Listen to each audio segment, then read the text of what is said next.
Gentlemen, today on the 11th of April 2025, on behalf of the Central Institute of Languages, Mysuru, would like to take the privilege of welcoming all of you to the inaugural session of the two-day conference on India as one linguistic area and interdisciplinary perspective. It is our pleasure to host all of you, our honorable chief guest, respected guest of honor, our invited guests, dignitaries, participants, and the staff of CIIL. This conference has been organized with the aim to bring together scholars from different disciplinary landscapes to delve into questions related to language and linguistics, biology, science, sociology, anthropology, history, philosophy, and the theoretical play between the study of language and other fields. This will hopefully facilitate a more in-depth understanding of Bharat as one unit. Now, to grace the dais for the commencement of our program, I would like to respectfully invite the following to come and please take their seats. Our esteemed guest of honor, Mananiya Nivedita Bhide, who is the All India Vice President of Vivekananda Rock Memorial and Vivekananda Kendriya Kanyakumari. Ma'am, please come and take your seat.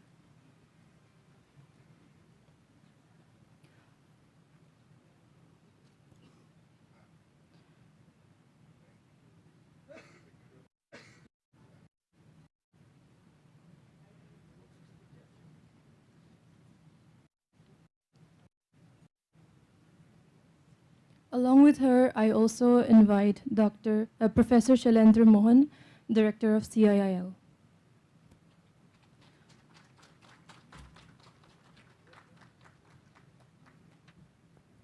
Our chief guests and our keynote speaker will be joining us online. Thank you, ma'am. Thank you, sir. Now we shall begin our program with an auspicious invocation, for which I would like to request Dr. Santoshi to please come forward to the dais.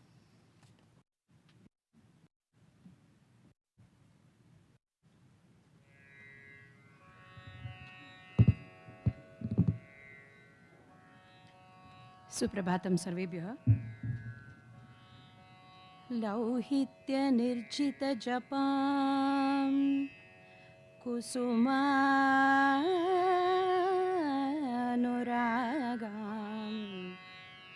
पाशाङ्कुशौ धनुरिषूनपि धारयन्ती ताम्रेक्षणाम् अरुणमाल्य विशेषभूषा ताम्बूल पूरितमुखीं त्रिपुरां Namami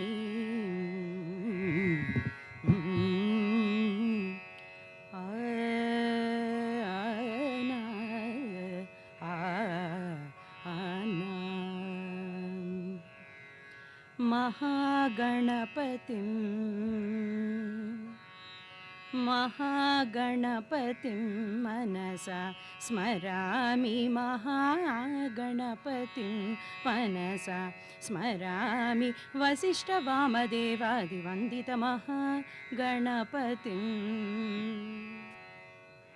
महादेवसुतं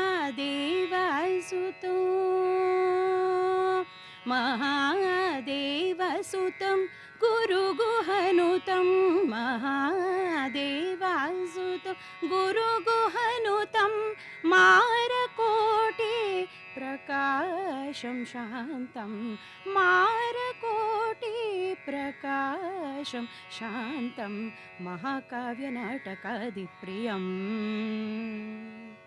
महाकाव्यनाटकादिप्रियम्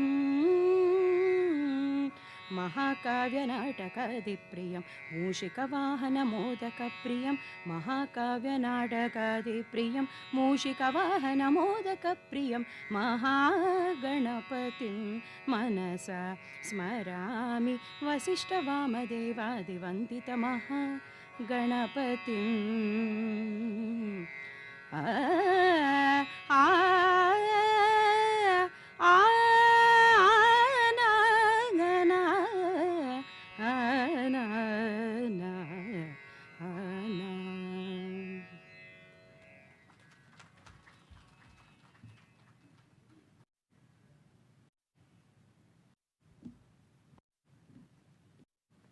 Thank you, Dr. Santoshi, for pronouncing the invocation on our behalf. Continuing with the auspicious beginning of our program, we now proceed to the symbolic lighting of the lamp, which I would like to request our esteemed guest of honor, Mananiya Nivedita ma'am and Professor Shailendra Mohan, to please come forward to light the lamp.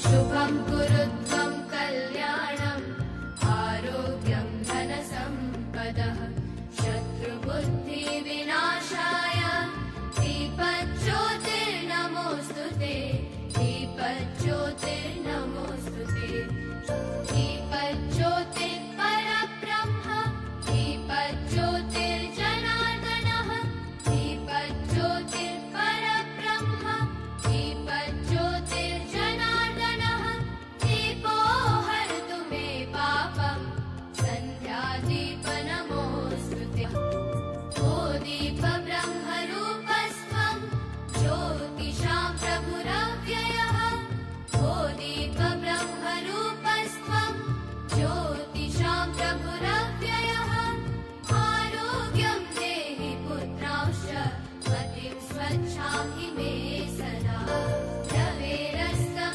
समारभ्य यावत् सूर्योदयो भवेत् रवेरस्तं समारभ्य यावत् सूर्योदयो भवेत् यस्य तिष्ठे गृहे दीपः तस्य नास्ति दरिद्रता शुभं कुरुत्वं कल्याणम् आरोग्यं धनसम्पदः शुभं कुरुत्वं कल्याणम् आरोग्यं धनसम्पदः शत्रुबुद्धिविनाशाय दीपज्योतिर्नमोऽस्तुते दीपज्योतिर्नमोऽस्तुते शुभं कुरुत्वं कल्याणम् आरोग्यं धनसम्पदः.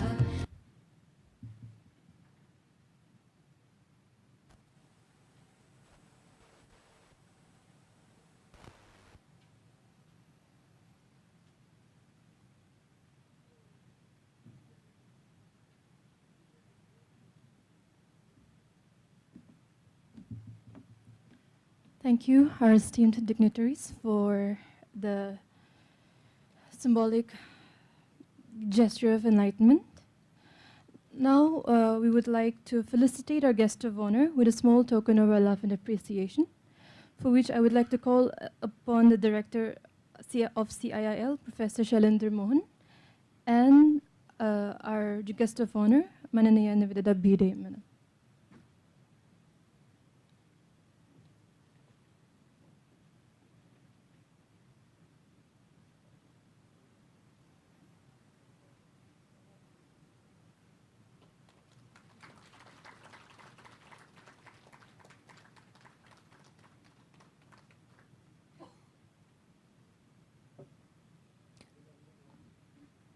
Thank you.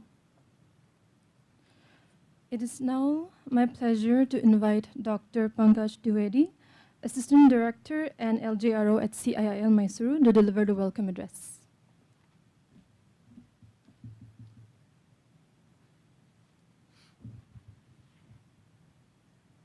ಎಲ್ಲರಿಗೂ ನಮಸ್ಕಾರ ನಮಸ್ಕಾರಂ ಜೋಹಾರ್ ನಮಸ್ತೆ ವನಕಂ ಆದಾಬ್ ಖುಲಂಬಾಯಿ ಸತ್ Shri Akal ನಮಸ್ಕಾರಂ and very good morning. Dr. Shukanta Mazumdar, Honorable Union Minister of State for the Education and Honorable Minister of State for the Development of Northeastern Region, Government of India, who would be joining us virtually. Padam Shri Mananiya Dr. Nivedita Raghunath Bhide, All India Vice President, Vivekanand Kendra, Kanyakumari, Shri Sanjeev Sanyal, economist, historian and scholar, and also a member of the Economic Advisory Council to the Prime Minister of India, Professor Dr. Shailendra Mohan Sahab, Director, Central Institute of Indian Languages, Mysore. I welcome you all. I also extend a heartfelt welcome to the esteemed scholars and speakers joining us in person and online mode for this important academic gathering. I would like to take the names of a few. Professor Hiraman Tiwari, Professor Ravindra Kumar, Professor Chandrabhushan Sharma, Professor Shudeshna Bhattacharya, Professor Rajesh Kumar Saha, Professor Neeraj Gupta, Professor Rajesh Sachdeva, Professor Gyaneshwar Chaube, Professor Pawan Kumar Sharma, Professor Panchanand Mohanty, Professor Girish Nath Jha, Professor Sam Mohan Lal, Professor Walling, Professor Arenkla Ao, Professor Prishi Kumar, Dr. Sharita Sharma, and Dr. Amit Kumar Suman. Distinguished guests, my colleagues from CIIL, Professor Dr. Umarani Pappuswamy, Professor Dr. P.R. Dharmesh Fernandez Sahab, Dr. Tariq Khan, Dr. Narayan Chaudhary, Dr. Sarkar, Dr. Alin Brahma, colleagues, dear friends, scholars, staff from the different projects and scheme of the Institute, dear friends, ladies and gentlemen. It is with immense joy, pride, and humility that I welcome you all to this momentous conference on India as one linguistic area and interdisciplinary perspective. We gather here not merely as an academics and the administrator, but as inheritors of a legacy, as torchbearers of a civilization where languages are not just spoken, but lived, not just learned, but embodied in daily life, rituals, and traditions. India, or rather we should call it Bharat, is a land of many languages and tongues, but it is not a land of fragmented voices. It's a chorus. It's a symphony where Sanskrit and Santhali, Tamil and Telugu, Marathi and Manipuri all sing together in harmony. The difference may be in the tune, but the melody is the one. We share stories, metaphors, and the worldviews. This is also true of our scriptures. For example, the Ramayana is not bound by the script or a region. It lives in the verses of Kamban, in the couplets of Tulsidas, and in the songs of Bhavartha Ramayana, and also in the dances of Manipur. It is the same epic retold 1,000 times, 1,000 lenses, but all pointing towards the same spiritual truth.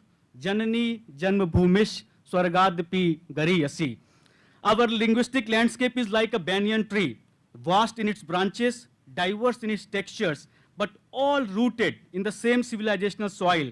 Whether it is the Sanskrit of the Vedas or the Tamil of the Sangam literature, Prakrits of the Jain text or the folk idioms of the Santhali or the Mizo, they are all threads in the same grand tapestry of Bharat. Our languages share not just the grammar or the lexicon, they share the values, visions, and the vitalities. Whether it is the Sanskritic Satyam or the Tamil Mei or the tribal idioms of truth and harmony, they all converge in the meaning and purpose. Let us remember, this conference is not just a celebration, but also a responsibility to think, speak, act, and reflect upon in the Bharat-centric framework. Let us not see the Bharat through the borrowed eyes. Let us not dissect its heritage with alien tools. Let us speak our stories, our lok-kathaएं, our itihas, our languages, our cultures as they deserve to be from within. If we are to do justice to the intellectual soul of India, then we must have courage to frame our questions, our critiques, and our conclusions in terms that emerge from Bharat and serve Bharat. This conference is not just another event, it is a reaffirmation, it's our sankalp to reclaim and re-articulate the essence of India's linguistic and cultural oneness. Ladies and gentlemen, I once again extend my warmest welcome to each one of you. Let us begin this journey together with open minds but rooted hearts. Dhanyavad, Jai Hind, Jai Karnataka, and Jai Bharat. Thank you.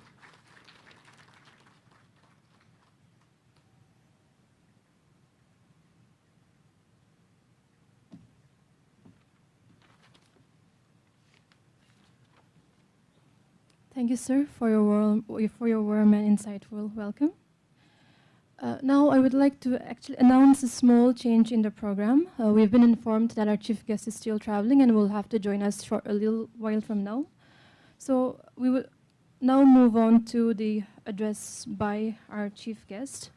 It is an honor for me to introduce our our guest of honor, Mananaya Nivedita Bhide, the All India Vice President of the Vivekananda Rock Memorial and Vivekananda Kendra Kanyakumari. She has also played a key role in training workers and coordinating activities at the Vivekananda Kendra Institute at Guwahati.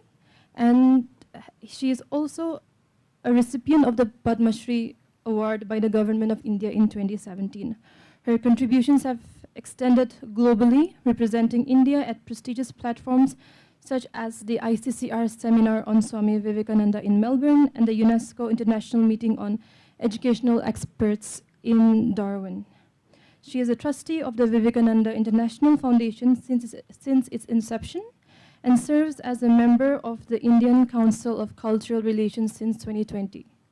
As an accomplished author of over 15 books, she also holds 2 honorary doctorates, a Doctor of Philosophy from Desh Bhagat University for service to mankind and her work in promoting universal brotherhood, and a Doctor of Letters from SNDT Women's University, Mumbai.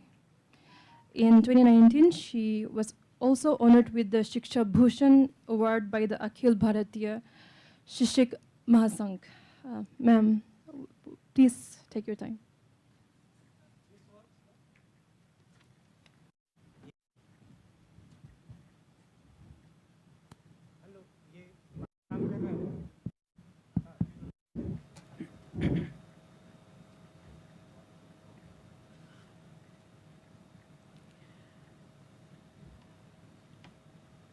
My namaskars to you all. Working. Pani idhar hai.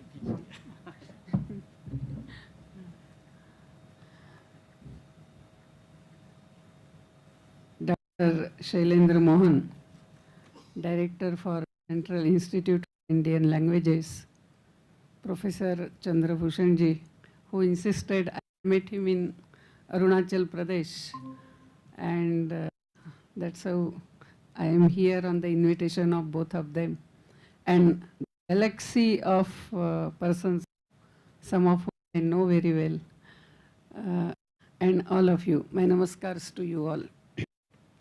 I am really very happy to be with you at least for 2-3 sessions on the topic which is very dear to heart of many of us. That India, though beautifully diverse, actually speaks about one. In a very beautiful essay written by Rabindranath Tagore, History of Bharatavarsha. It was written in Bengali, and I know, of course, the English translation. So in that it says what India has been doing other than finding the one behind many. So when this topic is chosen by Central Institute for Indian Languages, I really congratulate them that this is something very remarkable. For today's good scholars will be discussing on it. India as one linguistic area. I know when we say this, there are many in academic as well as political arena which will not agree with this. They will say no, there are no connections with certain languages, and also in academic also there will be lot of inhibitions or also many objections to say that India as one linguistic area. But if we look at India, the genius of India has been to look beyond what is puzzling, what appears different, what appears diverse, what appears unconnected, and then to find out what is beyond that. And that is how discover the connections. So naturally, when we look at all these languages, and you know I am born in Maharashtra, but I stay in Tamil Nadu, and I travel to many countries, many states of India, including northeastern part of India. And I know to the ear, to the eyes, or even to the, what to say, intent, many times the languages appear different. But if we dive deeper into that, see, the languages are for communication, and we communicate our thoughts. Something comes in my mind, and that is what I want to communicate through language. But the thoughts come from the world view, how I view the world. The thoughts generate from there. And what is the world view in India? Or as was said by Swami Vivekananda, vision of life. How do we view the world? In world, if we want to say, there are three things. That is some power which many of us we believe which is there. Some call it God or Ram or Krishna or whatever is the name. Whether we believe or not believe, that is also another thing. But some power. Then the world we see and the human being. So these three things are there. How do we view these three things in India? Whatever may be the region, whether we view the nature, the human being, and also the God as unconnected with each other, or whether we see some connection.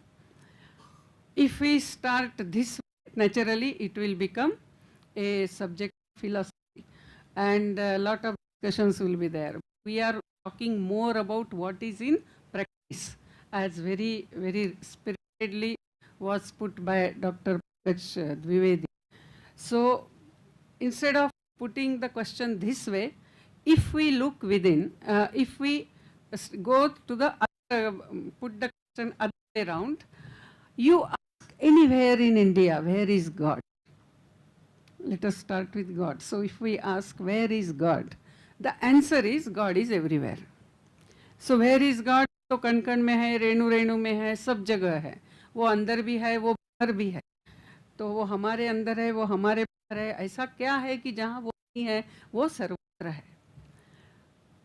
It means we see the same consciousness, Chetana, Chaitanya, power, Atman, whatever we may name it, everywhere, pervading everywhere. And that's what one of the foremost Upanishads says, Ishavasmidam sarvam yat kincha jagatyam jagat. In this ever-changing world, what pervades it, because of which the changes are observed. You know, when we see the film, you know, there is a pattern that is permanent. Therefore, we can perceive the changes. So, what pervades this whole world? It is Ishvara. Ishasyamidam sarvam yat kincha jagatya jagat. So, it is the one that pervades everywhere. When we say that, if it is our world view, it is, as Swami Vivekananda coined the word, he said, it is vision of oneness. और हिंदी में हम कहते हैं कि यह एकात्म जीवन दर्शन है. एक ही आत्म चेतना सर्वत्र व्याप्त है. जो श्लोक हम बहुत लोगों को पता है, अखंड मंडलाकारम व्याप्तम येन चराचरम तत्पदम दर्शितम येन तस्मै श्री गुरवे नमः. यानी मैं समझ रही थी कि मैं ये शरीर मन बुद्धि हूँ, लेकिन मेरे गुरु ने मुझे बताया नहीं, ये तो तेरे साधन है. तुम क्या हो? अखंड मंडलाकारम, आत्मचेतना का अखंड मंडल हो, जो सारा चराचर को व्याप्त करता है. इसका अर्थ है मेरा ही विस्तारित स्वरूप परिवार है, परिवार का ही विस्तारित स्वरूप समाज है, राष्ट्र है, पूर्ण सृष्टि है. So my expanding for my family, my society, community, locality, organization, society, nation, and the whole creation. So we are not unconnected, we are all connected with each other. And because of that, though apparently in India, you know, the traditions or the customs, rituals, अनुष्ठान, विधि वगैरह जो भी हम करते हैं, though they appear different, if we dive little deeper into that, the attitude behind that is the same. The thought behind that is the same. I will just quote few examples. After we do harvesting all over the country, even in our very interior area, tribal communities, or everywhere, in villages, everywhere. After we do harvesting, we do puja. We do puja, and then only those grains are brought home. The type of puja may be different. So, the outer appearance is diverse, but the inner core is same. And it is through that inner core the languages sprout. It is through inner core the communications come. And that is why inner core is same. So, whether it is harvesting, or if we all know that if we want to build something, we do bhumi puja. Now, why do we bhumi puja? Because so many organisms are staying there. We pray to them, we tell them that we are going to disturb you, so please give your blessings. And when we stay here, we will do only good work. When our Vivekananda International Foundation was being built in Delhi, I was present in its inauguration. Not the inauguration, when the door frame was erected. So even for that there is puja items for a big buildings. So very big door frame door is there. Fortunately, I was present at that time. And Pujari was also good. He explained the shlokas. He said, we have cut the tree and we have brought and made this door frame. So we are promising this door frame that your sacrifice will not go in vain. When we enter or when we come out, we will do it only for the good work. So we do Bhumi Puja. After the building is constructed, again we do puja. Then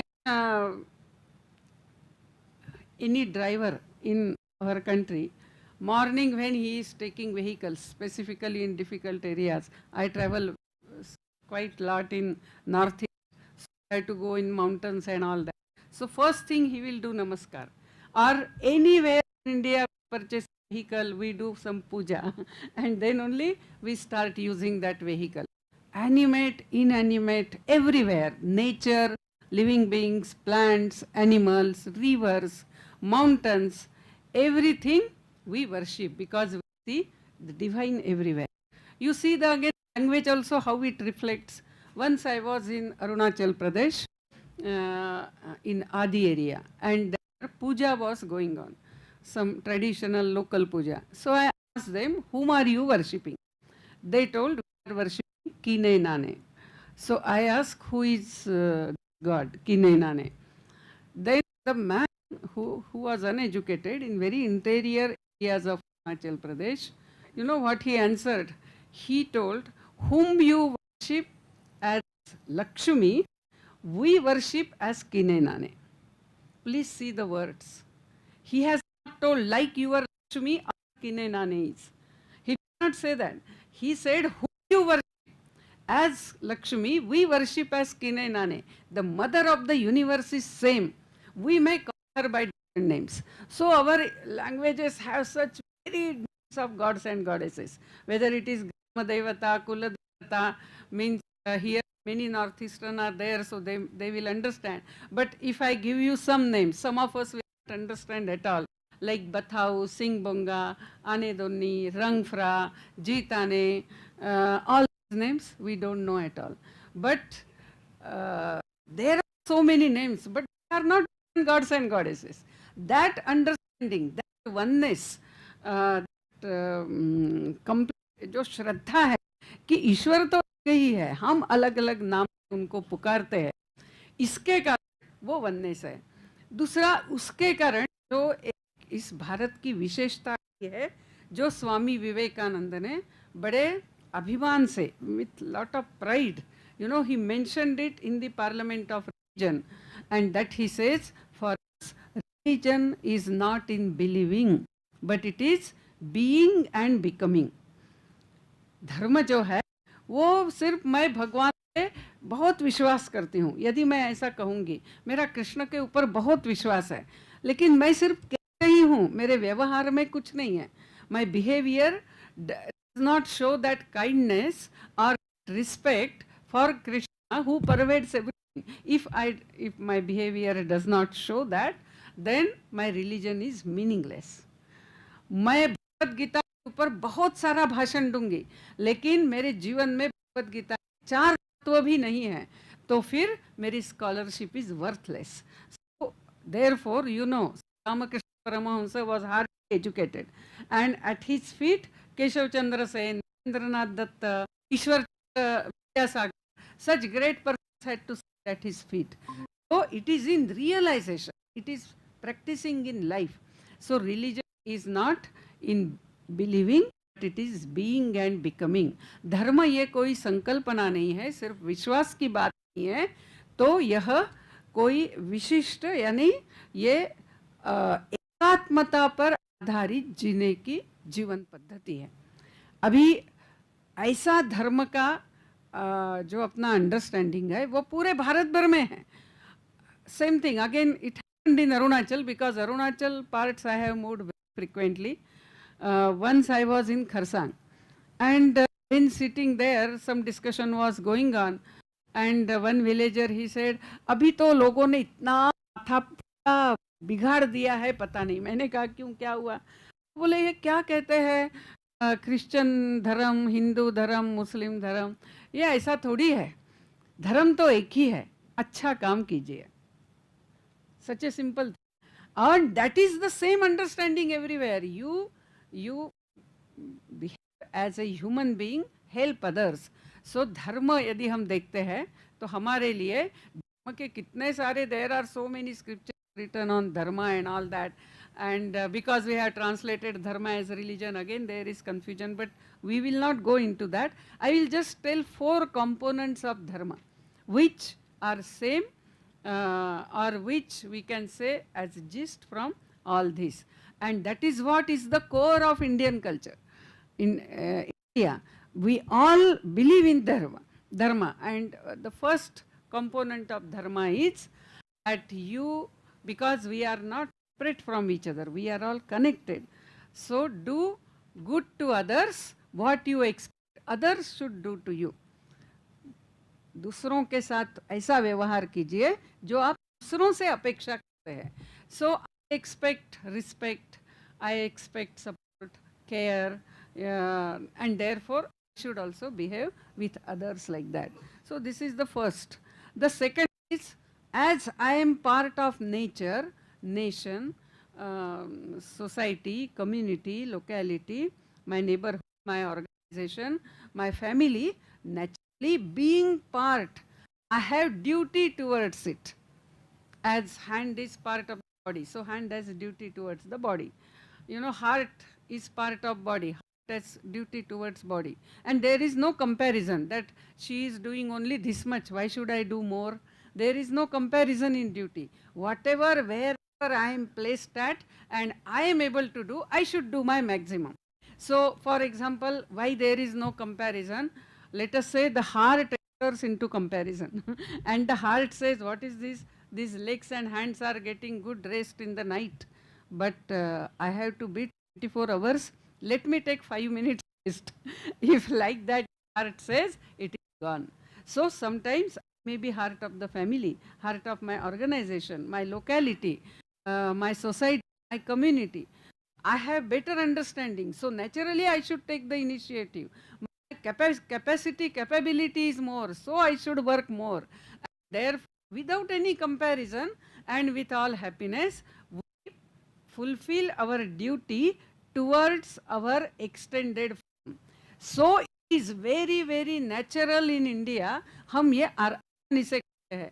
मैं अभी इतने उदाहरण तो नहीं दे सकती, लेकिन कोई छोटा सा बताऊंगी, क्योंकि भारत में बहुत जगह घूमती हूँ, और इसीलिए ये जो हृदय की भाषा है, ये जो संस्कृति की, जैसे ये बता रहे थे, ये जो अपना अंडरस्टैंडिंग की भाषा है, ये भारत में पूरी अच्छी है. आपको भाषा समझे ना समझे, but you can always communicate with each other if you really, you know, from heart desire the other person and his well-being. So we can always communicate.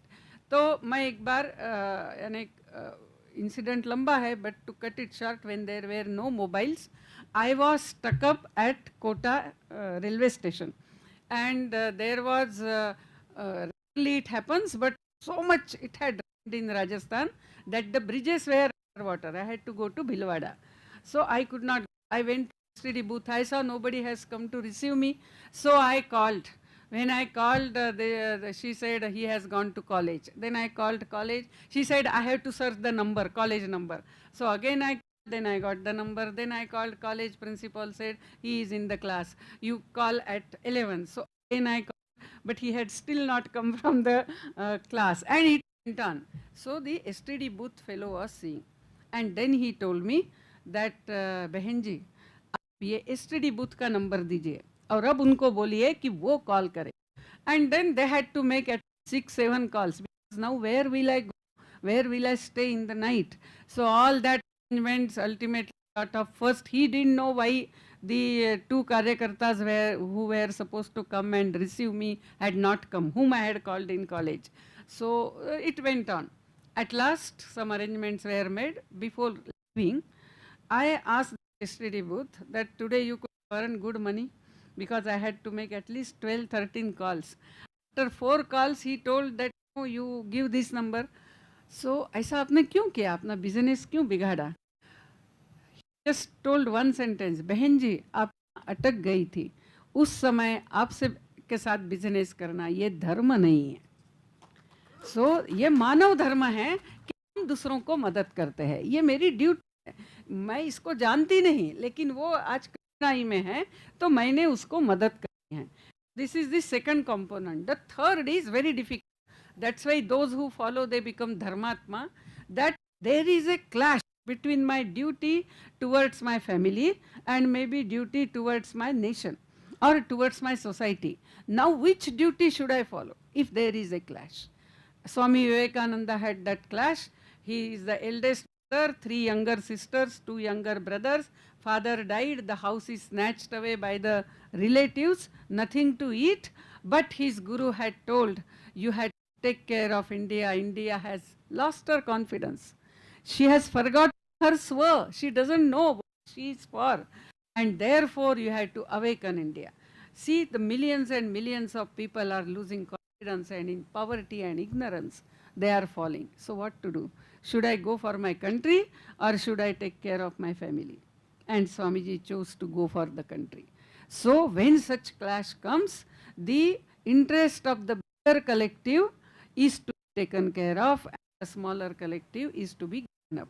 If you see Ramayana and Mahabharata from this point of view, everywhere examples are this.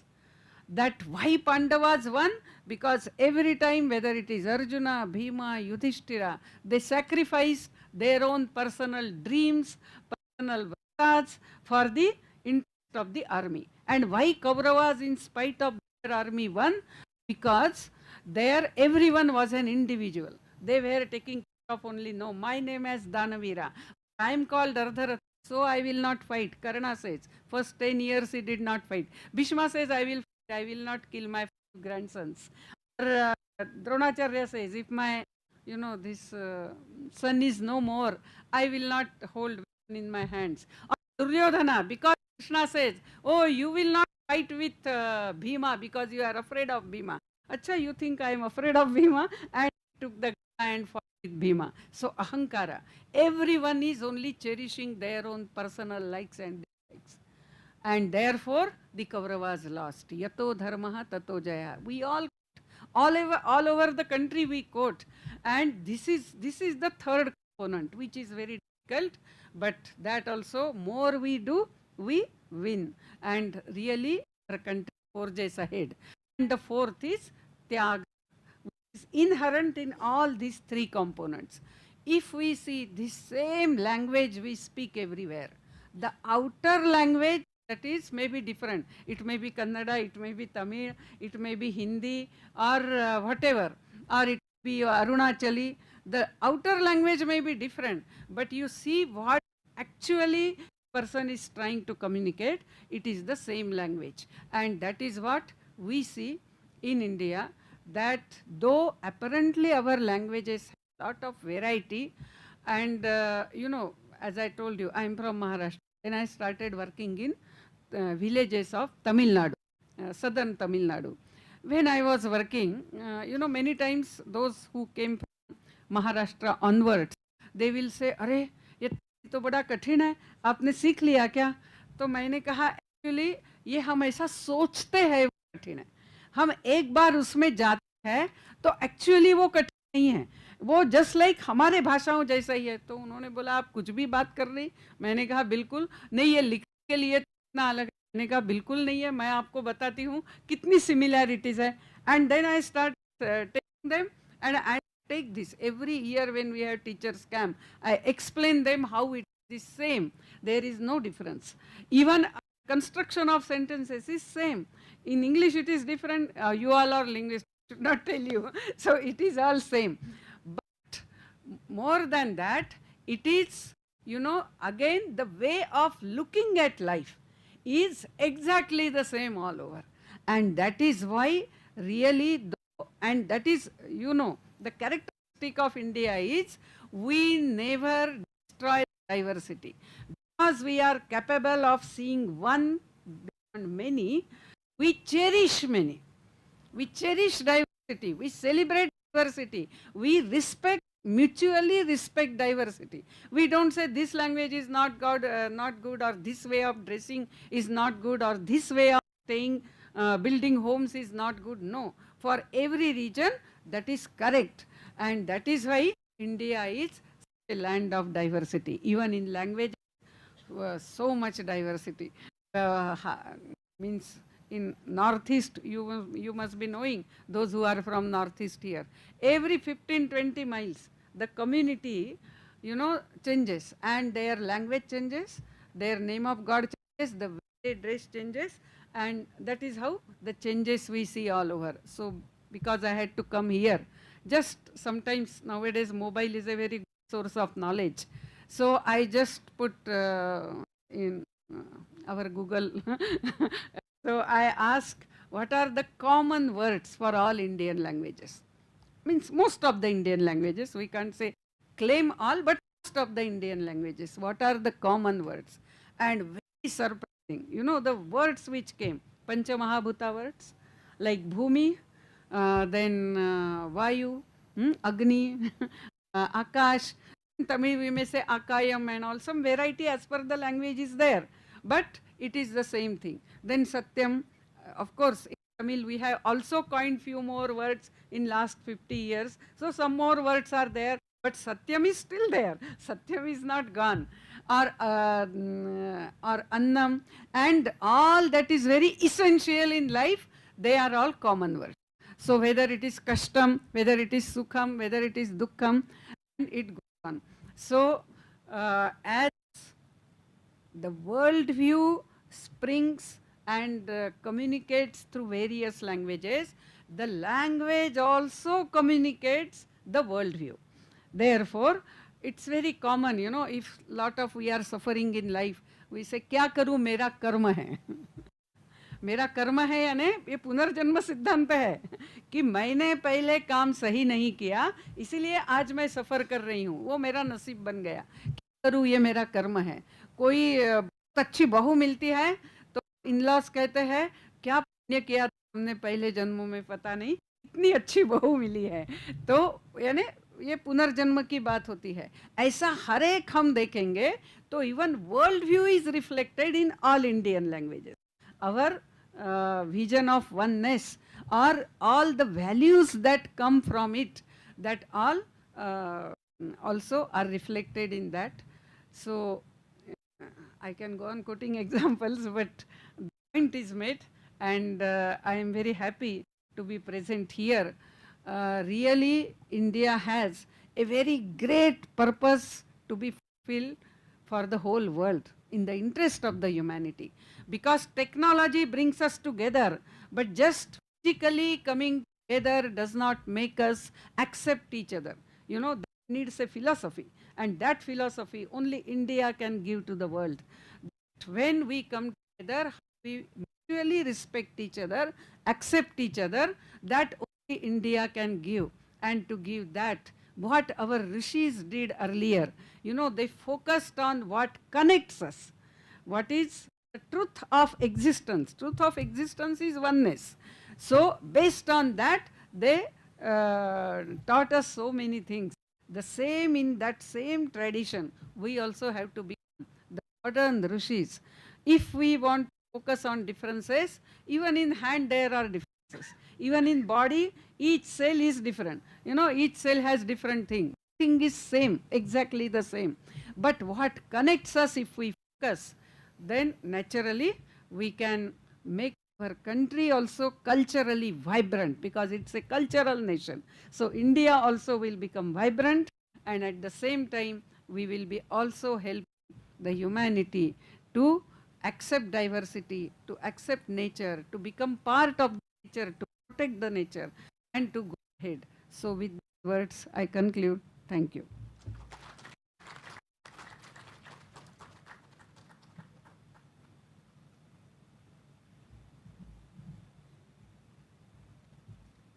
हम नीचे जाएंगे क्या? नहीं नहीं ma'am, क्योंकि वो दिखेगा नहीं ना. अच्छा, यहाँ दिखेगा. अच्छा सुकांता मजुमदार अभी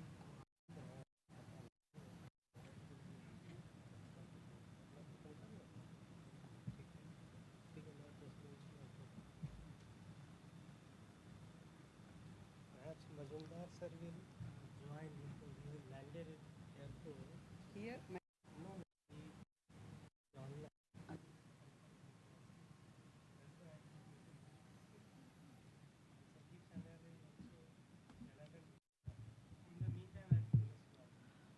Thank you, ma'am, for your thought-provoking address.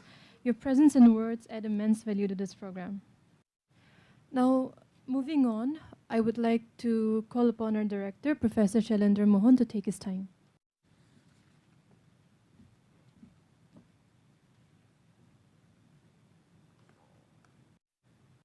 ಎಲ್ಲರಿಗೂ को नमस्कार, सत श्री अकाल, जोहार, good morning.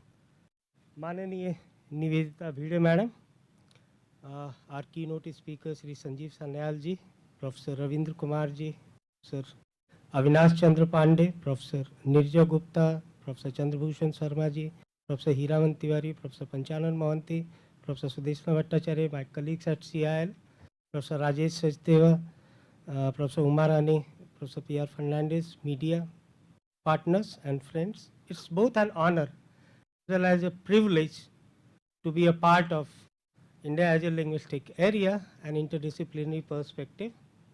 Check it. Say tick. And this is truly a momentous occasion to listen to distinguished scholar and an invaluable opportunity to learn from this august audience. So it is airtime opportunity for me when to listen to the various aspects and looking into just into languages, but to look our realities and other things from interdisciplinary perspective. We know that Central Institute of Indian Languages works for promotion of all Indian languages, including scheduled languages, non-scheduled languages, mother tongues, less than. We have been in a progress to work, but it's a time that we carry out our understanding of our linguistic realities in an interdisciplinary perspective. And this is what the aim of this seminar, that we thought that we will be opening not in silos, but with the disciplinary boundaries to be removed, so that we can work for the Indian languages in a better way. India stands as a beacon among the world's ancient civilization. When we pause and observe carefully, we see that of what we consider a way of life, our customs, practices and beliefs, roots stretching back thousands of years back. A significant portion of this wisdom preserved in our earlier texts and which were transmitted orally for generations. The Vedic hymns, composed and orally transmitted from 7000 BCE to 2400 BC and later on put on writing 2300 BC, serve as some of the first documented account of India's socio-cultural and philosophical evolution. These texts speak not just of rituals and metaphysics, but profound understanding of human nature, governance, and the universe.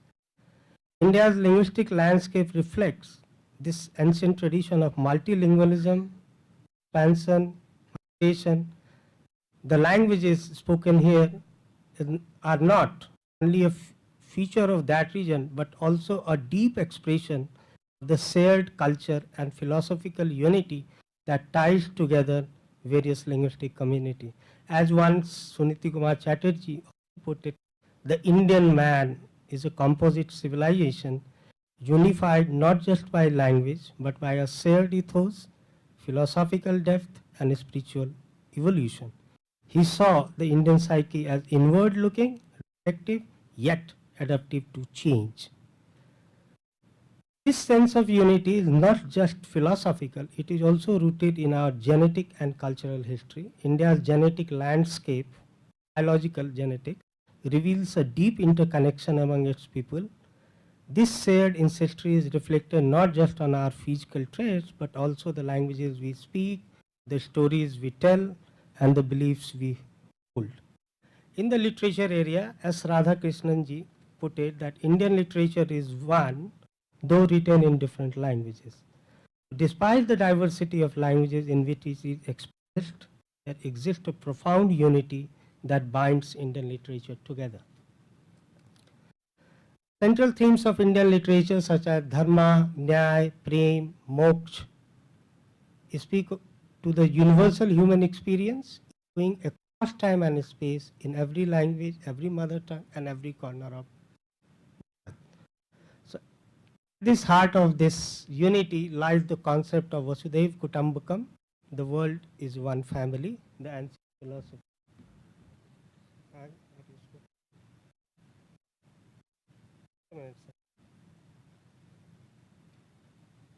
And we also have this reflected unity in the words of Tamil poet from the ancient Sangam time, Yaddudum Orre Yavarum Kellir, meaning that every place is my home and all people are my kin. So these Indian philosophies of Tamil as well as of the Sanskrit Vasudhaiva Kutumbakam underscore not just India's unity with the world, but its internal harmony as well. It reflects a vision of world where share common cultural roots, drawing heavily from our ancient scriptures, literature, languages. In this context, when we turn to the study of language as a prehistory, on the trend, so we must go beyond the traditional concepts of language families. Looking at these unity as a concept, we translate these into our Indian languages, search and other things. The point we want to make it that we need to look beyond the traditional concept of language families. As scholars of India as a linguistic area, Sabi, MNO, Professor Panjanan Mohanty, Professor Pramod Pandey and others have pointed out, even in worlds, Matisoff, Haspelmath and others, that linguistic area model where languages shape each through long-standing contact and exchange. Our goal today is to call for a rightful place of these linguistic area theories, history of language studies, and in the history of population that spoke them. I hope this seminar will bring together scholars from diverse fields, linguistics, sociology, history, philosophy, and biological sciences to explore how languages are shaping our and reflecting the larger unit of Bharat. I hope this silos remains out and interdisciplinary seminar will foster a deeper understanding of India as one linguistic unit. And I look forward to the enlightening discussion and insights that will emerge from this gathering as we strive to develop and promote the shared wisdom of our linguistics and cultural heritage for future generations. Thank you very much. Jai Hind, Jai Bharat. I think perhaps our Minister of Sri Dr. Sukanta Majumdar will join in. Join. Okay, sir. Namaskar. Namaskar, sir. Welcome, sir. Come, sir. Already joined. Yes, sir. Yeah. Okay. Hello. Yes, sir. Now we are for testing. We are joined for testing. Please confirm your audio video is okay. Yes, sir. Okay. Audio video okay. Yes. Background banner, you just check it, sir. It's half. Central position, yeah. Yes. Yes. Oh, okay. Zoom out.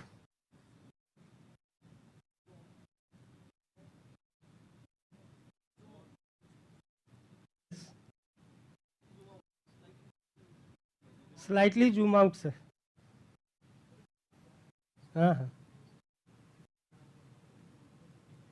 Yes.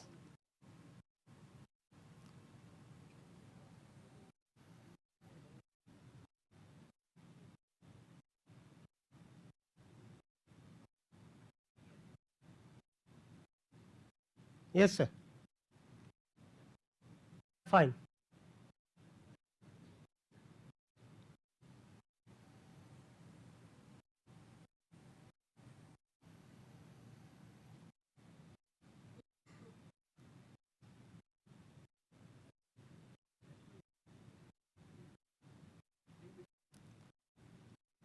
We'll just wait for a few minutes because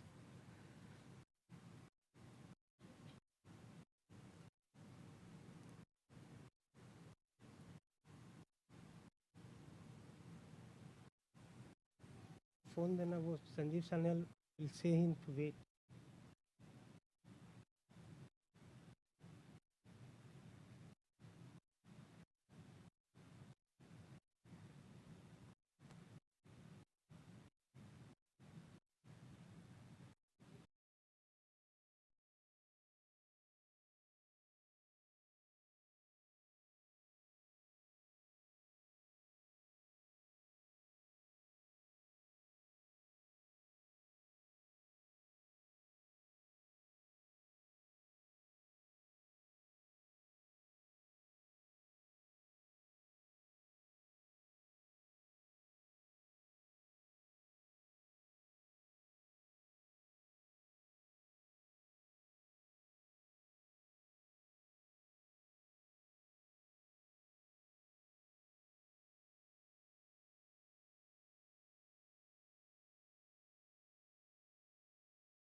Yeah, no. Sir, can you hear me, sir? Hello, yes, I can hear you. Yeah. So we'll just wait for just 5 minutes, sir. Our minister, honorable minister Sahab is also, perhaps because of flight delay, he, yeah. Yes, sir.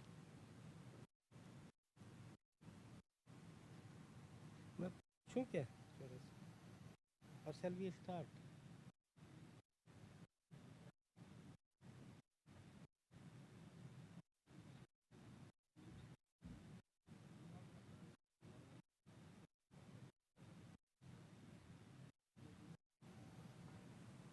हाँ sir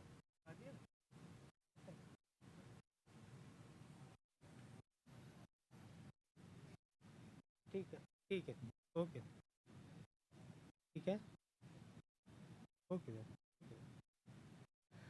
sir Sanyal sir we can start Okay. Can you hear me all? See me all?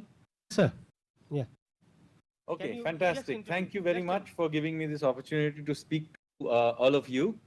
I'm going to speak about a topic which is very sir dear to my just heart. 1 minute sir she will introduce yeah Okay.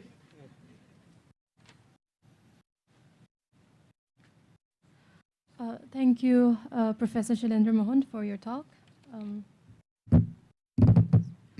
Now, our program continues with a keynote address by a distinguished individual who is a leading voice in economics, and we are honored to have him with us today.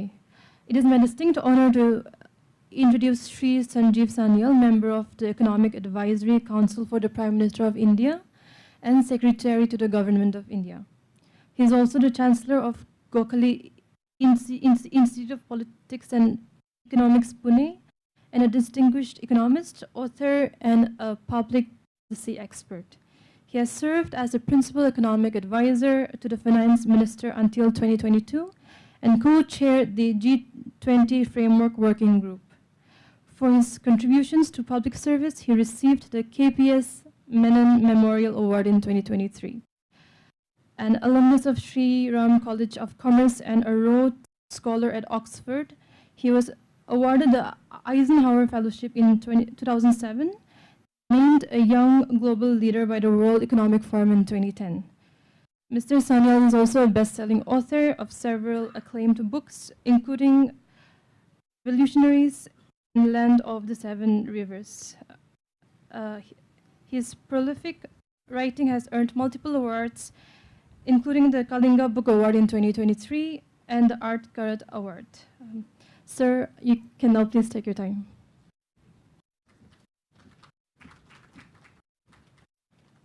Hello, can you all hear me?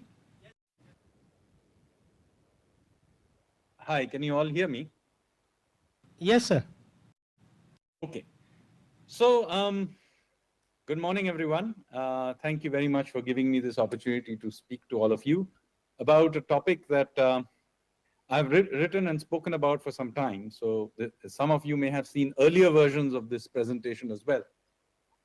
But my idea is to spread the idea, because in some ways you are going to talk about the linguistic diversity and unity of India and how it is derived from the same root. But here I'm going to talk about a slightly deeper civilizational interlinkage, which gives us unity as a people, despite all our differences. So I'm going to take you through that presentation. And then what I'm going to do is I'm going to then get into the discussion about having how we can take this work forward. Because this is not what I've done here is not the end of this story. In fact, I'm beginning to research things like epigraphy and so on. But that research hasn't quite become mature enough that I can present it. So I'm not presenting it. So let me first share a slide so that you can see what I am talking about. I'm now going to share this slide here. Can you all see it? Just a minute. Yeah, entire screen. Just a minute. It's there. Has not yet worked. Window. Okay, here we go. Share. Okay, can you see it? Yes, sir, we can see that. Okay, good. So I'm going to now convert this to Presentation mode, sir.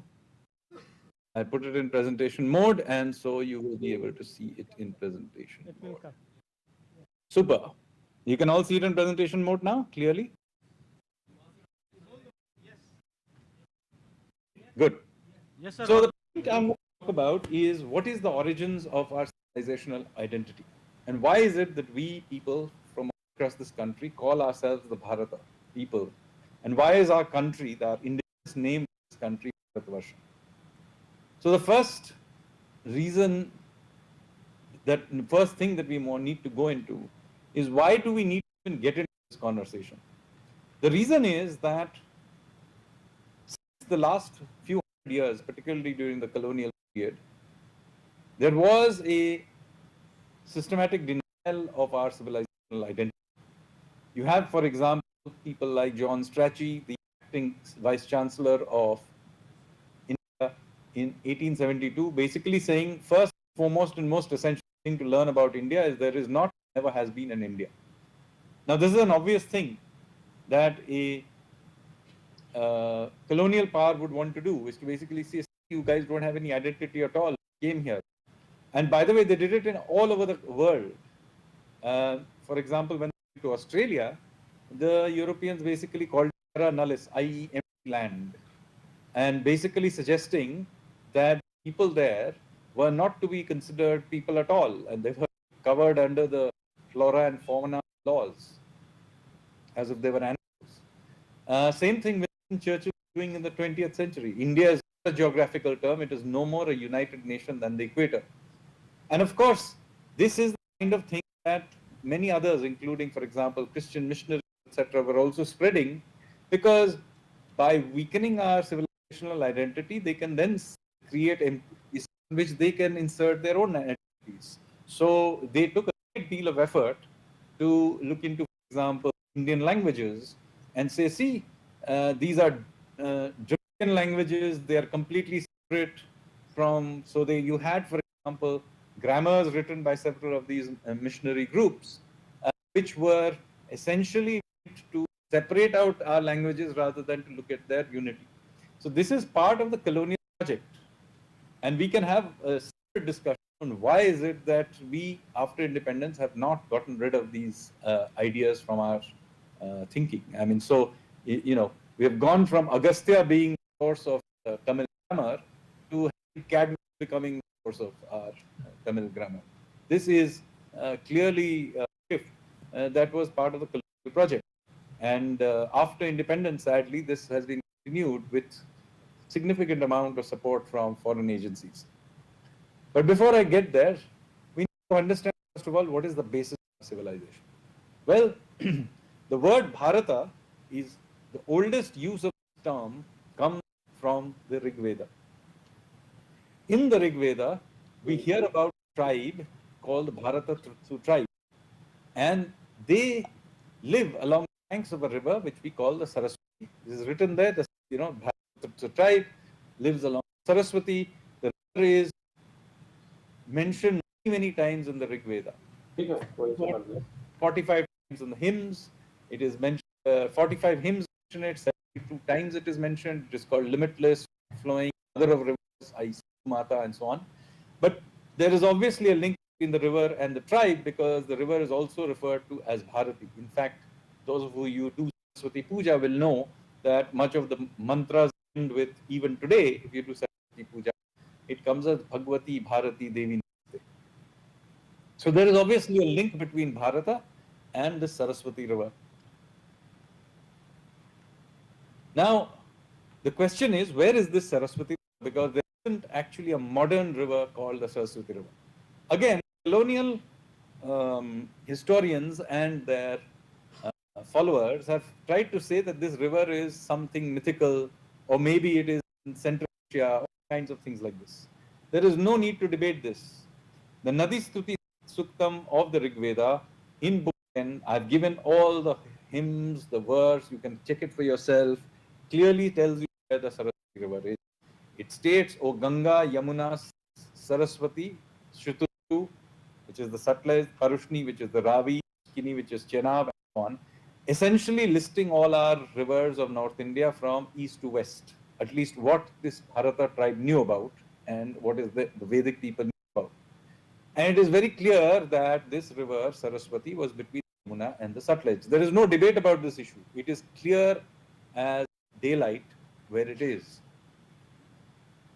And it all Rig Veda also clearly says, pure is her course from the mountains to the ocean. Alone the stream of Saraswati had listened, suggesting that not only was this between the Yamuna and Sutlej, it was a river that flowed from the mountains, which is the Himalayas, down to the ocean. The problem obviously is that there is no such river today. But that is not to be too surprising, because we know from ancient texts that this river dried up. It's mentioned in the Mahabharata, and I'll come to it. And more importantly, you can actually look geological surveys, even satellite photographs tell you where they are, and here is the dry river bed of the Ghaggar Hakra, and you can see the lines. There is obviously evidence of a river that used to once upon a time flow from the mountains to the sea, and flowing clearly exactly where we should expect between the Yamuna and the Sutlej. Of course, we are dealing with thousands of years. This river changed course multiple times, but the dry riverbed of Ghaggar is clearly there even today, and into modern times it has been known to be called this Saraswati by local people in places like Haryana. We also know that the bulk of the Harappan sites are along this river. So clearly it was an important thing in ancient times. We also know from geological surveys that this river was flowing very heavily till about the early Harappan period. Then it began to dry up during the mature Harappan period and completely dried up circa 2000 BC, which coincides roughly with the mature period ending of the Harappans. So clearly this river had something to do with the very early periods. Now it doesn't require genius here. You have a civilization without a literature and a literature supposedly without a civilization attached to it. It doesn't require genius to figure out that they may have something to do with each other, especially since all the markers are in the same area. So my guess is, and from all the evidence, my best guess is that the text we are dealing with, in the Vedic text that we are dealing with, is from the early Harappan period, because the Vedic text clearly does not mention or show any signs of a slowdown. Later texts do, but the original Veda does not mention any drying up of the river, and that fits the fact that this river was a really rapidly flowing river in the period, which is the early Harappan, probably about 3500 BC plus, when probably what you are dealing with here is a very early or pre-Vedic text. Now, the question here is, there are obviously many of these dry riverbeds. Now, which of these is part of what is the original homeland of the Bharatas? Now, the Bharatas don't mention the Saraswati, they also mention a land that is called Sapta Sindhava, which is the Sapta Sindhu, land of 7 rivers. Now, it is clear that the Saraswati is one of them. It is not clear what the other 6 rivers are. And very often lazy historians say that, oh, you know, it must be the Saraswati plus the 5 rivers of Punjab plus Sindhu. I'm sorry, that is not the case. The original 7 rivers do not include those of Punjab. And this is corroborated by many other sources, including, for example, the Balram's pilgrimage in the Mahabharata later on, when the river is already beginning to dry up. He mentions, many of you will know, Balram did not participate, the elder brother of Lord Krishna, in case you're wondering which Balram, but Balram did not participate in the battle of Kurukshetra. Instead, he went on a pilgrimage along the banks of the Saraswati. He went from south to north, and along the way, he mentions 2 things. One, he mentions that the Sapta Sindhu, and he mentions the 7 streams of the Saraswati, which are Suparva, Kanchanaki, Vishala, Manorama, Bhavati, Surenu, Vimalokada. He also mentions that these rivers flow in, one of these streams flowed through Kurukshetra under the name of Oghavati. Incidentally, the dry riverbed of Oghavati is still there. You can go there and see it. But why this is important? Because it basically tells you that the Sapta Sindhu are actually tributaries of the Saraswati. Basically, you're talking about a river system. This is not Saraswati plus rivers of Punjab plus Sindhu. These are just tributaries that combine together to form the Saraswati River. So these are the names of the Sindhu. And you know this because in the earlier slide, sorry, I should have explained to you, you also have in Rig Veda mentioning a stanza which says, coming together glorious, loudly roaring Saraswati, mother of floods, the Saraswati with copious milk, with fair streams strongly flowing, fully swelled by the volume of their waters. Again, you can see this is a river system coming together. So why is it important? Because it tells you something important about who the Bharatas were. They were a very small tribe from what is now Haryana. So therefore, the question then arises, how did we all call ourselves Bharatas? I come from Bengal. Why on earth do I consider myself a Bharata? I come 2,000 kilometers east. And to understand this, you need to understand a political event, the earliest known political event we know of, which is also mentioned in the in the Rig Veda, which is called the Battle of 10 Kings, the Dasarajanya War. What happens in this war, and we don't know the exact date for it, but as I mentioned to you, this must be pre-Harappan. What happens is there is this tribe, which I call the Bharatas or the Trutsu, and it has a chieftain called Sudasa, the descendant of Devodasa, and his Rishi Vishaka. At the time that Sudasa was the chieftain of the Bharatas, they are attacked by a confederacy of 10 tribes from the west. And the name of the 10 tribes is described, and we know that there's a battle on the banks of the Parushni or the Ravi, perhaps somewhere in Lahore, and in which the 10 tribes are completely defeated by the Bharatas. And we have a description of how the defeated warriors try to escape and get drowned in the Ravi. So that 6,666 soldiers of the defeated tribes get killed. So that by the population sizes of that time, that would be an absolutely devastating event. And then we know that Sudasa turned eastward and defeated a tribe or chieftain called Bhide on the Yamuna. And as a result of which he became the Chakravartin. He conducts the first Ashwamedha Yajna and declares himself the universal monarch, the Chakravartin Samrat. But that is not why the Bharatas became famous. It is because of what they did next.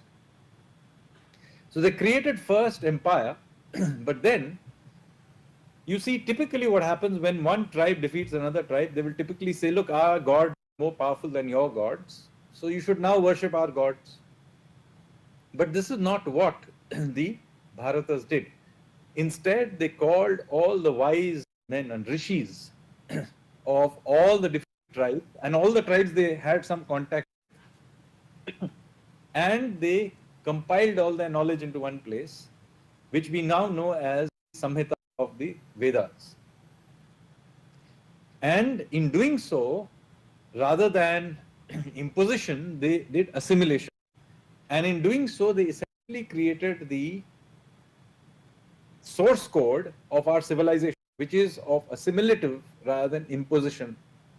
And so the operating system of our civilization got set down. And this is explicitly mentioned in Rig Veda in multiple places. I'm going to mention here the last part of the Rig Veda. Many of you may know it as the Samanasya Suktam. And in there it says, assemble together, speak together, let your minds be one accord. Let all the ancient gods, which include the gods of the defeated tribes, take their rightful place around fire. The place is common, the family common, common mind, so may your thoughts be united. Common purpose do I lay before you. Together we make our offerings in fire. United our resolve, making our minds come together. United be the thoughts of all that may happily be. This is the very last chant of the Rig Veda. It is effectively our civilizational contract, where all the tribes effectively give up their gods into this common pool, and they all worship everybody else's gods. Now, this idea obviously is a very powerful idea, so it spreads. And you see this, then other people sign on. So I am Bengali, I'm assuming that my forefathers, Devi worshippers of Durga and Kali and so on, they contributed their gods into this common pool on grounds that everybody accepted these gods, and we accepted their gods. And so this is how it spread. It's basically not so similar to the way your phone works. There is an operating system, and you can keep adding apps to it. So this is how our civilization grew, and that's why, despite thousands of years of civilization existing, we still have so much diversity, because it's set up for diversity. And you similarly see the idea of the 7 rivers also expand. So originally the idea of the 7 rivers is from Haryana.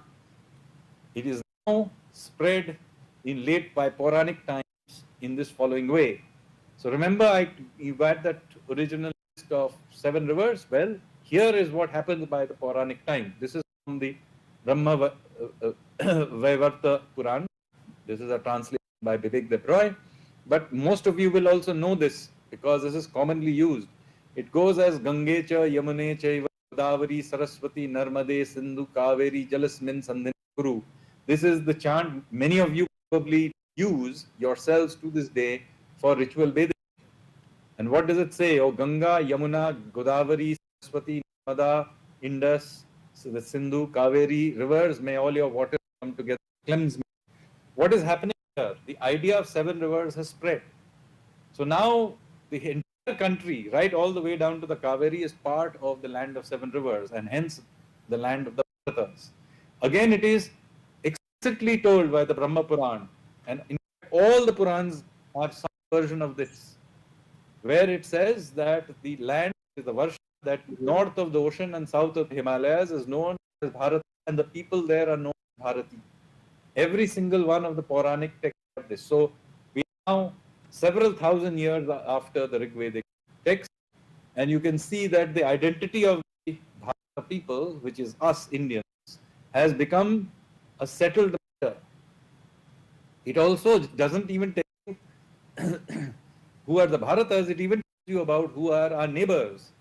So it tells us the Kiratas, i.e. the Burman people, live to our east, and the Yavanas live to our west. So we can now date when this is, because Kiratas, the Tibeto-Burman, of course, still live to our east, but the Yavanas, i.e. the Greeks, live to our west. So this must be immediately after the Alexander invasion, because that's when the Greeks were living to our west. They don't tell the, you're mentioning the Greeks living to our west, otherwise they would have mentioned the Parthians or the Iranians or something like that, but it mentions the Yavanas specifically. So we know when this text is. So this is 2000 years ago. We clearly have a sense of identity as Bharatas, and it tells you who our neighbors are from 2000 years ago.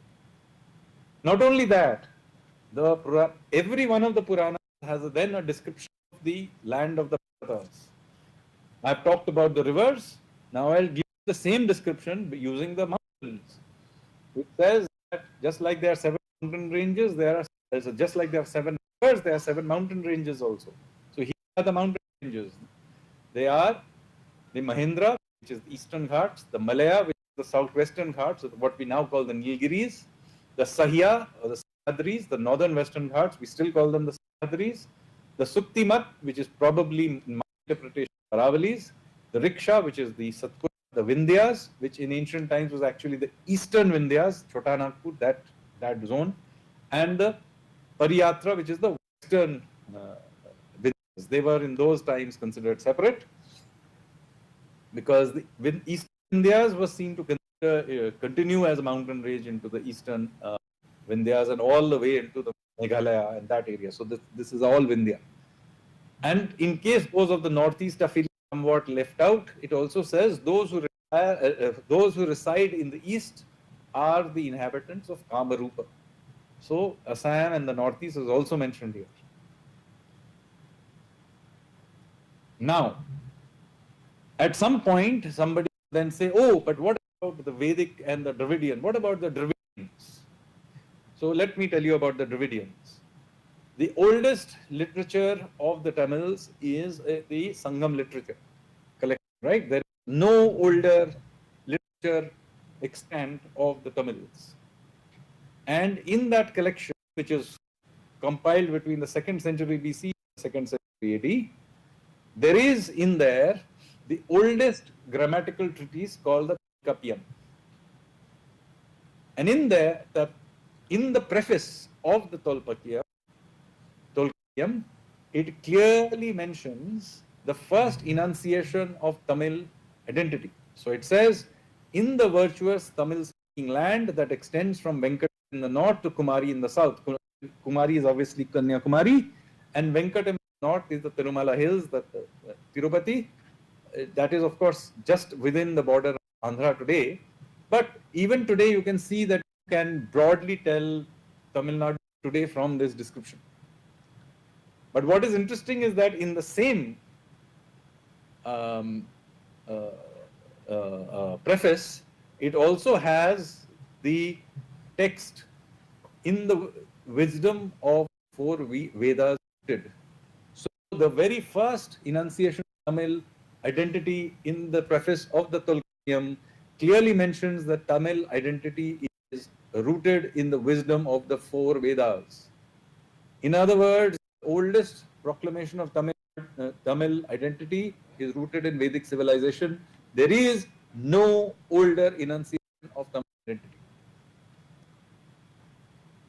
Now, is it the case that Haryana is forgotten in all of this? No.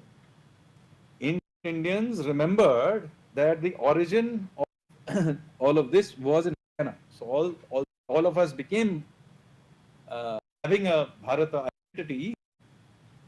We continue to remember that the original area, which is between the Saraswati and the Drishavati, which is basically today people say between the Ghaggar and the Chautang, it is remembered as Brahmamarta, or the region of the land of the gods. Haryana, by the way, also means literally land of gods. And so it is still remembered as some sort of a sacred land, the land of the gods. Now, there is an interesting issue which I have not managed to resolve so far, which maybe some of the scholars in the audience will know, is that there is a later tradition from the Puranic times onwards of how we ended up calling ourselves the Bharatas, which is legend of King Bharat. This is not to be confused with the Ramayana or to be confused with an even later tradition of the son of Shakuntala. And this Raja Bharat is the son of Rishabh and the grandson of Raja Nabhi. And this Raja Nabhi is said to have conquered the subcontinent, and in fact the subcontinent has another name, Nabhi Varsha. In case many of you don't know this, just like we call Bharat Varsha, we also have another, India has a name called Nabhi Varsha, because he too is supposed to have been a great conqueror. His son Rishabh, of course, inherited this great empire, but he then gives up his crown and becomes the founder of the Jain tradition. So this is the same Rishabh who founded the Jain tradition. And his son, Raja Bharat, then also becomes a great conqueror. And this later tradition basically then states that Bharat is called Bharat Varsha after this Raja Bharat. Now, there is some confusion about exactly how this Raja Bharat is linked to the original Raja Sudas of the Bharat tribe. And this link, I don't know. Obviously, the older tradition is thousands of years older than the Puranic era tradition. But, and it is also very clear that by the time the Puranic tradition happened, this Bharat Varsha has become quite well established. So is it the case that the people of that time sort of retrospectively fitted this story? Or is it, what I think, is the case that after thousands of years, Raja Sudas is remembered faintly as Raja Bharat?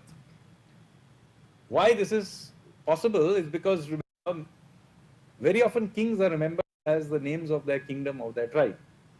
So even in modern times, the Rana of Udaipur, Maharana of Udaipur would have been called Udaipur. Or the Raja of Jaipur would have just been called Jaipur. So the Raja Sudas would just have been called Raja Bharat of the Bharata tribe. You can be known by your kingdom. So it's possible that's why we remember him that way.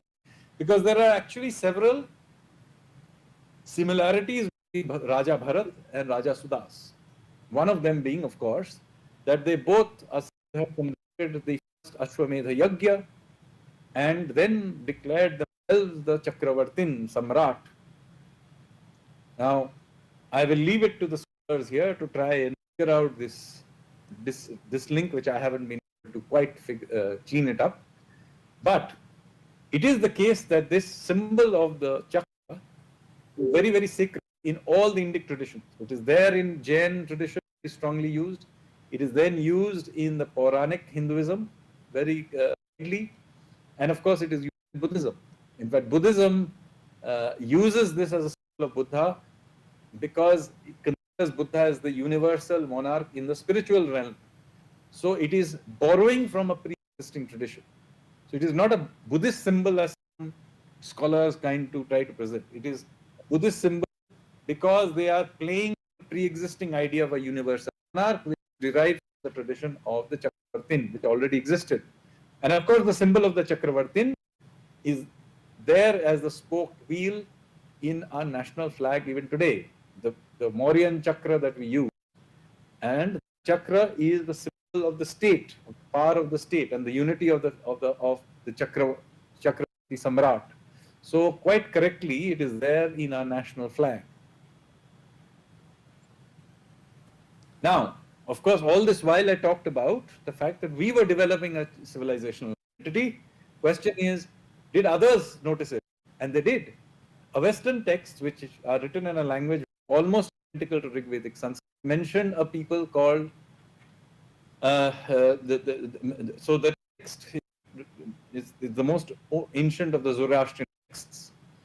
And its most ancient section is called the Devadatta. Literally means against the Devas. So obviously they had some sort of a conflict with the Deva worshipping people in India. And there they mentioned Hapta Hindu and Harahpati. Now this is interesting because in Western, Vedic Star becomes the Western Star. The same thing happens, by the way, in modern aspects.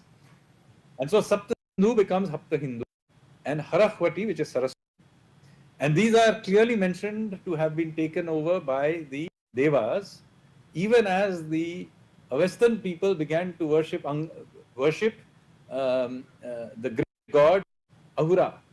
Ahura is obviously the Asura. So there's obviously some sort of a Deva-Asura conflict going on, which is interesting because in the Rigvedic text, the Devas and Asuras are not clearly good and bad as they became in later Puranic texts. In the ancient texts, the Asuras are just another set of divinities. The Indra is sometimes even has been described in one case as Asura, but certainly Varuna is repeatedly described as Asura. Rudra is described as an Asura. So the Asuras are not shown as being bad in any way. The Devas and Asuras are just two sets of deities, and they are in some sort of a tension, like yin and yang, but they are not bad. Anyway, what our interesting thing here is that the Avestans mention this land called Harahpati, of the Harahpati, and that there is this land of Sapta Sindhu, Hapta Hindu. This is the first mention of the word Hindu outside of India. It is not mentioned in the context of the Sindhu River, but in the context of Hapta Hindu. Therefore, that is where the word Hindu is derived from, the land of 7 rivers, not related to the sea. And then the word Hindu is transmitted obviously to others. It then goes further west to become Indioi, Indica, etc. with the Greco-Roman world. To the ancient Egyptians, it's the Hindui. Medieval Arabs called Al-Hind. But when it goes eastward, it goes in a slightly different way. So Hindu becomes Yuandu, Tianzhu, Shinto. These are the kinds of words that goes eastwards to the Chinese and Japanese. Now, this I talked about ancient India, very ancient India, then Puranic ancient India. Now I'm going to talk about the medieval India. Here too you can see the distribution of the Shakti Pithas. You can see, although there is a concentration to the east, where the tradition is stronger, you can again see it's a random distribution. You can see the northernmost is Sharda Peeth, which is now in Pakistan occupied Kashmir. The westernmost is in Hinglaj Mata, which is in Balochistan. The southernmost is Kanyakumari, and the easternmost is Tripura Sundari temple in the state of Tripura, which is named after Tripura Sundari temple. So this is a distribution over a sacred geography. And you can see that Sati Mata is literally unifying this geography in her own body.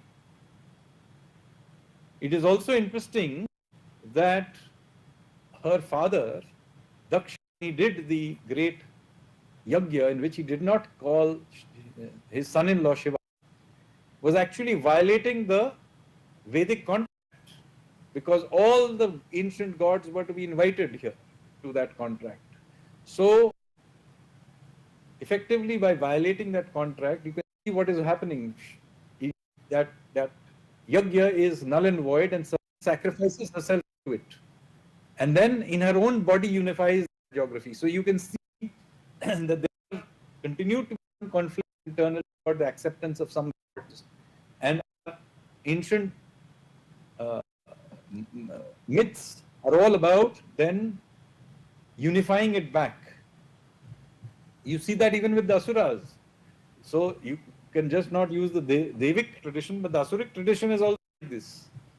So the father of the Asuras is Rishi Kashyap, after whom Kashmir is named. And he's supposed to have set up the, created the valley following waters of a lake. Now the grandson, his grandson was Allah, the Asura prince, who is protected by Lord Vishnu as Narasimha and is associated with Multan, that's in the west. Grandson of Prahalad is Mahabali, who is associated with Kerala, and he is humbled and blessed by Vishnu, and so Onam is celebrated in his name in Kerala. And the son or grandson of Mahabali is Bana, who is associated with Assam. His capital is Sonitpur, today's modern Tezpur. His daughter was Uta, who married Lord Krishna's grandson Anirudh. So you can see, you can use the Asuric tradition also to unite the four corners of the country. The same thing happens with Shankaracharya's yatras. You look at it, it's not a random movement. He comes from the southern tip, but he goes to Kamakhya, Kamrup in the east. He goes to Shaktipeeth in Kashmir, Shankaracharya hill is there. Goes to Kedarnath, Badrinath, etc. He goes to Dwarka and Somnath. And then of course he travels all over the south. And where does he set his mathas? He established them in Puri, Sringeri, Dwarka, Badrinath. Four corners of the same landscape. So they're not random.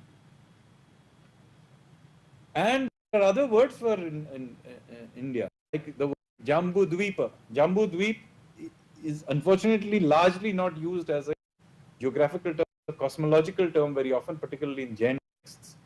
But when it is used as a geographical text, you can see what is happening. It is it is sometimes used for all of Asia and sometimes used only for the subcontinent.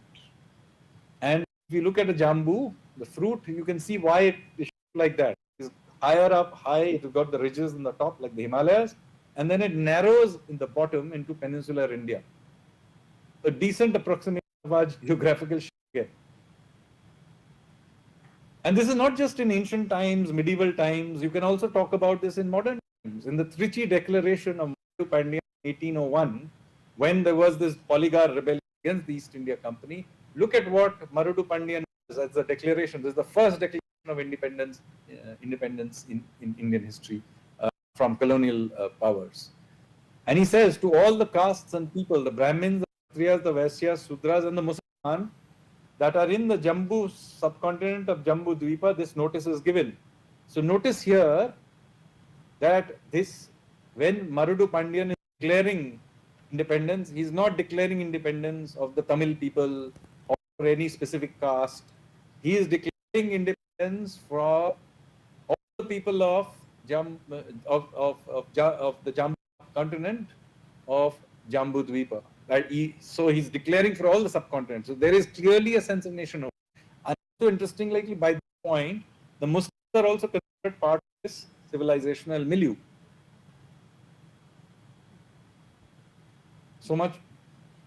Then you see, so this is from southern India. Now from eastern India, Vivekananda goes across India in 1992. Is he going randomly across? No, he goes from eastern India to the north, and he goes west, then he goes south. Then he goes all the way down to Kanyakumari and goes to the rock. And in the rock, he then meditates on how to revive Indian civilization. This is not random. There's clearly a conception of what constitutes Indian civilization. So what is the point I've made so far? That there is an idea of birth. It is ancient and evolving. So it is not some thing. Obviously, at different points, it has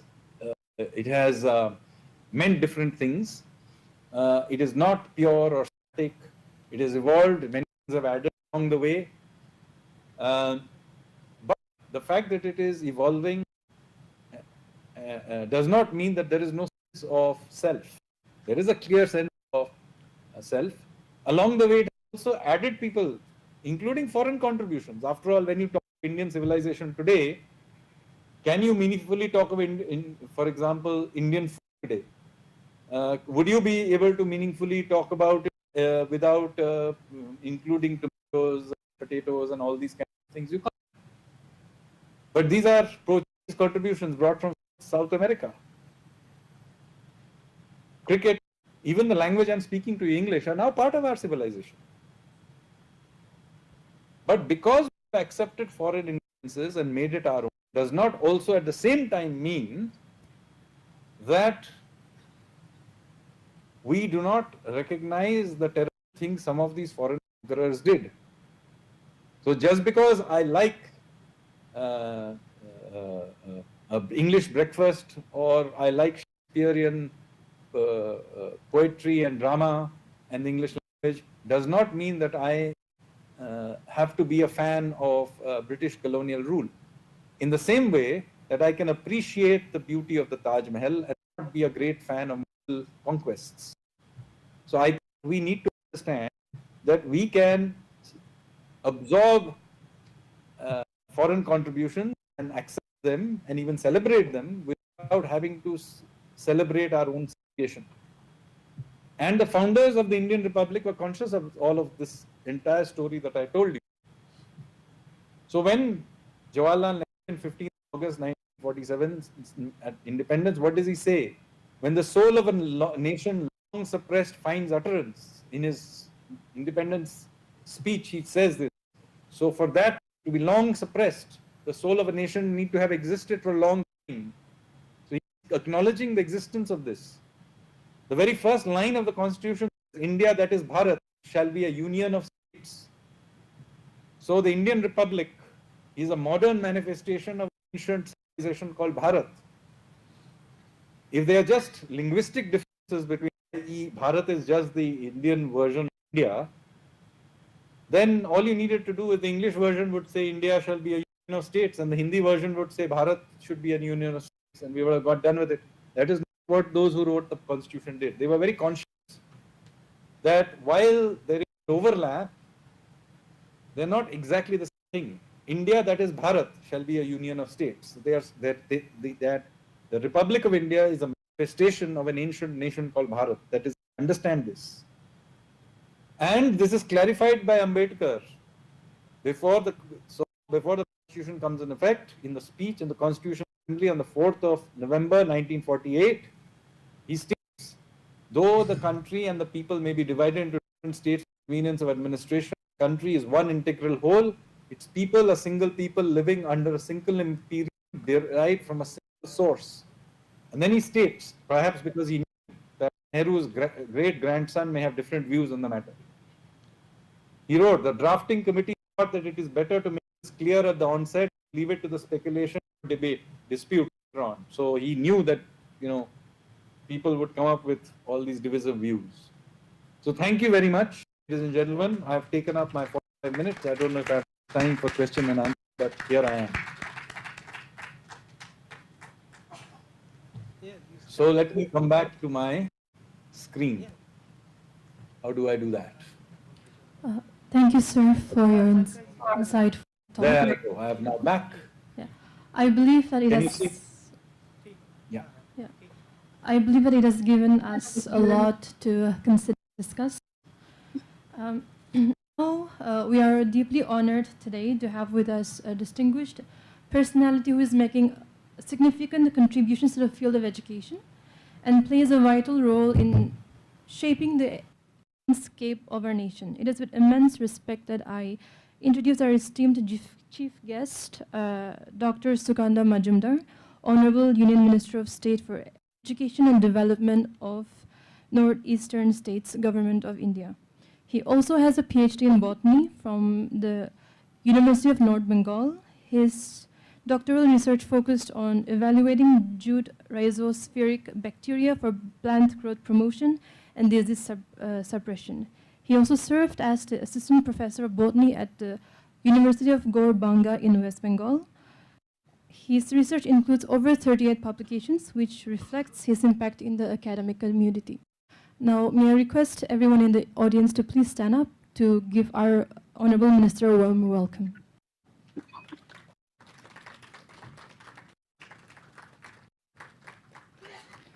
Thank you. You may please take your seat. Please, sir, take your time.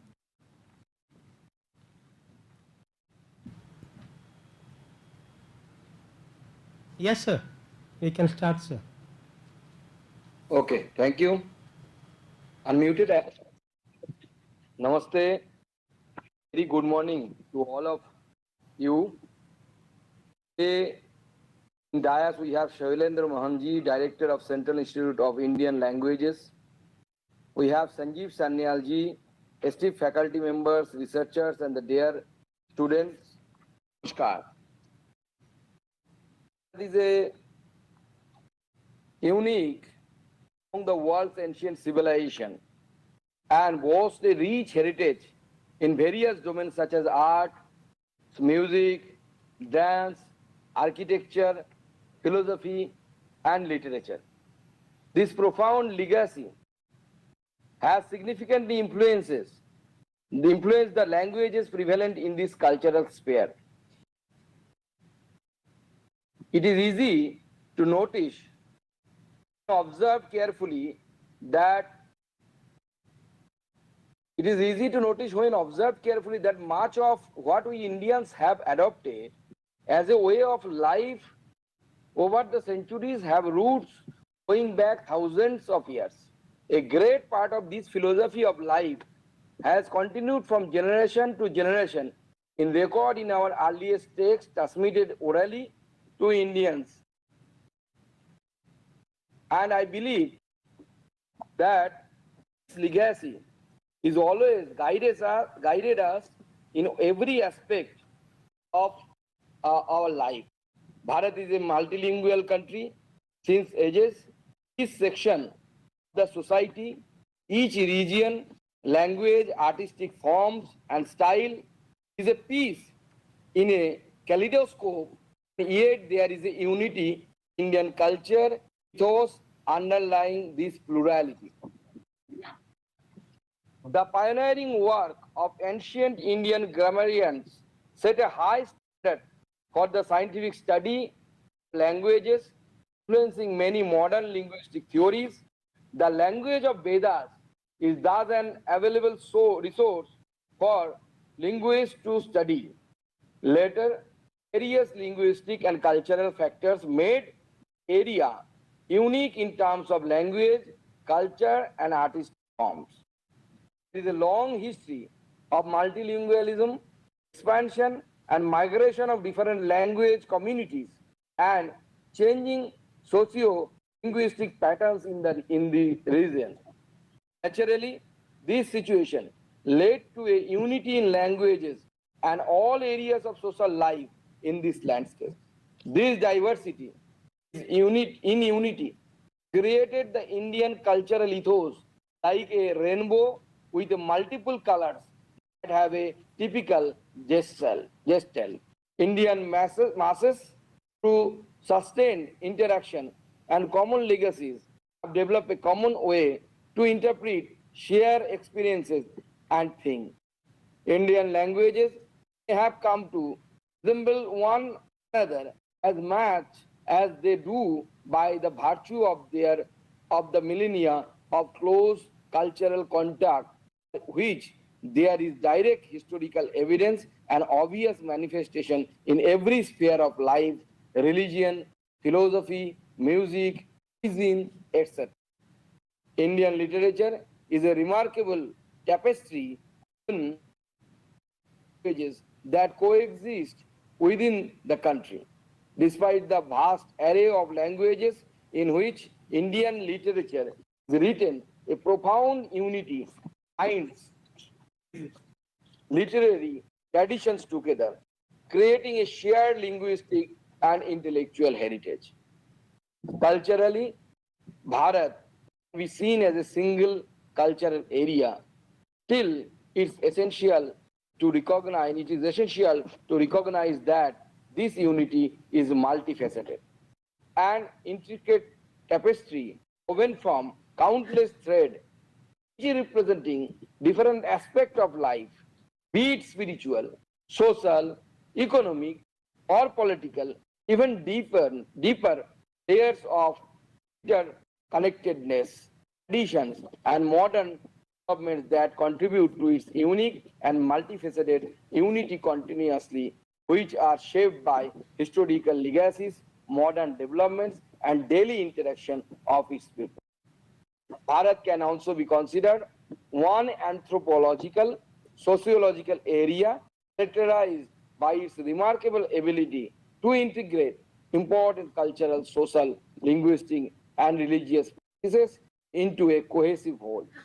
Shared practices, social structures, religious beliefs, and historical experiences unify the subcontinent.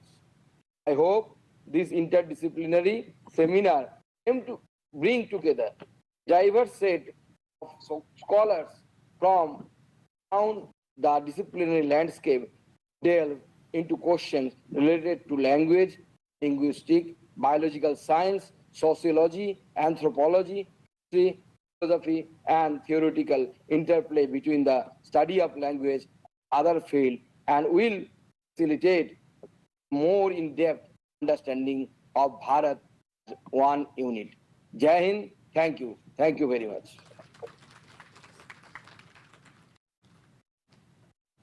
You come.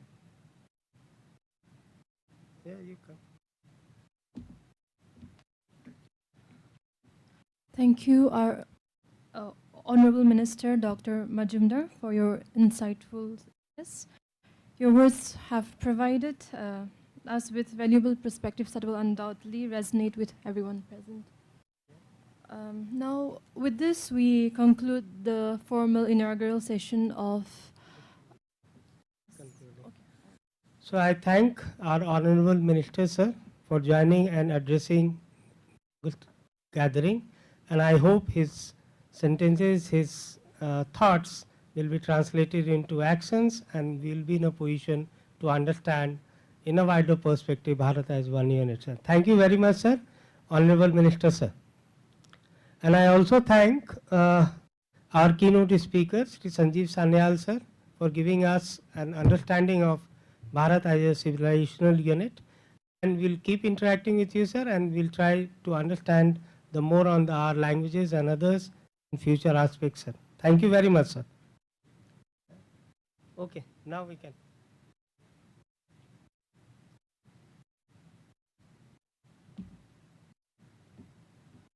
Thank you everyone for attending this session. Now we break for our tea break for 15 minutes, post which our first session will commence. Thank you.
Space ಇಲ್ಲ. ಹಾಂ, ಇಲ್ಲಿ ಇಡ್ತೀನಿ ಬಿಡಿ.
Good afternoon, everyone. I welcome back all of you to the first session for day one on Conference on India as One Linguistic Area and Interdisciplinary Perspective. This session will be chaired by Professor Rajesh Sachdeva, and there will be two speakers on this session. The first one will be Professor Hiraman Tiwari, and there is a slight change in the schedule. Second talk will be delivered by Professor Sudeshna Bhattacharya instead of Professor Ravindra Kumar. So first of all, I would like to invite Professor Rajesh Sachdeva on the dais to chair the session. Professor Rajesh Sachdeva, as we all know, is a distinguished linguist who retired as the director of Central Institute of Indian Languages in Mysore. His extensive career includes roles such as professor at CIIL and associate professor at Northeastern Hill University, with research interests spanning social linguistics, literacy, adult education, language policy, and multilingualism. He has been instrumental in promoting mother tongues, developing languages of Northeast India, and creating a data bank on Naga languages. In 2022, Professor Sachdeva co-edited the book Being and Becoming Multilingual, which delves into personal narratives about growing up and living in multiple languages and contexts. This work offers nuanced insights into multilingualism, its impact on individuals' professional lives.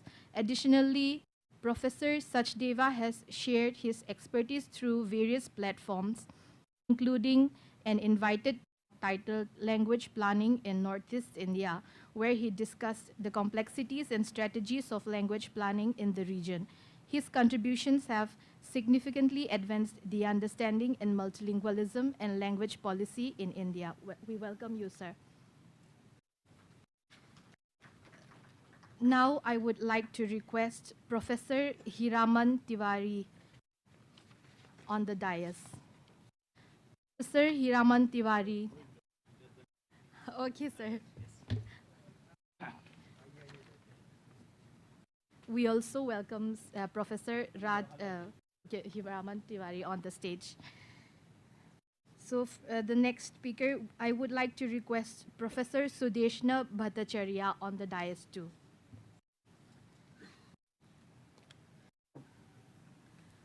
Professor Sudeshna. You also introduce sir, two lines, 3 lines at least. Okay. Hiraman Tiwari. Okay. He said, but anyway. Okay, sir. Yes, sir. Professor Sudeshna Bhattacharya is currently the HOD of Department of Sanskrit, Guwahati University. She is a distinguished academician serving as professor in the Department of Sanskrit. She holds an MA and PhD from Guwahati University, specializing in Kavya Sanskrit poetry. In addition to her role at the university, Professor Bhattacharya serves as the director of the Anundoram Borua Institute of Language, Art and Culture, Abilek in Assam. We welcome you, ma'am. And Hiraman Tiwari, you give him the introduction. Yes, sir. Yes, sir. Yes, sir. He will do that. Okay. No, otherwise you Operate this one, or you can take it. yeah, it works. Okay, so I will hand over this Yeah. to Professor. Okay, sir. Yeah. Yeah. Yeah. Thank you so much for asking us to be in this session. There are 2 speakers. We have an hour time. I want a very democratic distribution of that time, which is everybody's resource. So 20 minutes to you on my right, 20 minutes to you on the left, 10 minutes for discussion, and 10 minutes for me. I'll promise less than that when I have to speak. So, but we will have. Can you give me 25? So I'll for my 5 of mine. I'll speak for 5 minutes. Okay, take it. Go ahead. And you want to speak from here? You go there on the desk. Yeah, do that. No. I'll. It's all right. He wants to introduce himself.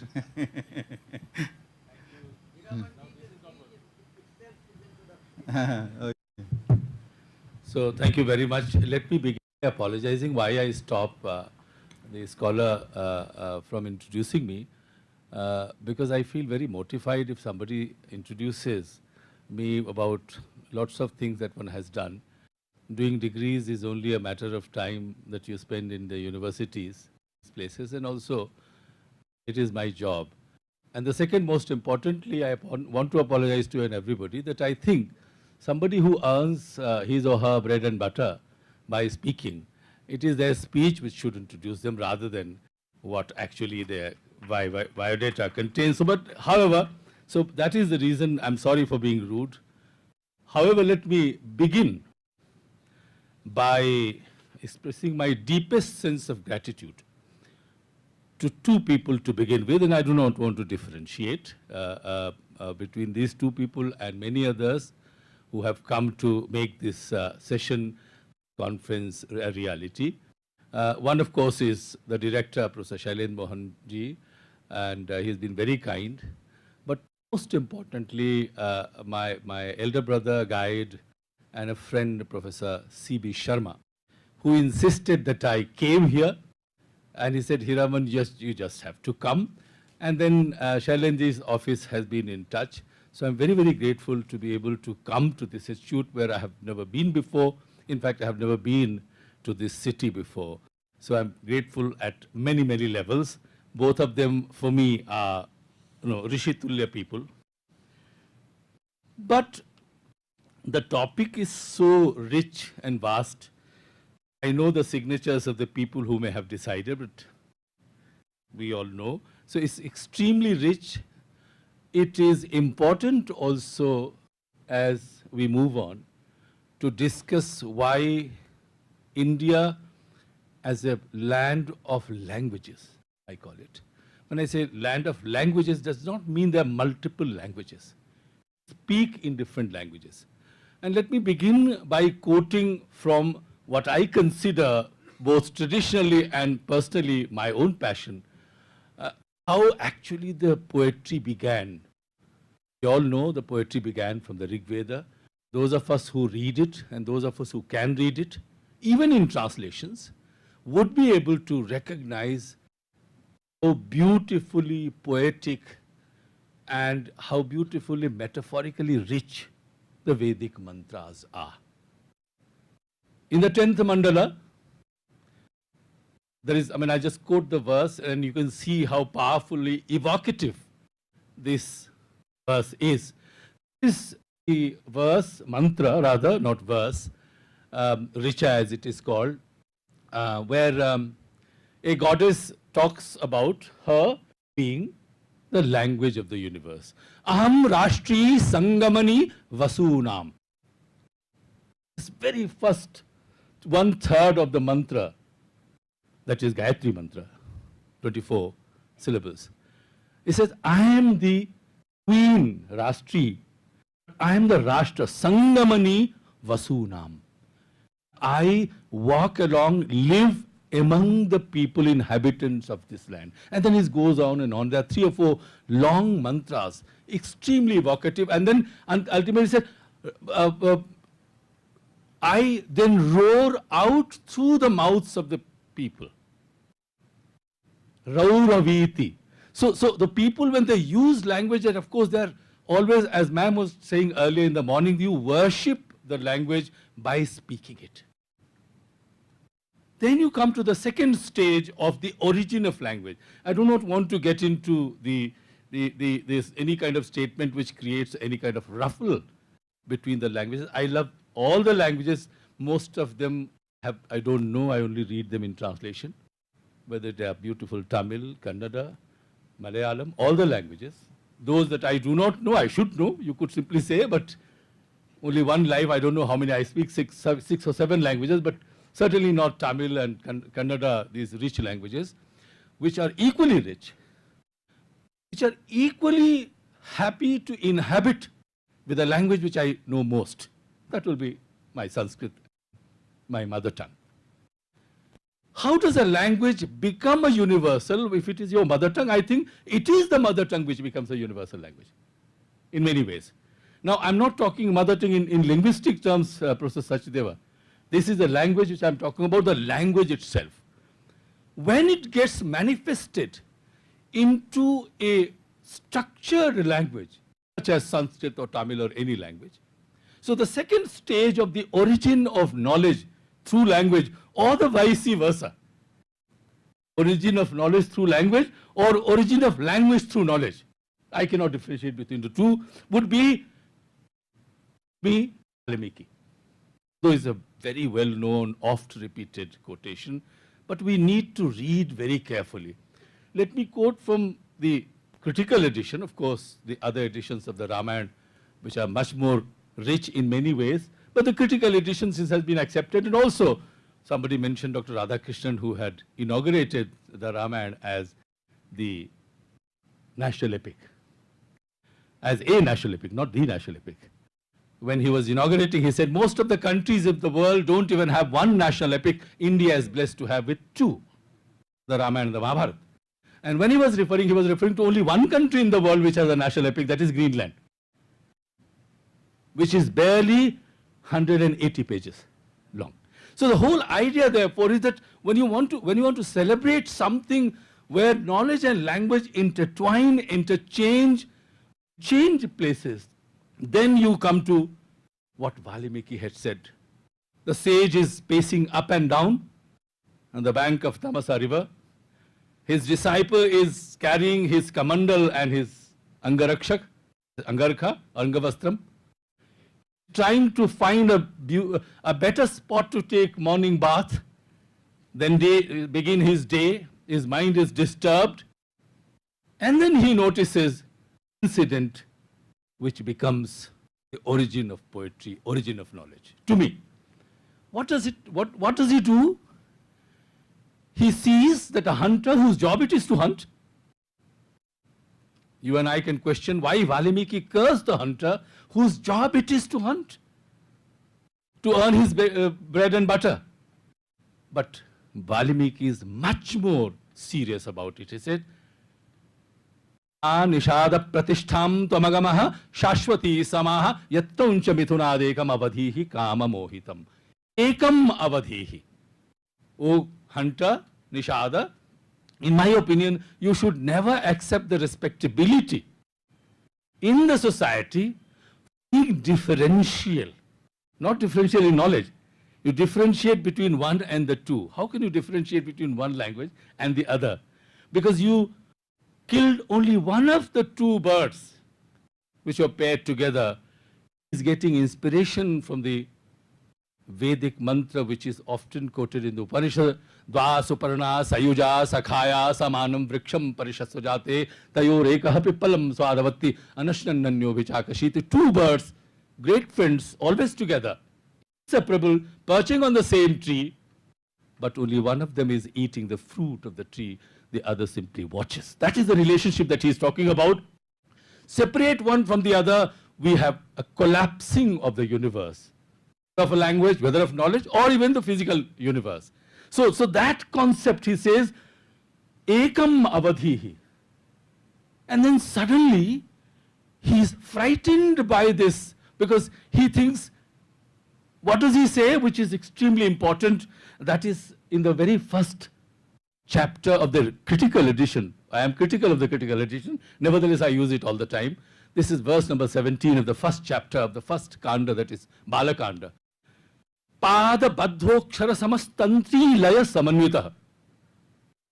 Extremely musical line. Pada baddha. A language, a poetry has to be structured, scientifically structured. It has to be pada baddha. 4 quarters. Tantri laya samanvita. The arrangement of syllables, words, should be such that they arrest the mind of the listener or the reader. Tantri laya samanvitaha. But the most important part, he says, which is why the entire scene that is being created at the beginning of the Ramayana, Valmiki Ramayana, is shokartasya pravatto me shloko bhavatu nanyatha. Any speech, any language, shloka, simply language, which emerges out of the suffering of the torment, shokartha, anyatha, remains the truth, becomes the truth. Why do I say that it becomes comes the truth. If I give you a running English raw, dry translation, tethered to the four quarters, each with equal number of syllables, appropriate for the accompaniment of stringed musical instrument, Tantri Laya Samanvita. These words spoken during my silence of torment will become the verse of the truth. The language must also be truthful. That is one aspect. Now, once you move ahead, and he said, how does it become? Just think of great authors, writers in the world. Goethe, for example, in his Ghost von Verlingchen. He makes that Goethe, and I give an English translation, not mine, E.H. Gombrich's translation. Thus I feel the moment what makes the poet, art wholly overflowing the emotion. Where man falls silent in torment, the God gave me the power to say what I suffer. Viyogi hoga pehla kavi, आह से उपजा होगा गान, उमड़कर आंखों से चुपचाप बही होगी कविता. Year after year after year after. What I'm saying is that the language and the knowledge and the poetry sustains irrespective of in what language it is spoken. At all it contains it, and what age it is spoken. What contains its vitality is where it has been spoken from, the point of departure of poetry, point of departure of knowledge, therefore. And therefore, let me go back to the very first verse and then come back. This is the introduction to how the poetry might have begun. He has got the knowledge. And there is a method to composing and creating a literature, literature of language, or language of knowledge. I get confused with these words, but they are to me similar when you think carefully. The very first verse of the Valmiki Ramayana, critical edition again. Tapaha swadhyaya niratam. Tapaha swadhyaya niratam tapasvi vagvidamvaram naradam paripapracha Valmiki Muni Pungavam. Each single syllable of this verse is so powerfully woven. Who is speaking? Once you get the art of language, art of communication, you needed a content. And once you own the content, the poetry fails immediately. I know of no poet, at least, I'm not overplaying it, I know of no poetry in many languages, particularly in Sanskrit, from after the Mahabharata and Ramayana, which is not indebted to the stories of the Ramayana and the Mahabharata. Whether it is Kaladas, whether it is Saumilya, whether it is Bhas, whether it is Dandin, whether it is Bhamaha, whether it is Bharavi, whether it is Bhavabhuti. The whole idea, therefore, is that I'm not saying, and we should never say that they have pirated the stories, it away, they have actually violated the copyright. In fact, they celebrate the knowledge. Which is why I say, go back to the very first verse of the Valmiki Ramayana, where it says, Tapaha swadhyaya niratam tapasvi vagvidamvaram. And once you want to gain knowledge for somebody, you have to have, which is why I said, rather than giving an introduction, let us see what Valmiki is saying. He is asking Narada, who is tapasvi, who has burnt all his desire only for the sake of knowledge. That is tapasvi. The definition in the Bhagavad Gita, the parallel text. And swadhyaya niratam, constantly busy gathering knowledge, gathering languages even. And then you have to, on top of that, vagvidam varam, a master among the speakers, the best among the speakers.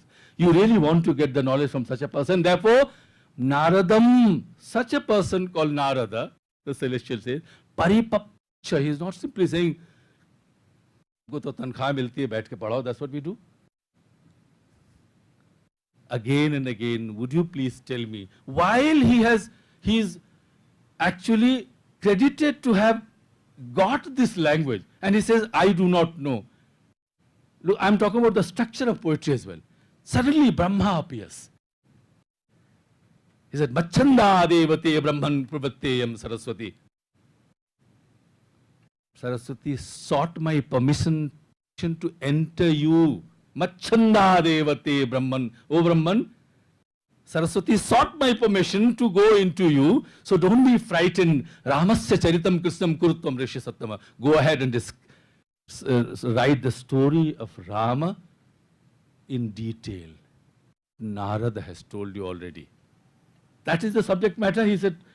And I said, who is this that is worthy of? So the content, somebody who beholds that content, and somebody from whom that content is coming, and somebody who can preserve that content. These four, which is why I call Pada, but the four things are extremely important, and therefore this ascetic Paripapracha repeatedly asks Narada to tell him what he should do, and Brahmadani says something which is extremely wonderful, and I'll come back to a little academic narrative because I don't want to give a pravachan here on the Valmiki Ramayana, because I know no Indian needs the story of the Ramayana and the Mahabharata. Everybody knows the story of the Ramayana and the Mahabharata. Brahma, because he is frightened. His disciple says to him, I have memorized it, sir, don't worry. Valmiki's disciple. You may have uttered it and you are frightened where it has come from. That concern is something that you should give away. Brahma appears.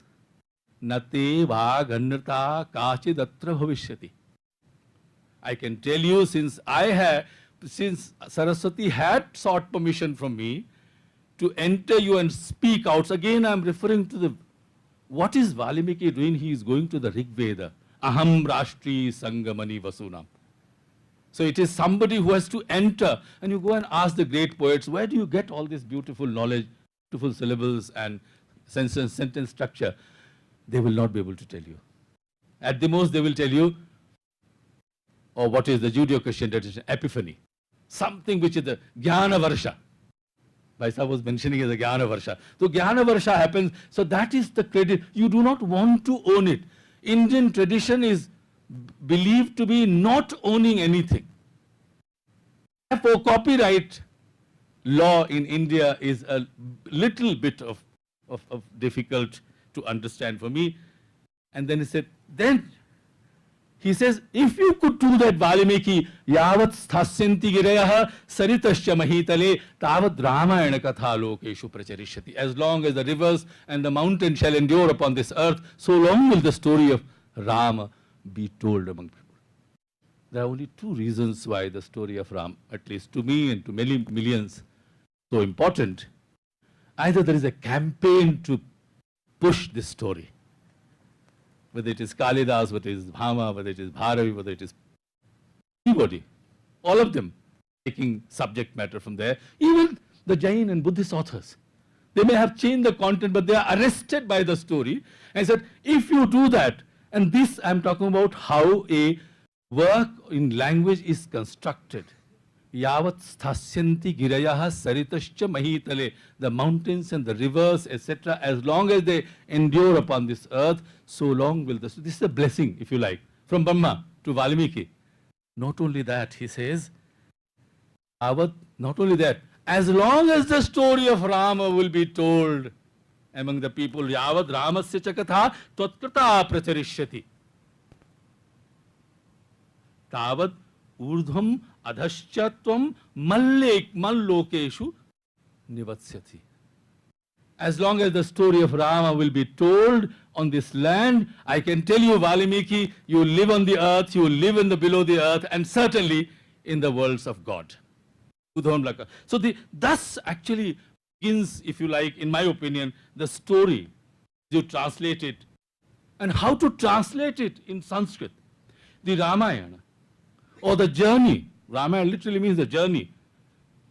So the journey of a language, the journey of the story, the journey of the person, all intermingle, and then that creates a beautiful language. This brings me to the use of language to turn it into a universal language. I'm cutting short lots of passages since you have given me 20 odd minutes. Yeah. I mean, you are the chair, so I will accuse you. I will accuse you of robbing me. Yeah. Yeah, but the poetry is not under control. Speaking of, but anyway, how many minutes more? 7 minutes. Okay, let me. So I am going to then end what ma'am had earlier, or I was thinking ma'am was going to discuss this thing. What will I do now? I had thought about it. It is, I'm talking about the method of storytelling. Once you have created a language which you consider as a universal language, my point. Almost every poet wants to, Rama tumhara charita swayam hi kavya hai, koi kavi ho jaye, haj sambhavya hai. These are great poets of the 20th century speaking. Viyogi hoga pehla kavi. Or you read, I'm talking about any poet. Or when Harivansh Rai Bachchan talks about Pushpakali ka aakar nahi shringar, usi ki vikalata hai. Lahar sagar ka nahi udgar, uski vikalata hai. Kook koyal ki nahi manuhar, uski vikalata hai. Mritika ka ye nahi sansar, uski vikalata hai. So the poetry happens on its own, which is why I'm connecting it to the Rig Vedic poetry, and then from there, whether they acknowledge it or not, but if you read it carefully, you will find the connecting thread. That is my point. Now, of course, when you create a story, Upanishads, you read pick up any Upanishad. It begins from a most benign, simple question. It is the question that matters. No, pick up any Upanishad. So much so that one of the Upanishad is called Krishna Upanishad. What happens to Ishavasya Upanishad? 18 mantras in the Ishavasya Upanishad? Yeah. Read the Ishavasya Upanishad 18 verses alongside the 18 chapters of the Bhagavad Gita. I'm always wondering, why is it that so scientifically these things are organized? Each single Upanishad, I do not know whether the Ishavasya Upanishad is a commentary of the Bhagavad Gita or the vice versa. I leave it to the reader. Ishavasyamidam sarvam yat chit jagatyam jagat. So the ownership is immediately given up. There is no question of ownership, whether it is a knowledge or language. So if anybody says, this is my language, tena tyaktena bhunjitha. You should adopt, take it up, whatever is left of it. To us, nothing is left of it. Which is why I'm saying, when it says pushpa kalika akar nahi shringar, usiki vikalata. It cannot hold it. It is not decorated on its head, the flower. Jhanak ghumuru ki nahi jhankar. Usiki vikalata hai. This is a poetic way of presenting it. And then he, ma gridha. The word gridha is extremely important. It's very close to what the word we find in Hindi, gidha. The qualities are, it is always looking to grab something. So, not only should you abandon what you own, but you should not have any desire to own. But I'll just penultimate thought I'll give you here. Shankaracharya, when you read his bhashya there, Gridha, this is on Gridha, ma'am. He said, Athava ma Gridha. Alternatively, can we translate Gridha as follows? Kasya svinnama ityepeksharthaha. Who actually owns it? What are we talking about? Kasya svidhanam is a question mark. It's turned into a question rather than somebody else's. Kasya means somebody else's. He said, Kasya svidhanam. This Shankaracharya is coming up. Whose dhana is it that you want to call? Even whatever you're consuming is not yours. It will disappear. There says, Kasya svidhanam gridhyeta atma eva idam sarvam. That's how he ends it. Of course, he keeps going back. But in that context, therefore, we need to know the journey not only of somebody's great or some life, but the journey of the languages. One can go on giving you examples after examples. I would only end by giving 2 examples. One from my favorite Tulsi. He said, Jane binu na hoi paratiti. Without knowing, you do not trust. Paratiti is a Sanskrit word, pratiti. Jane binu na hoi paratiti, binu paratiti hoi nahi priti. Unless you know it, you do not love it. You do not trust it. Binu paratiti. and unless you trust it, you cannot immerse yourself in it. Therefore, we need, the first step is actually not only to know the entire tradition, but let me quote a 20th century poet who said about what a language can do to you. Well, where have I written it down? This is English poet writing in 1967, 68 sometimes. Ivor Richard, some of you might have read him. He's talking about, first he said tongue, later on it's mother tongue. I'll read and end it there, and I hope I won't use up too much of your time. Our mother tongue so far ahead of me displays her goods, hints at each other, each bond and link, provides the means, leaves it to us to think, proffers the possible balance mutually.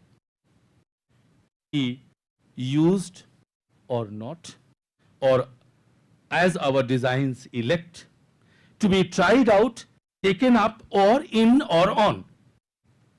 Taken up, taken in, taken on, scrapped or transformed past recognition. Though she sustains, she is too wise to direct. There's no difference between a language and a mother, by the way, that's what he's saying. Ineffable, regenerative. We can't articulate it. It comes again and again and again to us. How does she know? So much more than we can. How hold such store? So it is the language which knows, not we. For our recovery, for what must come before our instauration, regeneration again. That future we still owe to what, to whom, to countless our kind, who, finding meanings, who has known mind. Thank you very much. Yeah, thank you so much. Since it was on Ramayana, I won't tell you one sentence, but I'll ask my other speaker.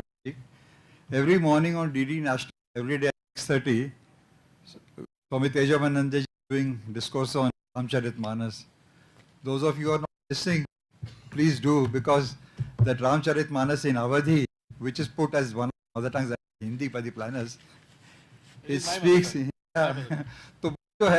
the kind of Vedant, because I've had a good opportunity to read the Valmiki Ramayana also, and the story of Ramayana is told to Valmiki and he writes it, right? I mean, the story precedes Valmiki's writing, right? That's something to be known, that it was not as if he created the story. The story was, so the story, the people's folk story goes on from generation endlessly.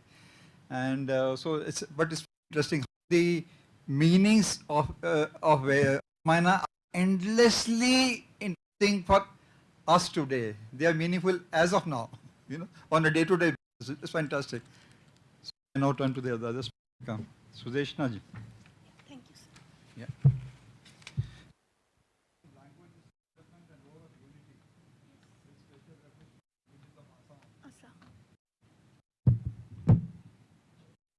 Sarvebho Namo Namaha. Respected Professor Rajesh Sachdeva sir, respected Hiraman Tewari sir, respected Shailandra Mohan sir, Honorable Nivedita Didi, all the luminaries present here, and the associates of CIIL. First of all, I take this opportunity to offer my heartfelt thanks and gratitude to the Director CIIL, Professor Shailandra Mohan sir, for giving me this chance, because I consider myself as Hangshamadeva Kojata. Even then, I will try my best to place before you some points on the topic language, its development, and the lore of unity, with special reference to the language of Assam. As I belong to Assam, so I have taken this topic. It's known to all that how much important a language is. It is the vehicle of growth, the weapon of self-sustenance, and the rudder of one's existence. Homo sapiens could overcome many odds and develop their cognitive abilities with the help of language, and the use of language pushed them ahead in the path of scholastic growth since its inception. But if we look into the fact how language started to work, it obviously makes us astonished to think that outwardly language is nothing but some codes of sounds and letters. Our Honorable Nivedita Didi has given very important points on this topic.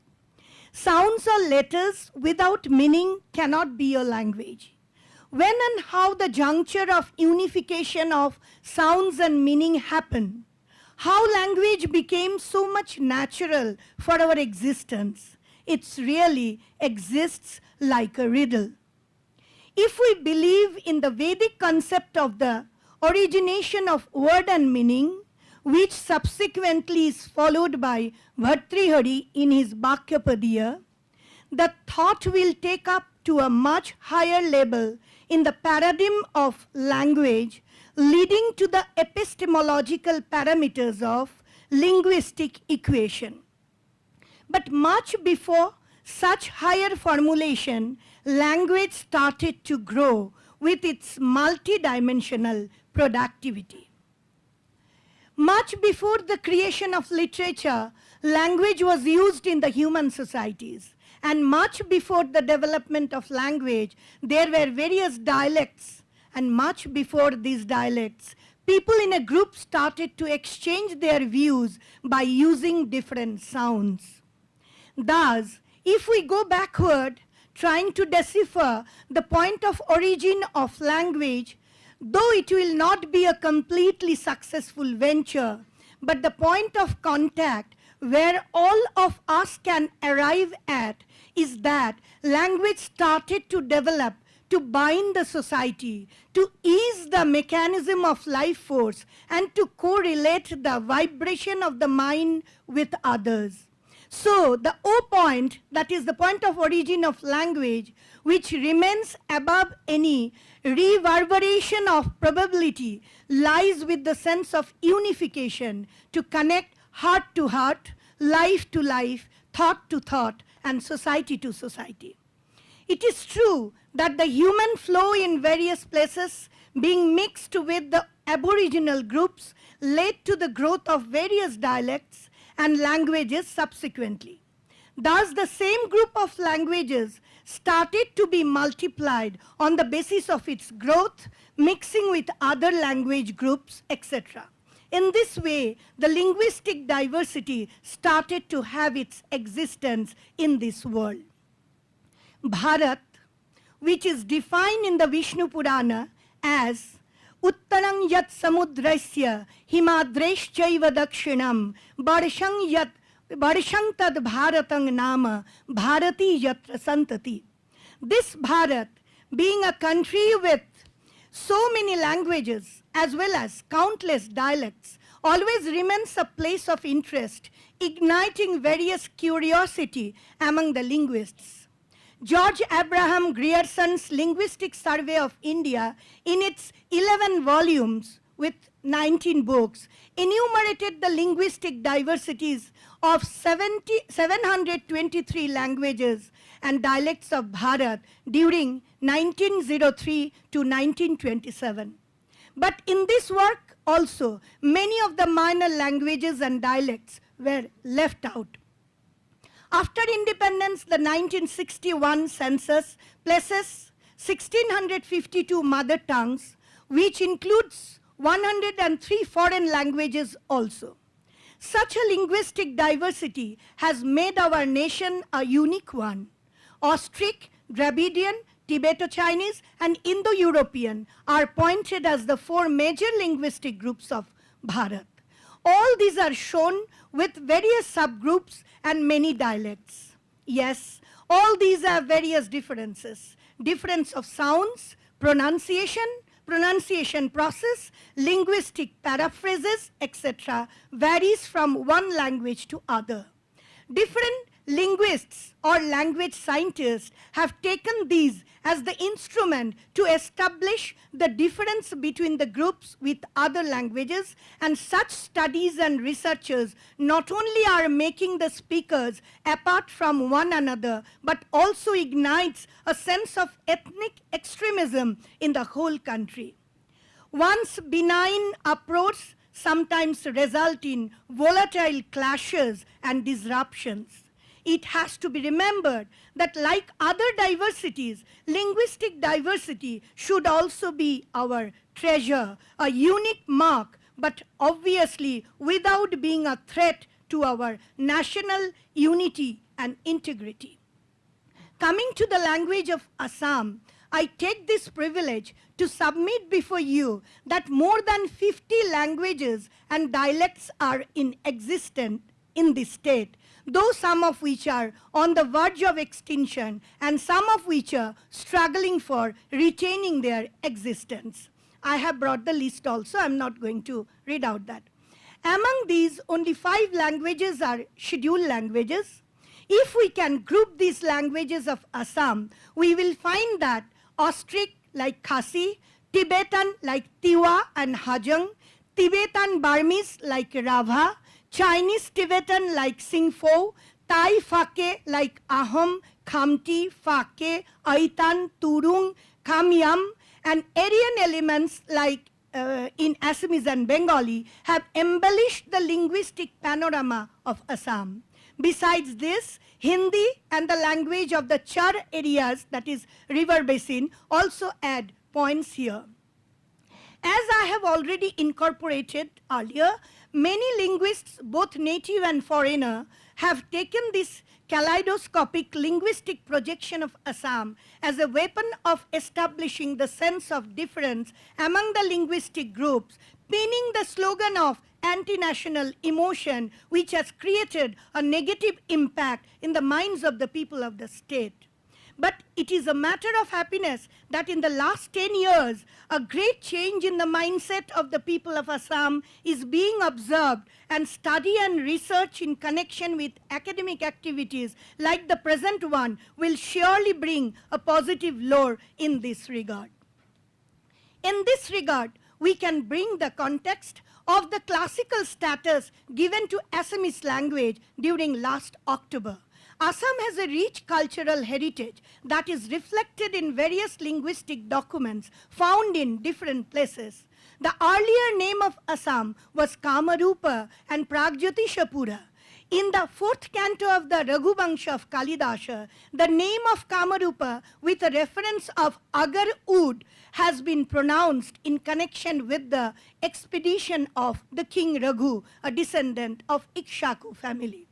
Even the Ramayana pronounces the name Pragjyotishapura in the context of Rama's search for abducted Sita. Though Hiraman Tiwari sir once told that this, some scholars are taking this Pragjyotishapura as a different place. In the Allahabad stone pillar inscription of Samudragupta 4th, 5th century current era, the name of Kamarupa is found. The reports of Huan Sang in 7th century and Al-Baruni in 11th century also display the name of Kamarupa. The books like Kalika Purana and Yogini Tantra in between 10th to 12th century clearly speak about the background of this place. So the linguistic connection between Sanskrit and Assamese is obvious and proof-based. Grierson himself has written in his Linguistic Survey of India, Volume 5, I quote, Assamese literature is essentially a national product. It always has been national and it is so still. The genius of its people has led it along lines of its own, and its chief glory, that is history, is a branch of study almost unknown to the indigenous literature of Bengal. It is very much important that language is only a medium of expression, and what is expressed through language is what that makes the language powerful, as our Honorable Nivedita Didi has stated and Professor Hiraman Theory sir has placed.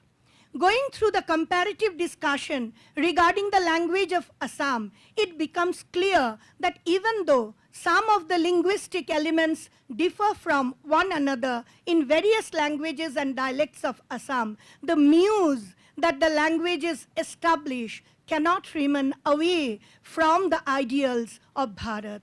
Even today, when the linguistic elements of various languages are judged, the methods possess the glimpses of Yashka's Nirukta and Panini's grammar. The division of padas in 4 forms, the Karaka Vibhakti concept, the formation of sentences, the addition of the inflections, the roots and suffixes, etc. are examined in a manner which have come down the ages through our national heritage. It is also important to note that the Vedic language and Vedic culture in ancient time was not restricted to the geographical area of today's Bharat, but it extended beyond that, as our Sanyal sir has placed it. And Vedic Sanskrit was much more flexible than classical Sanskrit, making it more similar to the other languages. So, any attempt to decipher Vedic linguistic elements in various languages of Assam and other states may remain successful in various ways. Another notable point is how can the languages be different which speaks the similar type of talks. I am giving some example.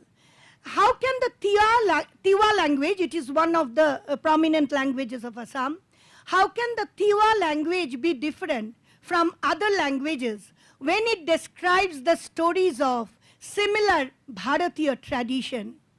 How can Karbi language, it is also one of the prominent languages of Assam, how can Karbi language be different when it relates the Ramayana story in its local Ramayana, which is known as Sabin Alung, it is the Ramayana, Karbi Ramayana? How can the languages of Aham be sporadic when it relates the process of Devi worship? How does Dimasa language be, how can the Dimasa language be different from other languages when it depicts the traits of its gods and goddesses in a similar manner that is exhibited in many of the Puranic sources?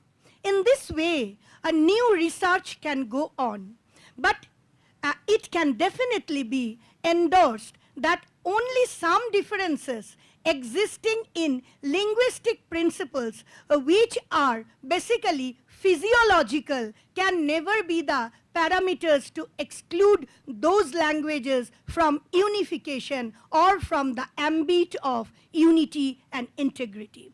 It is rather fruitful to exhibit the inner connections, cultural affinities, medicinal practices, family bonds, etc. that remains closely annexed in various language groups.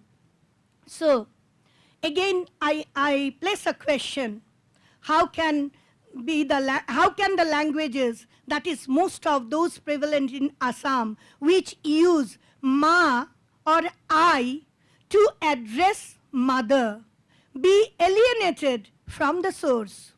How can it be an isolated language which uses pita or devta, means devata, to address the father?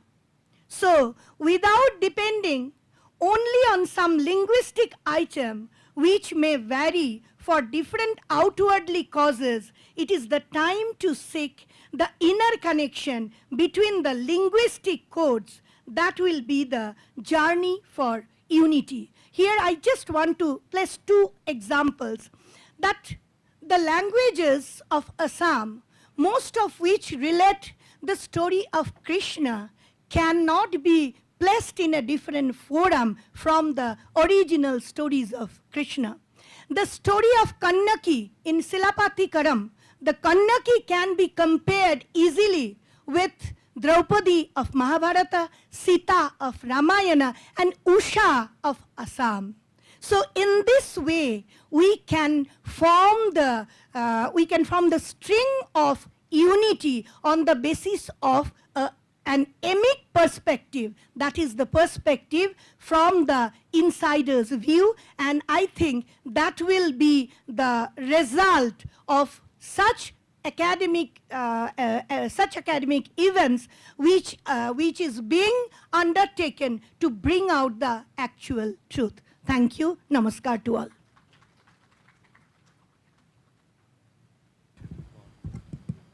Should we on?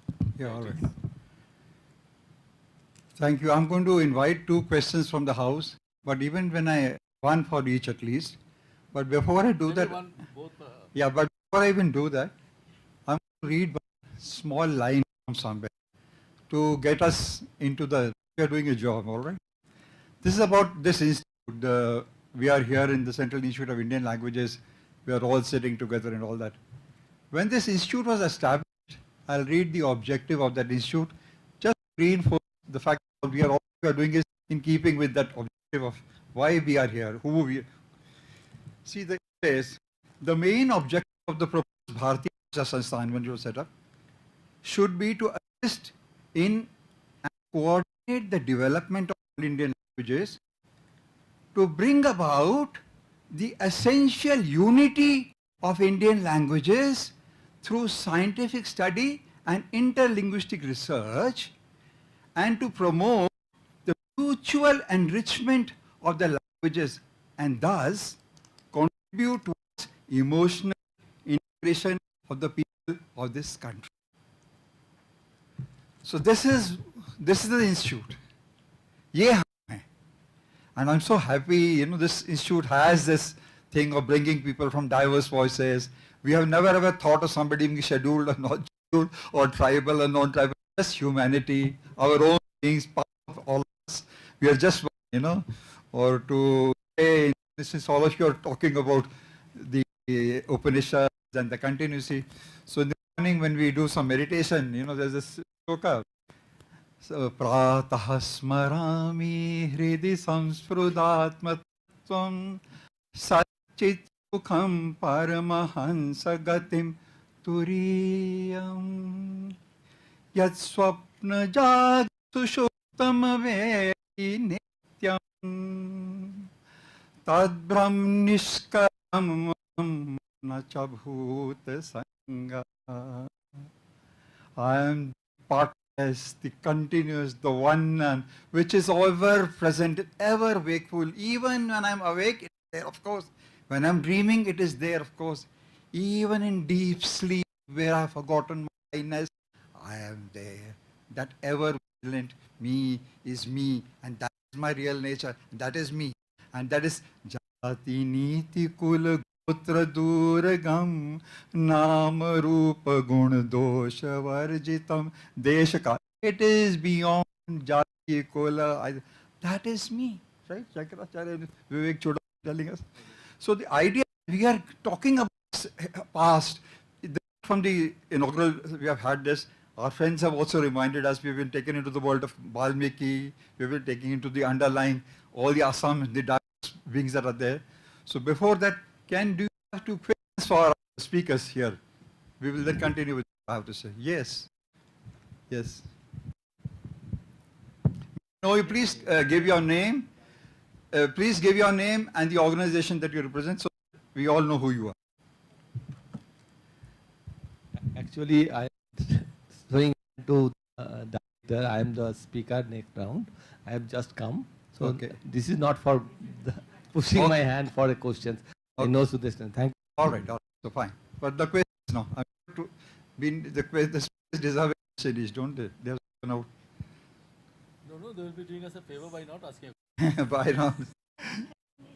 Yes, I'm glad we are doing well on time, so we are about to end. I already had a say, but I thought if there is a question in your mind. Yes. I am Dr. B. Gopal Singh. We have learned that traditionally language has brought us together. Sir, how about the modern technology, artificial artificial intelligence, which has brought everybody together. How do you make a comparison of this traditional and modern mix to bring the people together through languages? You asking me? Yes, sir. Yeah, okay. So, see, as you might have guessed, I'm not a person who can speak confidently about AI, although we use it. Even I use it in some sense. So to answer and to try and connect confidently, even in some ways tertiarily, to the ancient wisdom, to the AI, I can only tell you that if I read the Valmiki Ramayana today, and I'm talking about myself, or any of the ancient texts, they are extremely modern. Since you use the word modern, the content is modern, the style is modern, the question is modern, the answers are modern, and therefore AI, of course, is a mechanical tool, a scientific discovery where it can help us perhaps preserve it better, but it can also mutilate the beauty of what was there in the. I'm not somebody who just simply lives in the past. I very much look forward to living in the future as long as I can live. I always believe that today is better than yesterday. So this takes to the realm of what Isaiah Berlin, one of the greatest thinkers of 20th century in terms of history violence, has given a definition of utopia.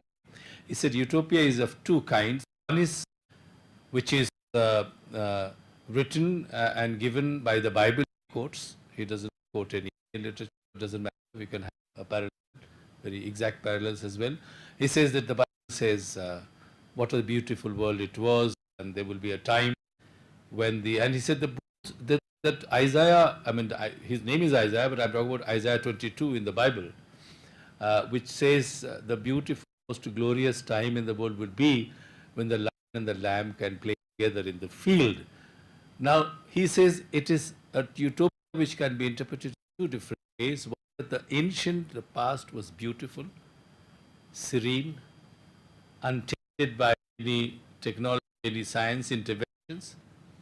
And then he says the forward utopia, but this is how it would be. Let me quote to you, not the entire section, but the concept of Ramarajya. And that Ramarajya, if you read at the end of the Uttarakhand of Valmiki Ramayana, and in the Uttarakhand of Tulasi Ramayana, in the Uttarakhand of Kaka Ramayana, in the Uttarakhand of Kirtivas Bengali Ramayana, in Uttarakhand Malayalam, you read it, and there it talks about a world which you and I, and people can laugh at it, it's an imagined world, but we are always looking for something where we try and find a harmony. So I'm not saying that whatever was there in the past is beautiful. Assamese, I haven't read it, so I said I have read only 10 Ramayanas. So yes, exactly, and I'm sure they have it. So the point therefore is that I would simply say that you can manage to match the ancient or the past with the present, looking into the future, then it will be good. But this is all in the time AI is all can be turned into a hogwash. Whatever I say can become, because they do produce. So suddenly somebody sent me my father's photograph, only photograph that I have of my father.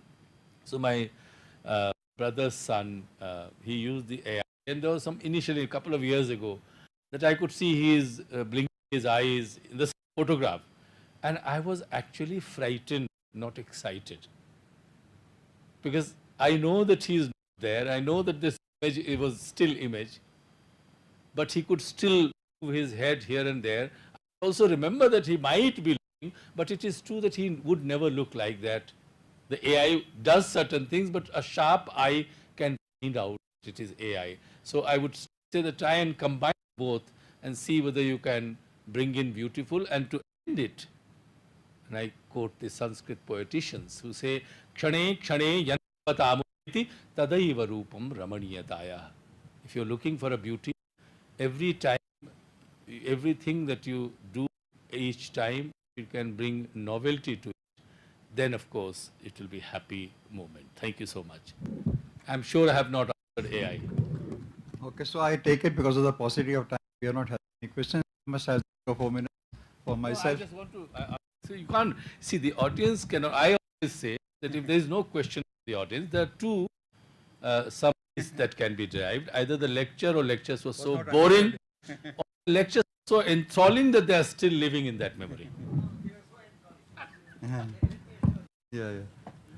You know, there's a book in the library, you will be able to discover it on language structure and translation by Nivedita. He talks about an American Indian language in which past is seen as something in front of us, not behind us. Okay? Past is something that you can see, but when you're trying to see the past, as we were trying to, right, in the morning, the discourse, and everybody, we are trying to discover our past, right? We are who we. We are going back and trying to design. We are told that people have talked about new narratives. There are all kinds of motives people have had, and they have spread their conspiracy. We have become, all kinds of things. I'm not so distrustful about what has happened if I believe in the goodness of godness. So I believe that lots of things happened with the will of God, and things may have, even who I call leaders and traitors were me. It's okay, they were all part of me. I treat you as me. And I owe my weaknesses. My weaknesses are my as a nation, fine. But the strengths of the nation, the fact, the idea that India is a linguistic area is a discovery done through laboring of research by linguists, people like Aldo, who actually did proper documentation, proper discussion came up. It was not just a slogan, right? It is hardcore work, proper labor of people of discovering the things, and linguistic work is very demanding. Right from the being able to transcribe the variety of sounds that Indian sound systems they have. There are languages that will have glottals, others have tones, others have nothing. There are implosives, there are all kinds of sound systems that play in India of all that. You go back and so the whole idea of capturing the description of languages is not easy. But it's the same thing. But this is the country which gave linguistics to the world, right? We started linguistics as a discipline in this country, right? Where was and why was it born? Why was linguistics born? It was born to safeguard the oral traditions, right? We knew vulnerability. The speech was something in its very nature which was vulnerable. So we now talk of endangered languages. Right from the beginning, it was understood the languages endangered, speech is endangered. Right? A talk of today, right? The very idea that speech in its nature is something that will change over time, over space, over social strata, is something that we have recognized all the time, and we need to encode, safeguard, bring about methods of keeping the tradition with us. So we discovered we had those Vedangas, the Shiksha came about, the study of sound, phonetics, phonology and everything. We made up our dictionaries and thesaurus, Nirukta, as Vedanga developed, right? We also did Chandas, right? Because everything was coming in metrics and prosody, and patterns of sounds were there. How many syllables are there? The patterns of syllabification. What is going on? Everything the code was oral form, it was in poetic form often, and we wanted to capture it so that the next generation will know exactly how to pronounce those things, take it forward. Right? So we had Shiksha, we had Nirukta, the dictionaries were given, the Chandas was given, and of course the crowning glory of Vyakaran. The Vanini's Adhyay, the book of 8 chapters, which also takes into account there are so many other contemporary grammarians at that time, right? He is mentioning Shakalya and Shaklaya and so many of those other people right in the classification of it. And yet the entire idea of the fact that language be made finite in some sense. What is infinite in nature can be made into a set of finite set of sounds, a subset of possible universal sounds. Each language has some of them.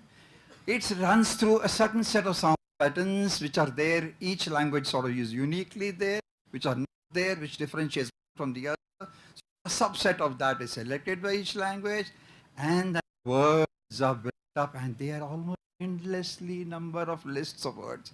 But the words have forms or meaning which you even see through transpiration doing.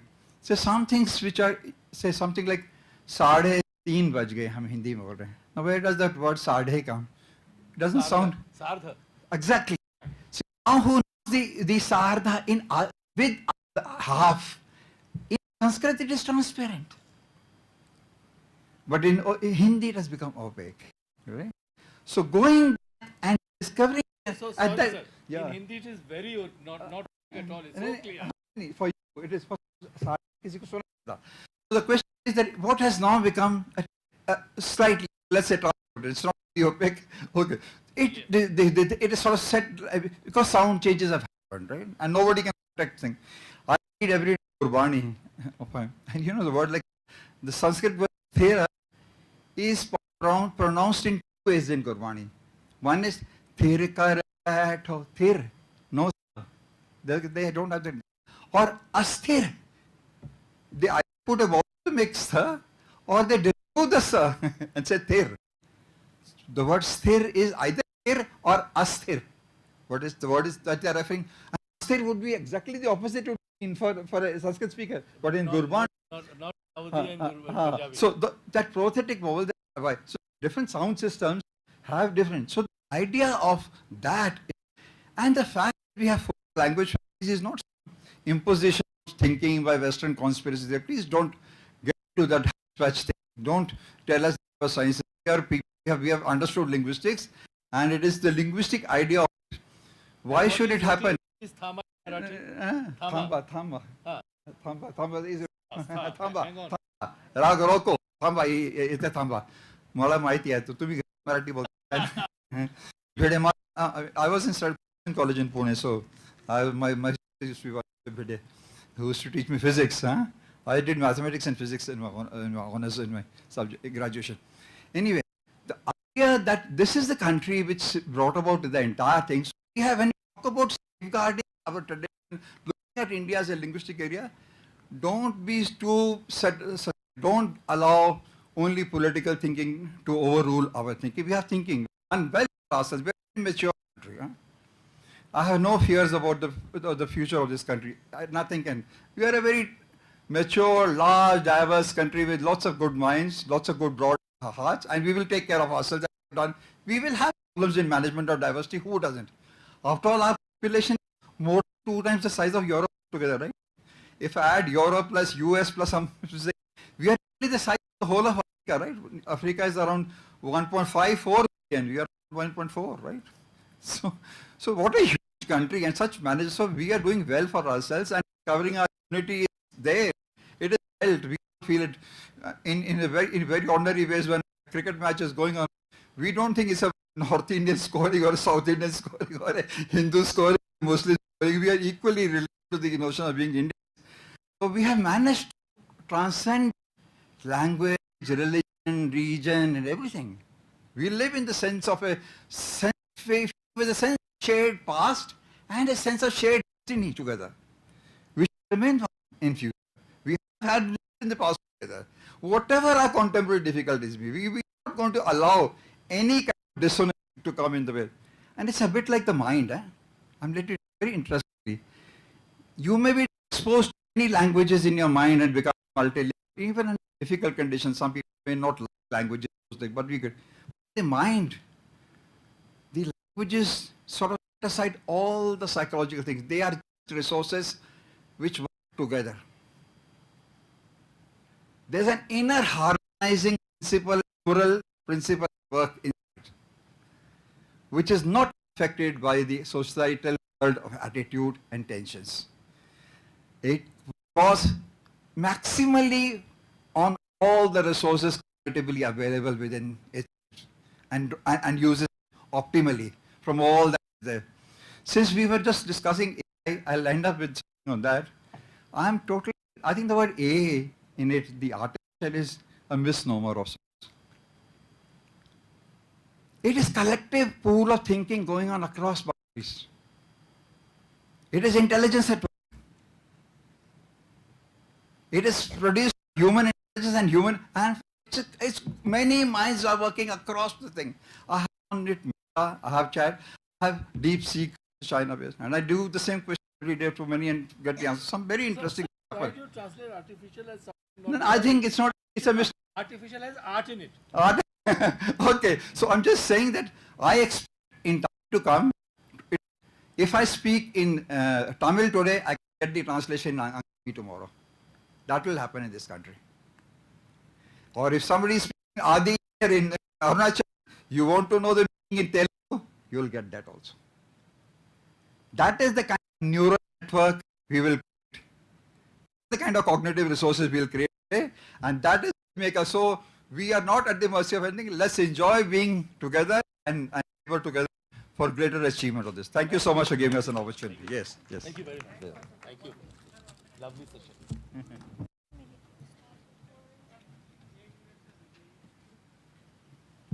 So before we end this session, I'd like to request Professor Sachdev to please present a memento to both our speakers.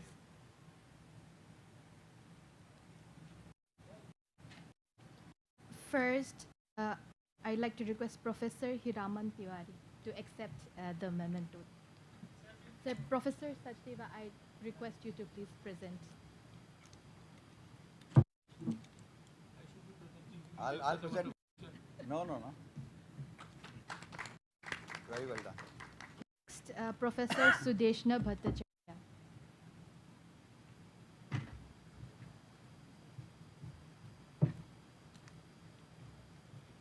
And I'd like to request our director, sir, to present to Professor Sachdeva.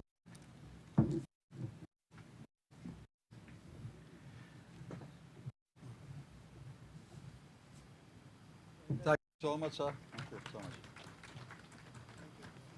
Let's go. Thank you so much, sir. Thank you so much, ma'am. So lunch is served for all at the International Guest House. I invite all of you to please join us for lunch. Thank you. I have to go home. Lunch is there.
Hello, hello, check 1, 2, 3.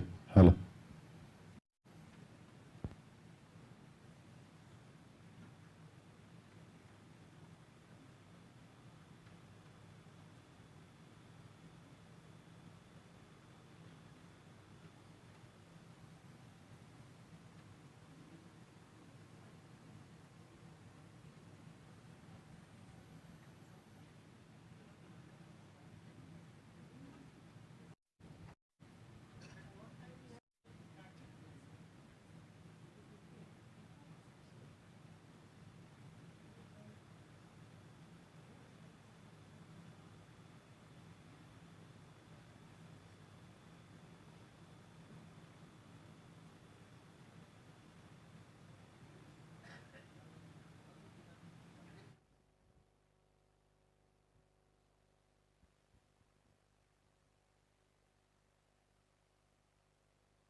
Good afternoon, ladies and gentlemen.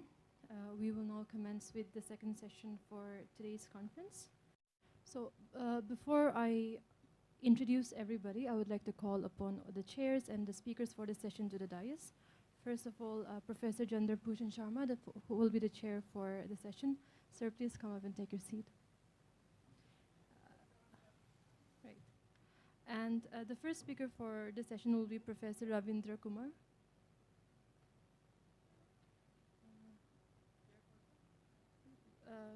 Professor Chandra Bhushan. Okay. The second person is Professor Rajesh Kumar Saha, and the third being Professor Nirja A. Gupta. Please come up and take your seats at the dais. Now let me introduce all of them. Our chair, Professor Chandra Bhushan Sharma, is a renowned educationist and former director and professor of education at the School of Education, IGNOU, New Delhi.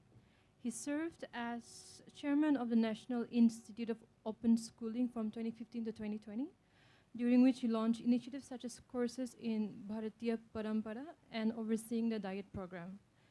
Under his leadership, NIOS received international recognition, including the Commonwealth of Learning Award of Excellence in 2016. Okay.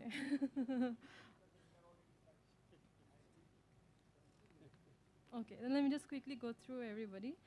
Professor Ravindra Kumar is a former professor at IGNOU, is a historian academic with over 4 decades of experience. He has since retired, post which he has been advising universities, colleges, and government bodies on NEP, UGC, AICTC, and NAC compliances. His key academic interests include Kantian philosophy, cultural heritage, and medieval Indian architectology. Our second speaker is Professor Rajesh Kumar Saha, who is a professor of education at the Regional Institute of Education at Mysuru, and he has his PhD from the University of Calcutta. He is a nominated member of the National Advisory Council, and previously he taught at Rabindra Bharati University, Kolkata. Our third speaker is Professor Nirja A. Gupta. She is the first woman Vice Chancellor of Gujarat University, Ahmedabad, and is the former Vice Chancellor of Sanchi University of Buddhist Indic Studies and the principal of Bhavan's College.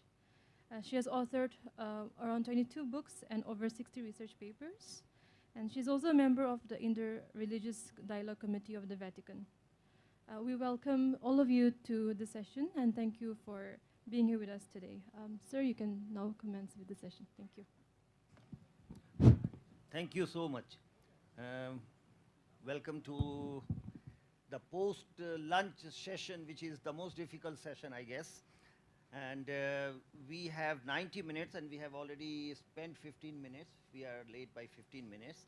We have 3 speakers. I won't have my comments and also not introductory remarks. I would straight away like to invite Professor Ravindra Kumarji. I know Professor Ravindra Kumar for a long, long time. He's a great scholar, and I have heard him on many occasions, and I would love to hear him again today. I had some discussion with him last time, and I got a feel of what he's going to talk about. So I'm so inclined here, Ravindji. Sir, the floor is yours. Say about 25 minutes and थोड़ा break का भी समय हम लोग खा लेंगे तो लेकिन आपको सुनना चाहते हैं हम लोग.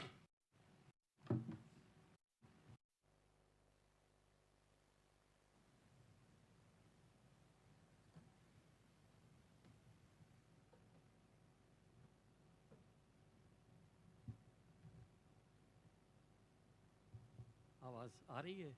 M I audible? भाषा विज्ञान संस्थान के निदेशक डॉक्टर शैलेंद्र मोहन जी का बहुत आभार, उन्होंने ये अवसर प्रदान किया, और सभापति महोदय का बहुत आभार कि उन्होंने 20-25 मिनट का समय बोलने के लिए दिया, अन्यथा आजकल के सेमिनार्स में 7-8 मिनट में ही अपनी बात ख़त्म करने का आग्रह होता है, और स्पीकर को सुनने से ज़्यादा खाना पूरी होती है कि वो आ जाए और अपनी बात कर दे. I will take you to a different world, from the world of language of text, to the language of stones, bricks, mortar, centering, embellishment, dust, dirt. So it should be a different kind of experience for the audience. Will not take beyond the stipulated time. Therefore, it is important that I read from the text. That will make me speak my things in sensible manner and in a cogent language, and something that is communicated to the audience. I hope I'll be able to communicate that to the audience. We are today situated at a point of time in history when forming a view of India by reassessing its past and analyzing its changing circumstances seems a necessity more urgent than ever. Raising and answering complex questions about the view and addressing problems emanating from the body of disciplinary knowledge used in forming this view today requires the application of new methodological perspectives. It is now becoming increasingly evident that any coherent understanding of complex issues, mostly originating from departures rather than continuities, occurring in the realm of disciplines under the impetus of such methodological initiatives, is beyond the ability of any single discipline to address comprehensively or resolve adequately. And that gives me confidence, by virtue of being a historian, to speak amidst the galaxy of linguists here, well-known names, and we have been hearing all kinds of very interesting presentations since morning. Forming a view of India is a research problem, and I say that emphatically, is a research problem that is rarely addressed adequately within orderly disciplinary categories. It requires conventional terms to be variably used and metaphors to be differently identified. It gives rise to gradual devising of new theoretical and methodological orientations. Today, the notion of totalizing, unifying grasp of our subject is fast waning. And in this perspective, history and architectural heritage constitute an interesting collective whose diverse areas and critical idioms may be found useful in unraveling each other's text, kind of text that I indicated in the beginning, the text of stone, bricks, etc., and reconceiving the relations between their borders, and in turn help us form a view more compatible with the historical community of India, modern nation. This takes us to a probe in the epistemic frames of and cultural interface provided by the structural forms in Indian architecture. This presentation focuses on the interface of architectural forms at the cusp of the early medieval period, particularly the time when new, within quotes, new structural forms were introduced, the advent of the Turkish rule in India, in Delhi, and epistemic frames were conceptualized as an orienting lens for learning community of practice. This presentation also attempts an investigation in the potential of epistemic frames as a theoretical and analytical framework for understanding the interface between new and extant structural forms and between history and architecture. In the context of history, these frames can be seen as the lens through which individuals view and interpret past events. The cultural frame seeks to understand the ways in which cultural practices, beliefs, and values have influenced historical events and shaped the world as we know it today. Until the beginning of the 20th century, the literary and historical studies were held together by an alliance of older literatures, historicists, and their critics, both of whom were willing to suspend some of their disagreements for the sake of creating early disciplinary programs of historical and literary canon. Since the 1950s, however, the uneasy feeling in the academia began to grow that the requirements and the assumptions on which the disciplines and their domains were premised belonged to a vanishing order of things. In part, this feeling arose simply from changing patterns of reading the discipline. The classical members of the profession often lamenting a shifting interest in becoming theoretically sophisticated than widely read. But in greater measure, it derived from changes in the underlying organization of knowledge that defined the discipline. As the parameters of individual disciplinary fields began to be redrawn, the existing methods of working in the discipline also began to recede. 1960s, 70s was the time when scholars vigorously argued for a refiguration of historical and also literary studies. At the core of this argument lay the realization that objective, and I emphasize that objective and disinterested histories, as well as historical truth, were unachievable. The past and questions about the nature of history therefore remain interminably open, new and disobedient approaches. The new ways of thinking history, a new methodology, and the alternative discourses offered by the range of cultural and philosophical thinkers have radically altered the epistemic basic structure of history.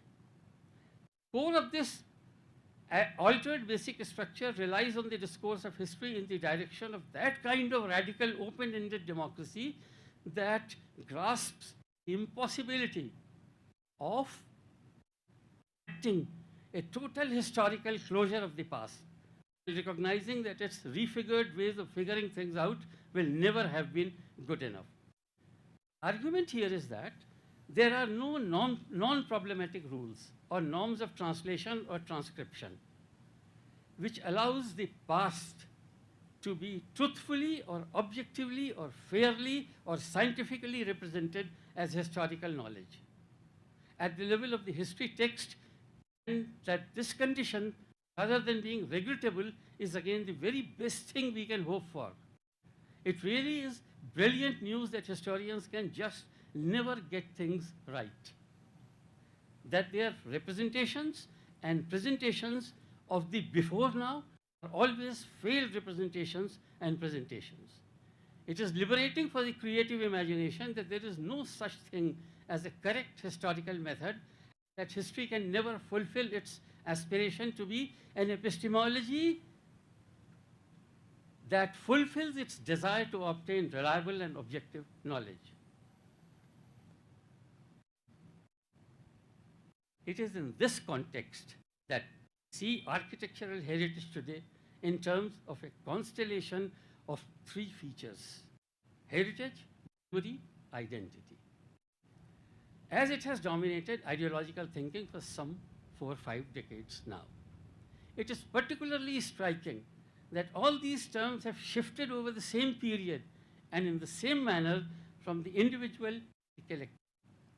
They echo and complement one another. Heritage traditionally referred to the goods and properties one inherited. Today it refers to the goods and properties of a group which help define the identity of that group. The meaning of the word has been enormously extended since we readily speak today of a linguistic, cultural, or genetic heritage. Memory, strictly speaking, is a phenomena linked to the psychology and physiology of an individual person. It now encompasses a broad spectrum of meanings relating to the different forms of presence, real or imaginary, of the past in the present. It could almost be said to have replaced the word history, which by definition refers to a social and collective phenomenon. Identity traditionally expressed unique character of a person in an administrative sense. Today it is the broadest of the three terms. At one end of the spectrum, we speak of the identity of particular groups, the other of national identity. This continues to provoke much discussion and also hostility in many cases. We can understand how, I'll leave this out.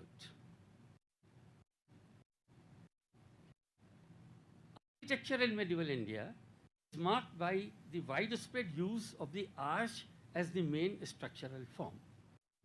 Similarly, the use of a round dome to provide covering, roofing over walled spaces is visibly well distributed. It is generally contended that these new, within quotes, architectural forms, arch and dome, made of bricks held in place by lime mortar, were an advance over earlier methods and had even made masonry construction an affordable proposition. Closer examination, though, reveals that these forms had not completely supplanted the earlier column and beam structures. Instead, the two allied gave rise to a syncretic style. This style contains two different structural forms, then be cited as an attribute. However, it should also be admitted that sometimes this combination is treated as bordering on the grotesque and having incongruous structural elements. A study of the new structural forms should therefore chiefly concern itself with a probe into the design and structural behavior of the forms, devices that were used in the buildings and other structures, and should focus on the following. 1. How do the new forms and the structural actions come into play as they are actually used in the buildings? 2. What are their inherent potentialities? 3. There are ways in which they facilitated construction. 4. In what manner did they allied with the structural forms practiced in the earlier period? 5. The overriding considerations, if any, of the available building material. And 6. Subsequent exploitation of this new architectural technology in built structures based on the wide range of choices made available to the builders.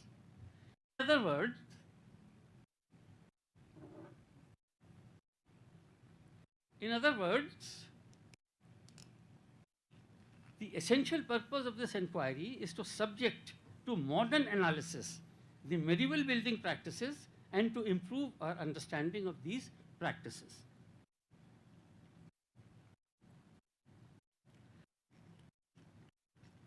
I give this description as far as possible in a language that is not very technical, though at times the structural analysis of forms will nevertheless require the use of some technical language.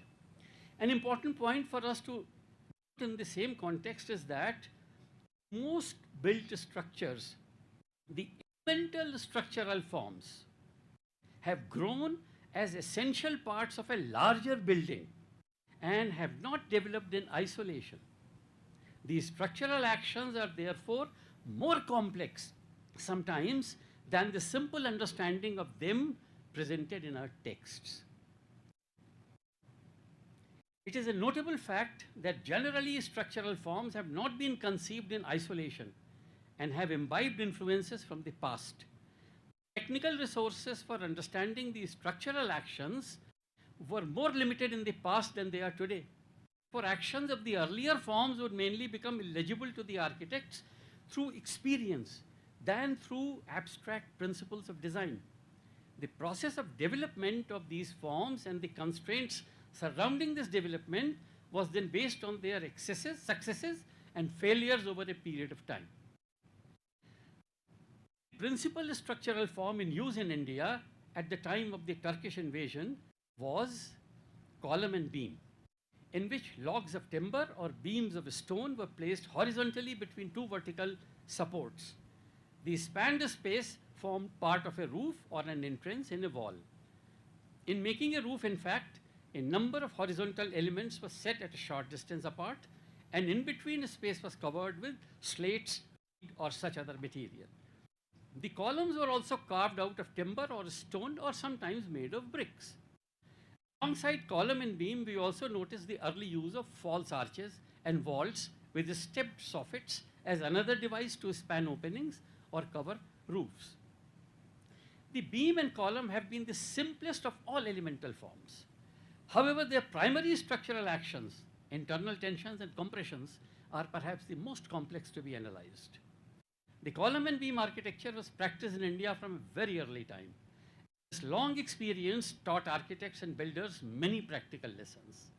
The structures were built in all three principal materials: timber, stone, and brick.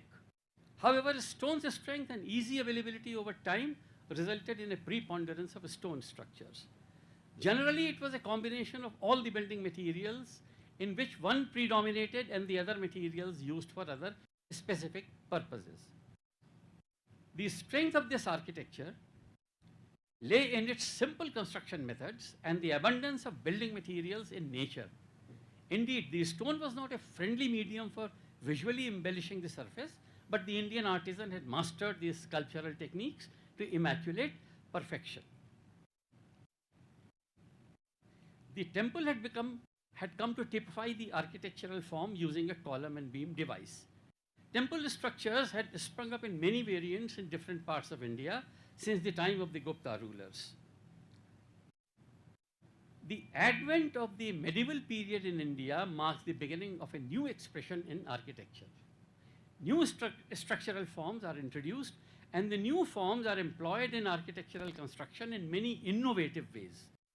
Arch and vault are such versatile structural forms that they present numerous exciting possibilities to architects. It will therefore be worth our while to seek to comprehend their structural characteristics and the actual mechanics of their usage. Appreciate their application in medieval Indian architecture truly. Very briefly, the arch is usually curved and generally made of wedge-shaped component blocks, fixed together firmly either by neatly dressing their adjoining surfaces or cementing material. It is interesting that the most significant new profile offered advantages in construction that was impossible to ignore. These were easy setting out of the arch, possibilities of using lighter centering than was required, and the propensity to adjust its profile marginally to offset minor settlements due to poor foundations. It would appear at first sight from the account given above that it was a rational choice for the architects to opt for the arch. However, architects' freedom to choose its form when a structure is to be constructed has been a more complex process in which many interconnected factors come into play. In addition to the basic structural requirements of the building and the availability of the material, the architects have to contend with the application of particular techniques of construction within the available material and mechanical aids and human skills. The introduction of arch presents a somewhat similar situation. The architects employed were asked to assemble a built form that would be an arch. The assurance gained in their homeland about the strength of the pointed arch was now to be translated into practice in alien Indian conditions. The architects also had to tackle the problem of securing adequate stability and strength at the intermediate stages of construction. More than 100 years of experimentation with early forms of architecture and their combination with column and beam methods allowed architects in about 1300 to truly build complexes that used arch and column and beam in beautiful combination with each other. The wider application of this technique made possible successful experiment in achieving the overall stability of the building, in addition to its durability and load-bearing properties. Important to note that the effective use of lime mortar needed in the construction of arch was another major advance that happened during this period. Interestingly, India was not completely unknown to the lime mortar. There is evidence from 2nd century BC about the use of lime mortar. It has been documented at many different places by geologists, also chemistry experts. At the University of Baroda, an experiment was made, the temple lying there, and its mortar was analyzed, and it was found that good quality lime mortar was used in this construction as early as 8th century AD. Therefore, India was not immune to, or the technique was not unknown to Indians. But it was not used because arch was not used as a form of architecture in Indian buildings. Therefore, when arch came into India and lime mortar became a cementing material, beautiful combinations of column and beam and arch came to appear in Indian architecture. The best example is the CIIL. Openings, some important wider large spaces are created in the arch technology, and the rest of the building is in column and beam structures. And CIIL has sustained the vagaries of time. Last 400 years, we know that we do not have to contend what is the total strength of this combination of column and beam. I would like to conclude by suggesting that instead of looking at this technology in strict alien terms, we should examine the propensities of its use in actual situations obtaining in the buildings. And when we discover that these buildings gain strength and they also get additional beauty in terms of embellishments, etc., we find that this new technology creates an ambience which can truly be called an Indian ambience. Thank you. Do buildings also speak? I believe beyond verbal language, we also have language of architecture, and I believe Professor Ravindra Kumar ji has raised these issues, which as linguists we would definitely like to ponder upon and discuss. I'm sure there would be questions about it. Let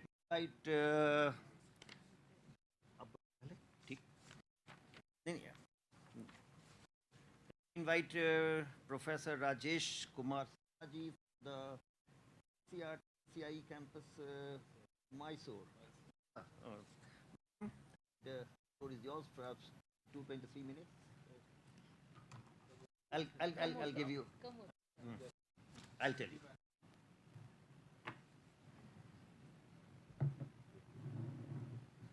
So my area is psychology and education, and I really thankful to Honorable Director to invite me because it is an interdisciplinary approach. So my topic is Indian knowledge system, multilingualism and its cognitive benefits. And sitting Sujoy is my close brother coming from Bengal, so I actually overwhelmed for your invitation. So I don't want to give a lecture which is going to distract you. I have a habit of asking some questions. Just one thing is coming to my mind now. In our education system, everybody is looking around US. Once I got invitation from Stanford, but I didn't go there. But so many people coming from here and going to US for quality education. But if you see the rank, hardly any university come under the rank, under 500 rank world ranking. Then what is the reason now the 40% CEO of top 100 unicorn companies are Indians? What is the reason? How is it possible Sundar Pichai coming from India completing his PhD from Kharagpur IIT, which is not under 200 rank. He went there for postdoctoral fellow, postdoctorate and completing that and becoming CEO of Google. Why? This is one question I am asking to you. And another question is that Indian knowledge system, everybody is now talking about Indian knowledge system, and there is another narrative that is the political slogan, Indian knowledge system. Is it really a political slogan, or is related to nationalism, or we really want to understand objectively why we are talking now about Indian knowledge system? And another question I'm coming in my mind now, that have you visited Rajasthan? Some of you. And when I first visited Rajasthan, the first question come to my mind, it is a not fertile land like Bengal, but numerous palaces. From where the economy is generated? If anyone go to Jaisalmer, you visit Jaisalmer, you will see several places, and they are not the samrats or king's palaces, they are the palaces of businessmen. So whenever I observe something, I try to understand what is, and here I am just try to understand. You all know what is Indian knowledge system, but just I have given an Indian knowledge system. Indian here means indigenous source of knowledge generated by the Indian society. Knowledge is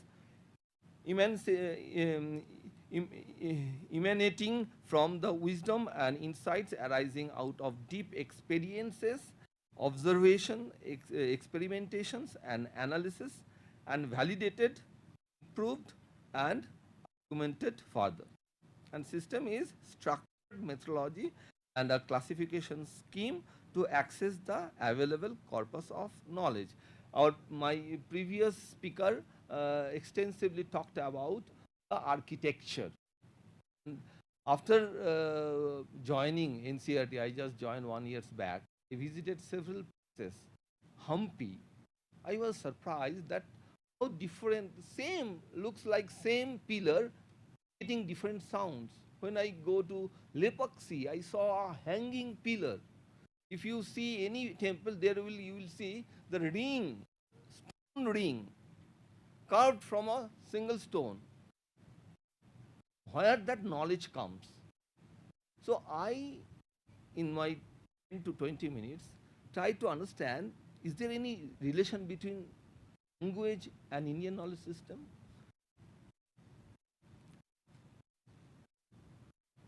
So, how the multilingualism actually directly or indirectly is related with our knowledge system? How, as a cognitive scientist, what is the role of language in cognitive development? So language is the product of cognitive development, or language is the medium of cognitive development? And when we are learning multiple language, how it is going to help us in our reflective level of thinking, reflective abstractions. So in a little bit way, so if you see the Universal Declaration of Cultural Diversity, it is clearly stated that the multiple option in our life, that is our strength. The cultural diversity widens the range of option open to everyone, and it is one of the roots of development. India's strength is cultural pluralism, multilingualism. Why? Because it gives us enormous option. And you all linguists, you know what is the role of language and the knowledge. And cultural heritage is the wellspring of creativity, because creation draws on the roots of cultural tradition but flourishes in contact with other cultures. So one thing is here, that our knowledge system's base is that we have multiple culture. And when we are claiming that we are the earliest civilization, there is a science. Because when we are discussing history, it is a multidisciplinary approach, we have to consider geography. Simple. Why Marwari people are spreading around India and become big businessmen? Because Rajasthan's royal prince's source of income was not agriculture or the other natural resource. The main supplier of the all tax coming from the businessman, because they are in the corridor earning or selling the Indian subcontinent product to European market, and to some extent they are in the gateway. That's why they are so rich. And in our knowledge system actually depends on the geography. Why? If we see the chronology of human civilization, when people learn how to cultivate, different parts of people came here and settled down because the most fertile land. And when you have fertile land, you don't have to give all your energy to survive. You have ample time. When you have ample time, what you do? You sit together. So in the Harappan Mohenjo-daro, you see the auditorium at that time. Auditorium. So the Sangh, the knowledge created in community, community participation in knowledge, this is the unique way we created anything. And the spiritual connection with something created.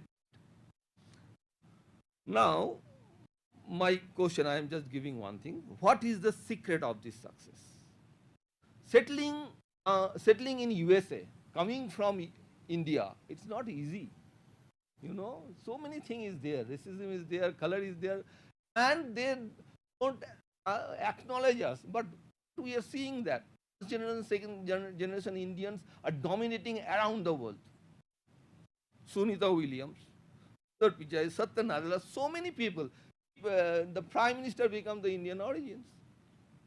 Unthinkable.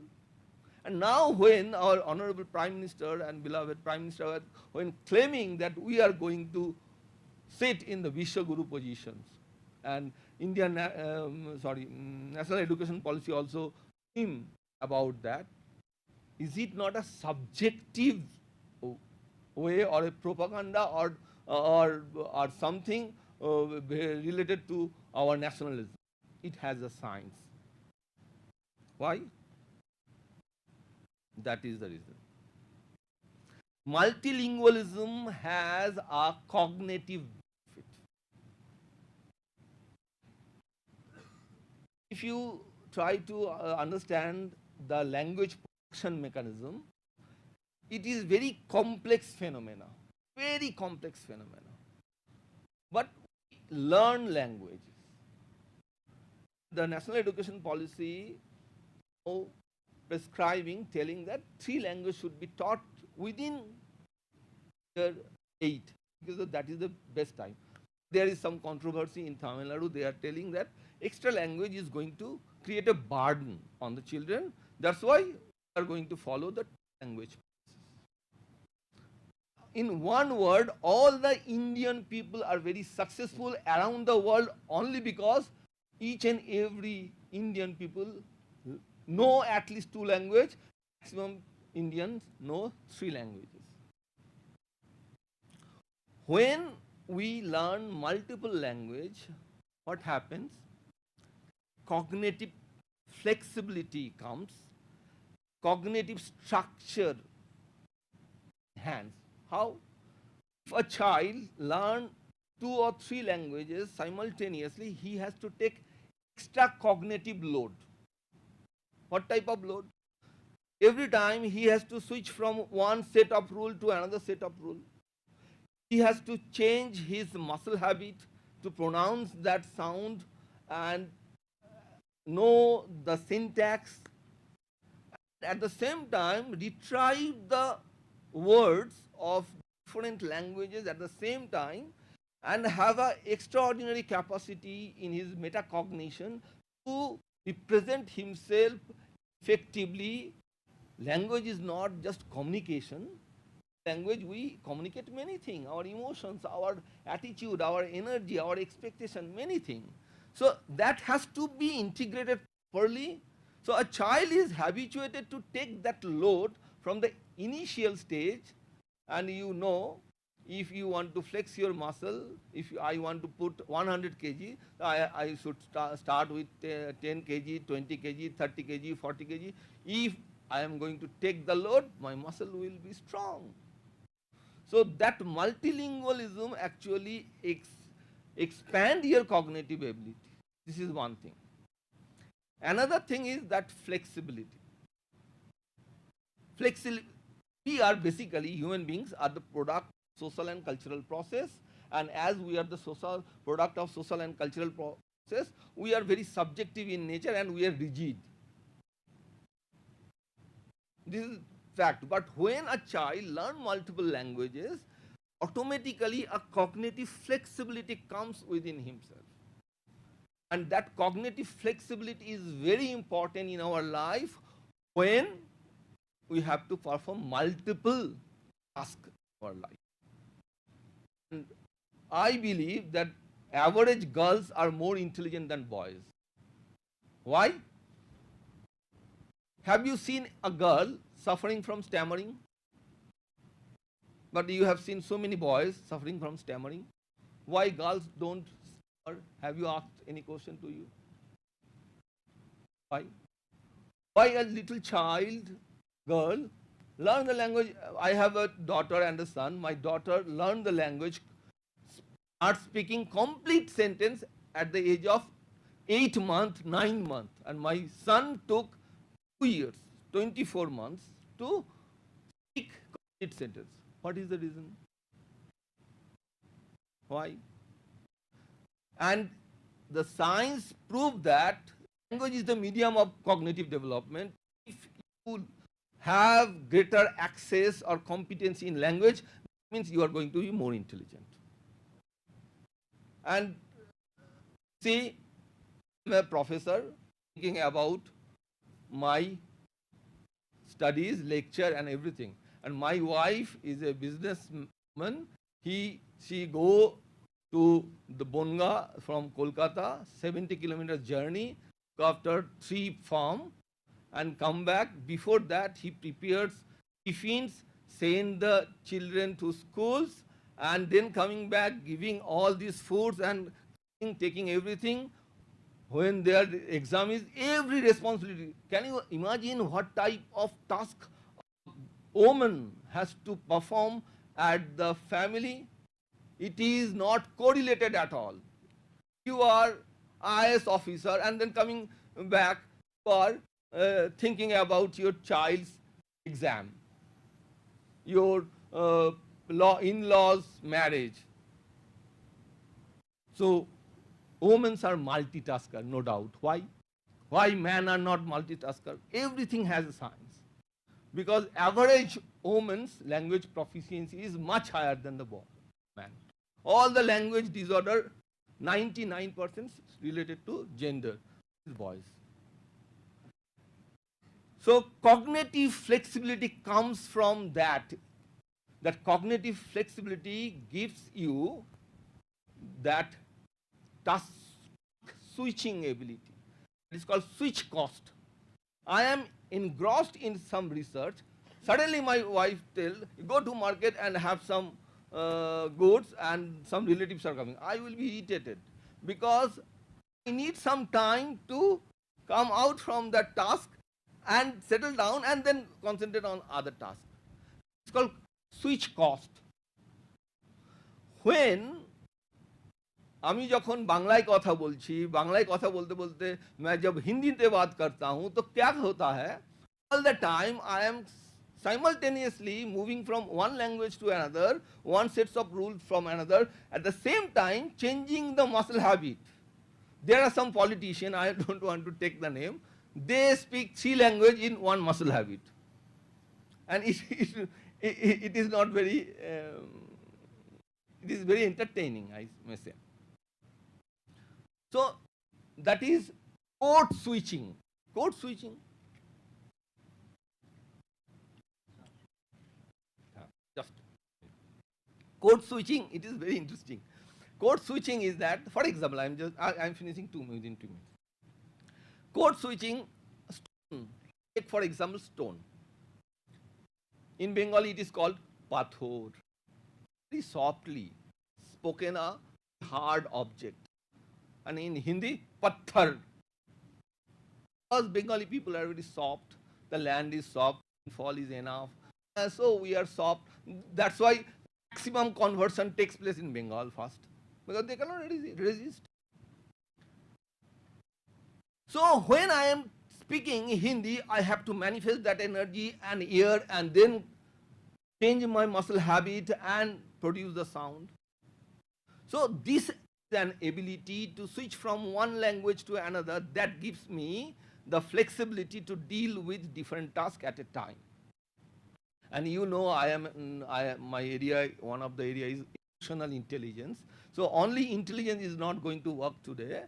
You have to associate your emotion to facilitate your thought. So there are so many intellectuals I have seen, they lack remarkably the interpersonal relationship. And because of that, they cannot achieve their dream. So how to balance that? That ability comes from multilingualism, and that is why Sundar Pichai is the CEO of Google. And that cognitive flexibility, I just conclude, gives us enormous option in problem solving, decision making, learning, social interaction, dealing with everyday life. So learning multiple language, I came here, I was talking to our Honorable Director. I always language people come together and discuss about language. I have another perception. This is multidisciplinary approach. We are talking about that. So my own way, I less know about your linguistics domain. But when I am doing my MA in psychology, 2 paper was on language. I was surprised. What I am doing MA in psychology? Why paper on language?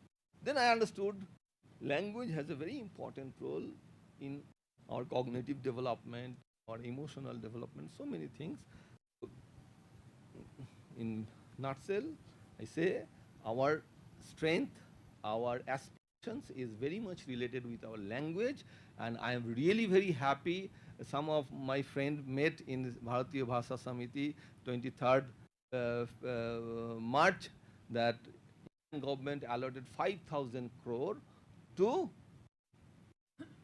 publish quality book, translate quality book in regional languages, and that is remarkable. Yeah? And that is why we are very confident that within 20 to 20 years, India is going to lead, no doubt. Thank you. Thank you so much, Professor Shah, for raising so many issues of cultural pluralism, knowledge systems, multilingualism, and I hope these ideas would be discussed during tea break, and you'll also have some questions. People from different parts of the world came and settled, and perhaps that has emerged as multilingualism and cultural pluralism. Thank you so much, Professor Shah. May I invite Professor Neercha Arun Gupta ji, Vice Chancellor, Gujarat University, Ahmedabad. Again, I have heard ji for a long time, and I know her and her scholarship. Thank you so much. Floor is yours. Time.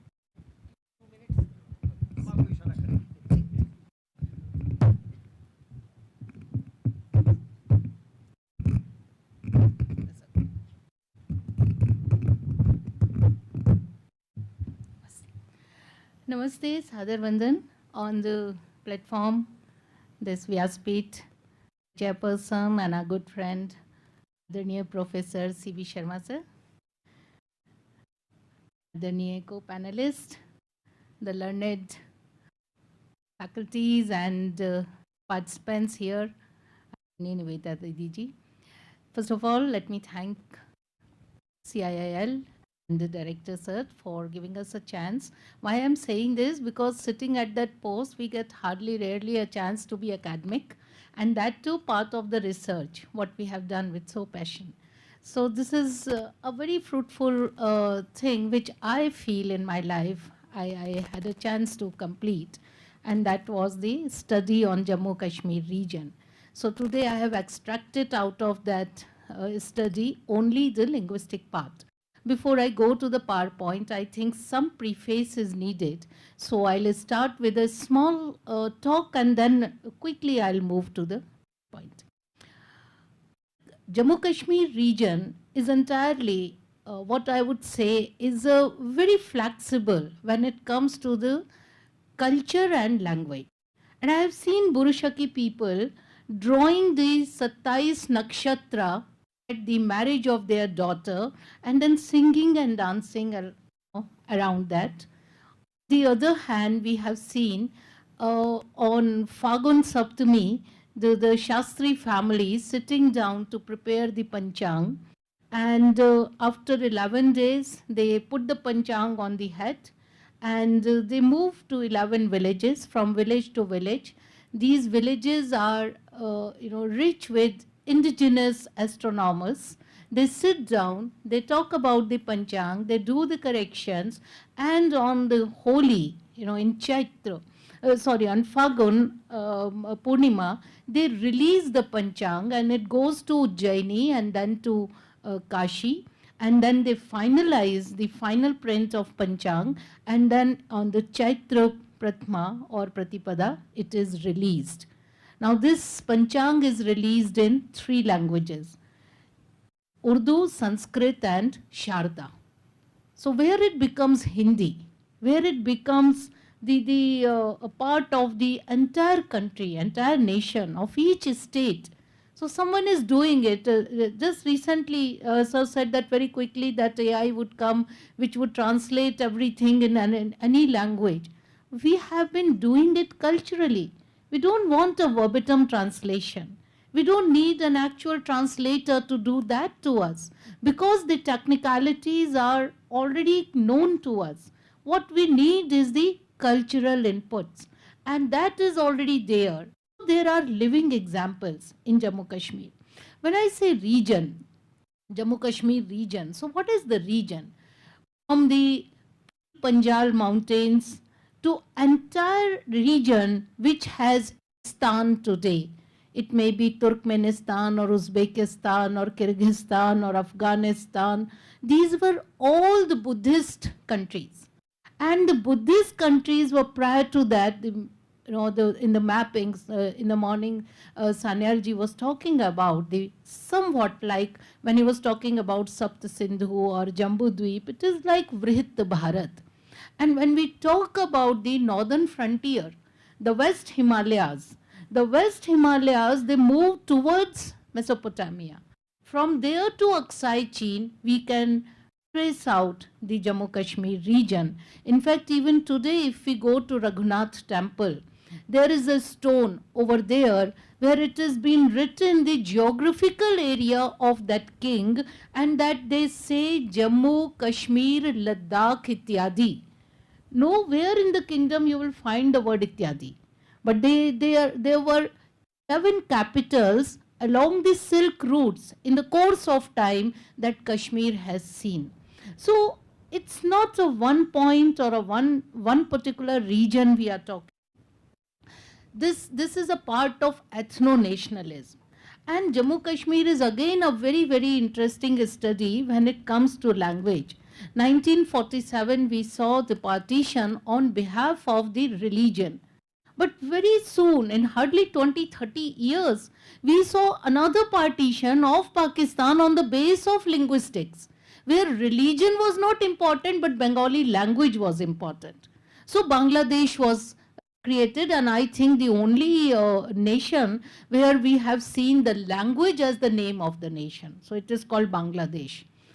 That entire northern Himalayas, Western Himalayas. This entire part is very, very interesting study when we come to the strategic, and that is why I have written the word is strategic. It's not synoptic, it's not brief, it's not introductory, it is strategic.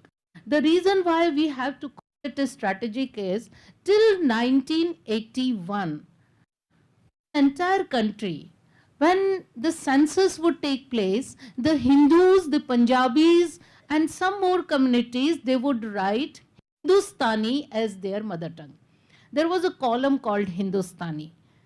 Even the Muslims of Uttar Pradesh, Madhya Pradesh, Haryana, to Kashmir, they would write Hindustani. And then came a shift from region to religion. And when it came down, there was another column pointed out, and that was Urdu. The moment they put Urdu in the census, immediately most of the Muslims, they started selecting Urdu as the mother tongue. And as a result, in Jammu Kashmir region, the Hindus and other communities, why I'm saying other, I'll let you know. The other communities, they started ticking on the word Kashmiri as their mother tongue. Now, this was the result that till 2019, I'm talking till the abrogation of 370, there was not even a single school, single department in any college, single university, nowhere Kashmiri was taught in any educational institution. It's very alarming to know. The language of a state was Urdu, but Kashmiri was not taught in any department, any school, any college. There was no textbook in Kashmiri. There was only one department in University of Kashmir, and that also of the research. So they were not teaching the language, it was only the research on Kashmiri which might be conducted in any other language. And Urdu became the language of a state. And when they say language of a state, it means only 14,000 people. This is not my figure. 2011 census says it, which is the last census. We have not done after that. Only 14,000 people knew Urdu. Now, when only 14,000 people knew Urdu, it means 7,000 plus government officers, plus some other people who are studying in the schools and in the colleges, some teachers who are teaching, those 7,000. So only they would know Urdu, while all the documents were prepared in Urdu. So when there was an acquisition of land, there's an acquisition of any office, there's an acquisition of any building, anything would happen from a local, everything was written in Urdu and the person has to just sign or stamp with the thumb. There is no knowledge what is happening. So there was a total disconnect between the society and the government. Government would do whatever they wanted to do. All circulars were in Urdu. And what happened? Because they merged the dialects. Gujari, Gojari, Pahadi, Burushaki, Sheena, Balti, Boti, they changed the script of the Ladakhi and they call it Boti and Sheena, and because of this Boti belonging to Buddhist, the Kargil population, which was majority in Islam, the Muslims, they refused to write into that, and because of all this confusion, and I would call it Gadbad Jhala, because it was a mandatory Gadbad Jhala. Because of that, what happened? They merged everything into few of the languages. Now it reduced the demography of the speakers.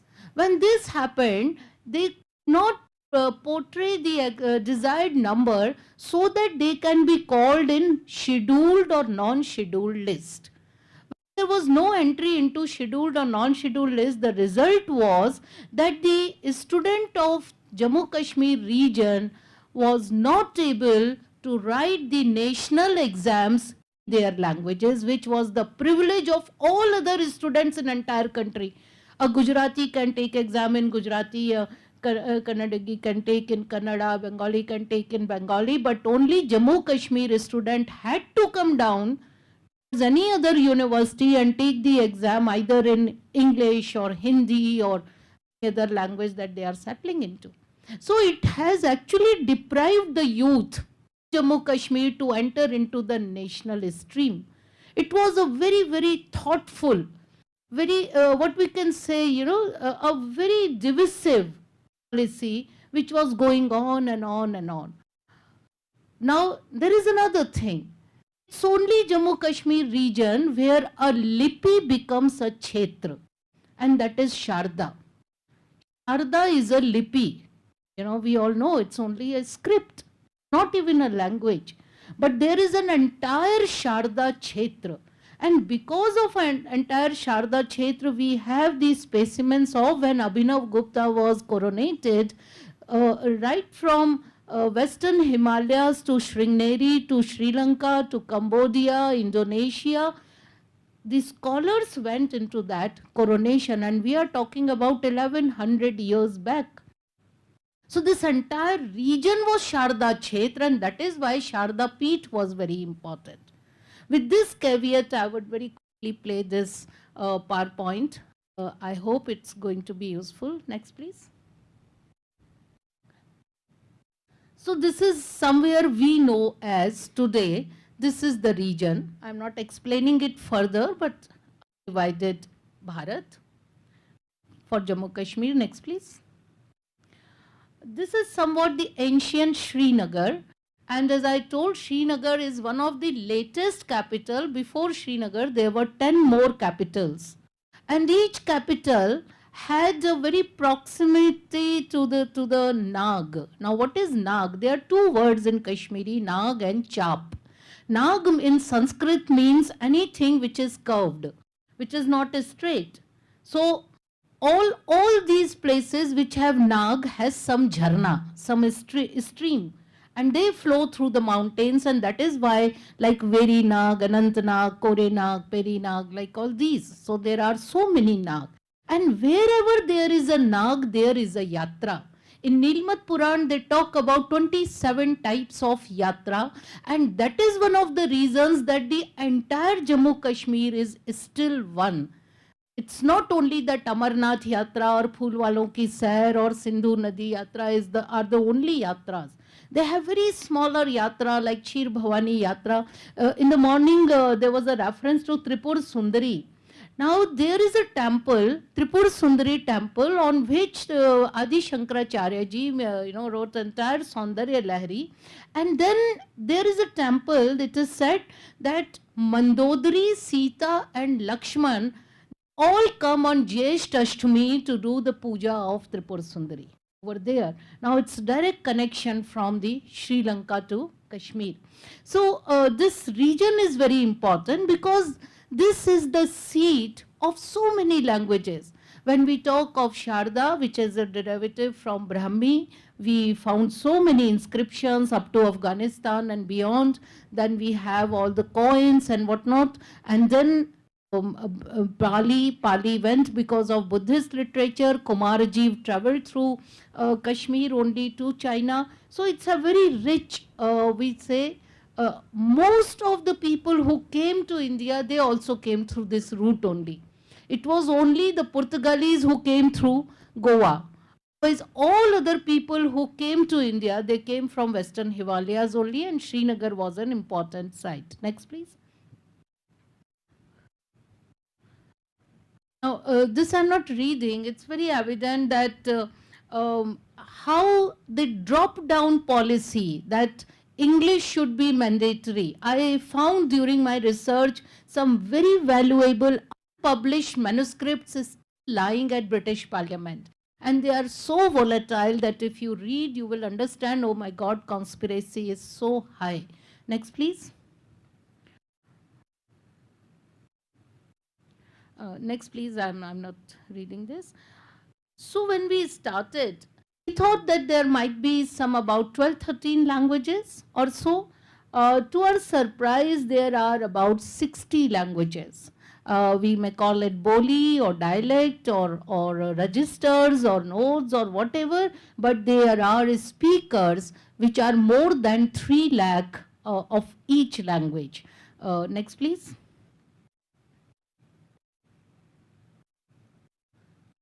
Go to next. So these are the scheduled list of the languages. It has slightly increased. There were only 3, Dogri, Kashmiri, Hindi. Now we have few more. Ladakhi is also there. I'll tell you the politics, how Ladakhi has played between Tibetan and Ladakhi. Next, please. So this is a sort of 60 spoken languages which fall either on scheduled or non-scheduled list. Next, please. This is in general the breakup of this is an analysis of the 2011 census. I know right now it doesn't have meaning because more of the speakers have increased. And that's what we think, that is speakers have increased. But few of the slides will tell us something alarming. Next, please.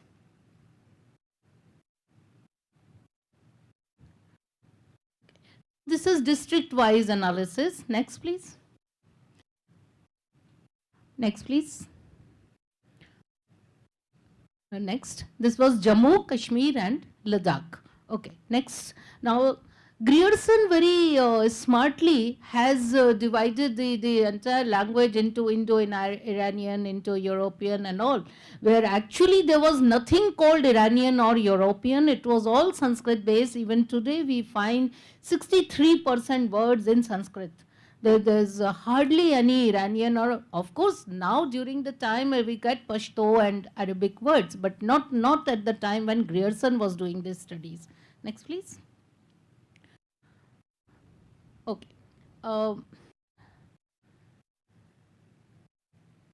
Right. Just 2 things you mark here. We'll come for the analysis there. Ladakhi and Tibetan. Next, please. Right. This is very important. Here you will see that Ladakhi, it dropped down 85%. The Ladakh population increased, as in the previous slide, by 82%. The population has increased, but the speakers dropped by 85%, and the Tibetan rose for 114%. And we know Tibet is under China, and Ladakh is with Bharat. Bhotia again, a rise of 183%. Bhutan, Nepal, Sikkim, this is the region where Bhoti is spoken majorly.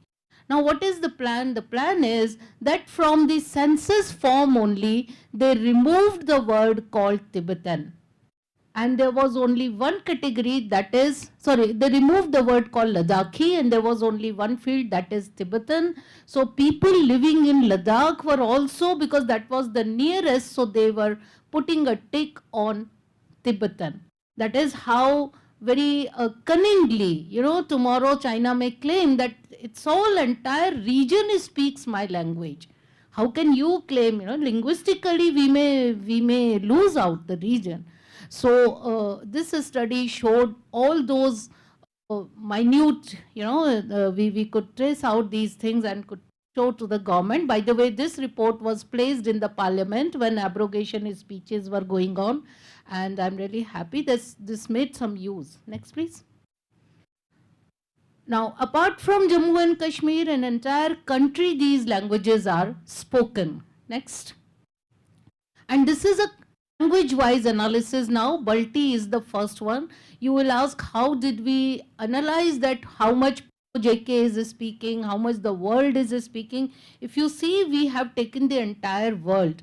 So our mapping model was that we have traced the Twitter, we have traced the Facebooks, we have traced the radio stations, their logbooks, how many users are using these languages, and that is how we could come to the nearest number. So this is just a synoptic view. Next, please. We can go ahead. This is about Balti. These are the cities in the world which speak Balti. Next, please. And if you see Radio Pakistan, GB, PBC Radio Pakistan, Gilgit, Suno, FM, Gilgit, these are all borderline areas where high number of listeners are there of these languages. So when we claim POJK, it is not unjustified. Language spread is more in India than in JK. Please. So again, this is for Burusaki. For Burushuki, let me tell you, there is Hari Parbat in Srinagar, and at the foothills of Hari Parbat, Burushuki is spoken, and on the top is the temple.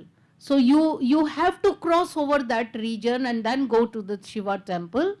These are the speakers of Burushuki. I'm just revising. I think quickly we can just show the pictures and then let us move to the end of it. You can just click for the next. Now these analyses have been very helpful in preparing the new policies, and now Dogri, Ladakhi, Pahadi, Gurjari, of course Kashmiri, they have now been listed as the official language, while otherwise only English and Urdu were the official languages. And that is why this linguistic study is important, that how we can create some ethnographs. Even today the ethnographs are prepared in China only, so we don't get the roots in our own languages, which are plenty.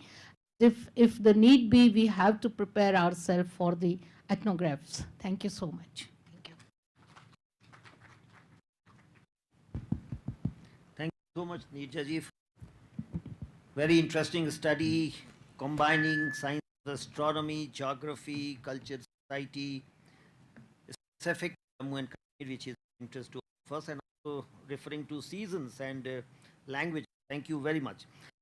We are left with about 10 minutes, so we can take a few questions. Yes, please. Mike. Mike. Yeah. Here. In the front. Here. I'm Samohan Lal. I was a deputy director here and retired.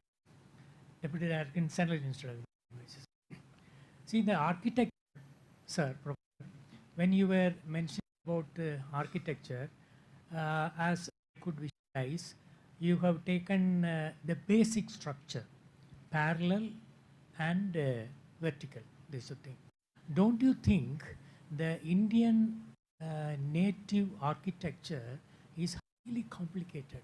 For instance, when I link it with knowledge system, for instance, the temple structures. Throughout the country, we have varying temple structures are there. Architecture is unique, pioneering, and then it has its own vocabularies. I can tell in my area, temple structure, architecture, highly complicated, number one. Second thing is the knowledge, the language use. Each and every temple architecture has its own unique words, and by combining this, how these words are words knit together. If you do that one, you will get the unique architectural beauty of our country. Then another one point you have mentioned about that sound system, and throughout the country, wherever I have visited, in different temples and different other kings' palaces, you can find this different sarigama pata, something like that. Are there different things. That has its own architecture. That has its own words, ethnic, specific, structural wordings are there. So each and every temple or in mandabas, we have different sounds. They have a different word structures. Thank you. What is your reaction about that? It's not a question. Yeah, it's all right. Let him settle down. I was talking about the technology of architecture. Temples are very complex buildings as you look at them from outside. But if you reduce them to the fundamental technology that is used, I'm talking about the technology and the new technological element and its integration within architecture. That is the point that I was making. Nobody denies the complexity of Indian temple architecture. But if you reduce temple architecture to the basic technology that is used, it's corbel and pillar. Just as take the Taj Mahal. If you reduce Taj Mahal to the basic technology, it's arch and dome. So I'm talking about fundamental technology and integration of technology. And the point I was making is that technology does not belong to any religion or any region or any specific community. Technologies are adopted, they are tested, and when they are tested and found useful, they are integrated into all kinds of systems. In India also, many technological devices, architectural technological devices, have been brought up from outside. I will not call it outside, have been tested, experimented, integrated into Indian architecture. So Indian architecture is a whole sum of multiple technological devices. That is the point I'm making. Hello, sir. Yeah. Hello, it's me. Yes, yeah, okay. Yes.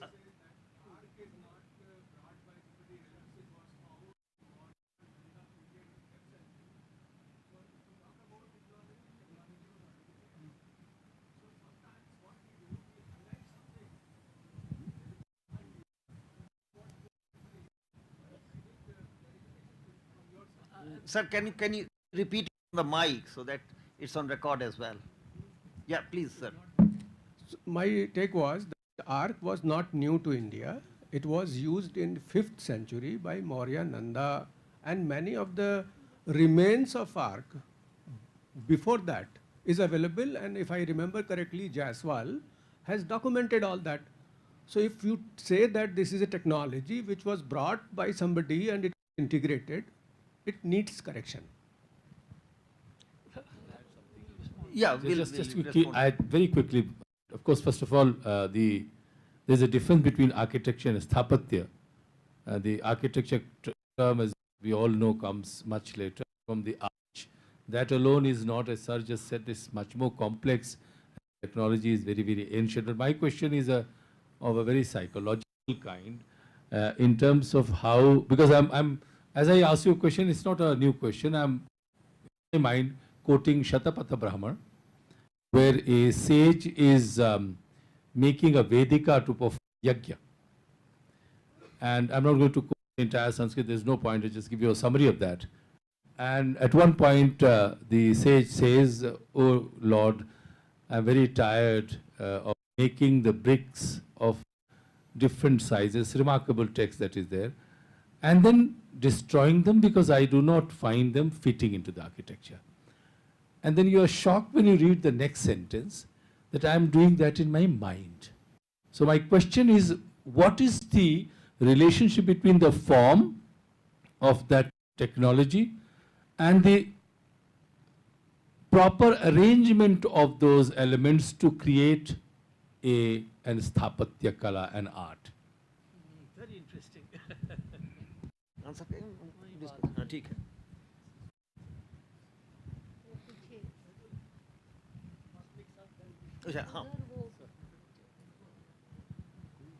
Quickly, we have 3 minutes. This is for Nirja, not for ignoring Kashmiri as a plan to integrate Kashmir with POK. The most educated people, one of them was registering with me for a PhD. She wanted to work on Kashmiri folklore. I asked her, "Do you read Kashmiri?" She said, "No." Most of the educated Kashmiris are in illiterate Kashmiris. They are literate in Urdu, not in Kashmiri. Another point, is the Department of Kashmiri out of Kashmir? It's because if you do research, it has to, if you go beyond 300, 400, all Hindu. So that's why, there is no Department of Kashmir even. We have discussed it many times. It's time probably, we suggested that let there be some kind of study, Department of Kashmiri studies in other universities also. It's very important. Very quickly, yeah. So that's why I said there was no, strategically there was no department, but we have to understand one thing, when it came highly on religion, they become cultural, and from Kashmiri shifted to Kashmiriyat. And Kashmiriyat did not have any bifurcation between Jews and Muslim. It was for entire region. We go to the nuances. But yes, Kashmiri was kept aloof very strategically. Last question, It's yeah. to our Professor Rajesh Kumar. So it's just for my clarification from the subjective point of view. Somewhere you mentioned about the cognitive flexibility. Is it something related to the cognitive linguistic skills that encompasses the mental processes and abilities, again underpinning the language comprehension, and which is also having core element like reasonings, memory, problem solving? At least, is it something related to the cognitive linguistic skills? As you talk about the cognitive flexibility. Flexible means what? When you can change quickly. So when you are using multiple language at a time, transforming from one language to another, what you are doing, you are quickly changing the set of rules. Each language has its own syntax. Bangla syntax and Hindi syntax, English syntax different. At the same time, you have to produce the phoneme, and for that you have to acquire the muscle habit. You are changing muscle habit quickly. That is fine, sir. So that code switching, actually, practice of code switching. But at the same time, also some perspective like cognitive loading is again slowing down the processing of memory. The cognitive loading is a problematic for the language comprehension. Again, there is also one thing is that at the initial stage, exposure to multiple language is problematic. Cognitive domain is not developed enough to acquire multiple set of rules. Once you learn a language and acquire a rule, after that 4 years, you can give, if you go to any child, 4 years child, learn Hindi quick than you. Why? Because this is science. Okay. Yeah.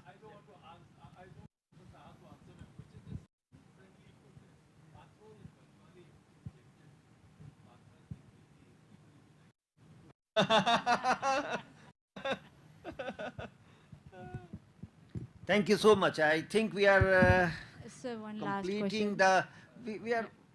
One question. So as you said, like most of the students are going abroad, again they're coming. Then the universities are getting that level of that, their percentage is getting decreased. So like earlier Mahatma Gandhi, Sarojini Naidu, these all Ambedkar, these people also, they went, social reformers, they also went for abroad, higher studies. So same likewise, even students in today's current scenario also, they are going abroad for the studies. Then what is that cognitive and like knowledge based, as you said, that again they are coming back from abroad to India, then they're lacking that concept. I don't understand. No, I don't never told that they are coming back. I am telling that our institution not in the listed list, but from here they are going there and they become the CEO. Why? The children who are getting quality, quality education in eminent institutions, many experts, why they are lagging behind? Can you find any CEO from UK? Very hardly any one and two. They are the all. I am saying that multi-language, learning multiple languages make us cognitively more powerful than other community that has an age, and our ability to perform multiple tasks at the same time, to adjust quickly in a diverse situation, we have that unique ability. That's why Indian diaspora is now so much strong around the world. That is the reason I am telling you. And one of the reason is learning multiple languages. This is my point. Thank you so much. I'm happy we have raised issues from various disciplines, and perhaps we are inching towards the language of India. Bharat ki bhasha, Bharat ka marm, Bharat ka gyan, Bharat ki samajh, through architecture, education, study of Kashmir, and I believe that was the purpose. Just the India as a linguistic area, what the concept given in linguistics, should expand various disciplines and encompass knowledge of various areas to understand Bharat. I'm very happy that issues from architecture, education, and Neet has raised issues from geography, astronomy, astrology, performing arts, singing, dancing. Hopefully this perhaps answering the question that we had raised last time and what we thought should lead us to through this second episode of India as a Linguistic Area.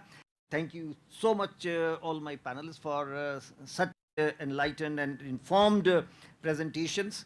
I must finish this session on time because in the next session I have to present and I must get in adequate time. Thank you all very much for your patience. Thank you all very much. Thank you, Shalinji, for giving the opportunity. Thank you all very much. Okay. Please, 1 minute. Yeah, yeah. हाँ हाँ, को पता है. Yeah. Thank you so much to our panel of speakers for enriching talk. Now we will move on to a small felicitation. So I would like to please ask Professor Chandra Bhushan Sharma to felicitate first Professor Ravindra Kumar.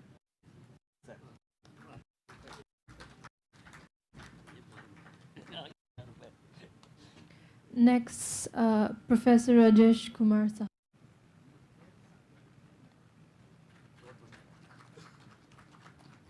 And now Professor Nirja A. Gupta. To felicitate Professor Chandra Bhushan Sharma, I would like to please ask Professor Sham Mohanla to come up to the stage, our former director, former deputy director. Yeah.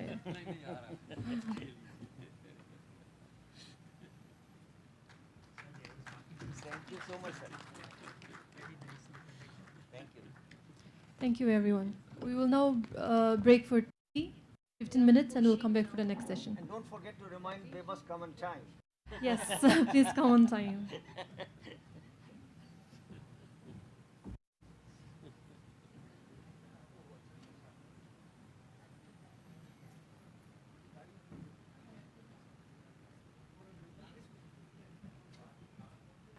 ये कम नहीं करता? नहीं sir.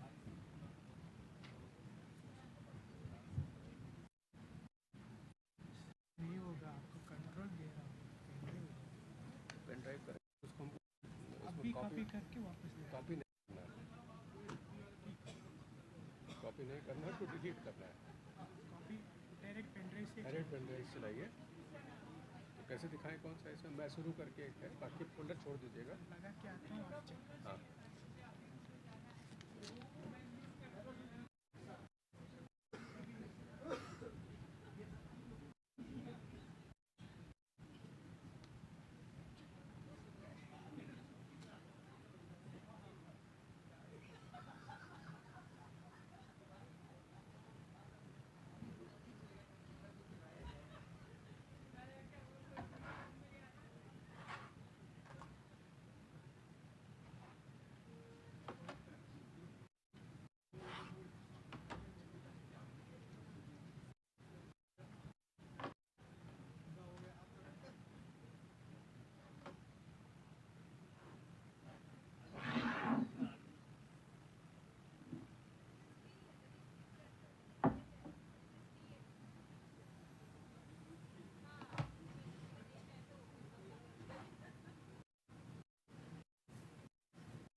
ठीक है.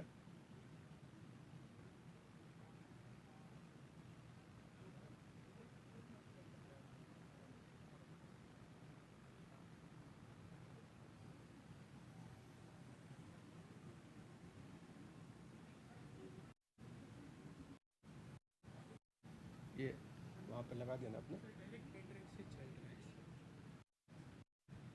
अच्छा. ठीक. वो freeze हुआ है सर. हाँ हाँ. ठीक है यार. बस चले जाइए, एक काम और कर दीजिए, उसको ये वाला लाइन डिलीट कर दीजिए, ये वाला, ये इसमें यहाँ से हो जाएगा।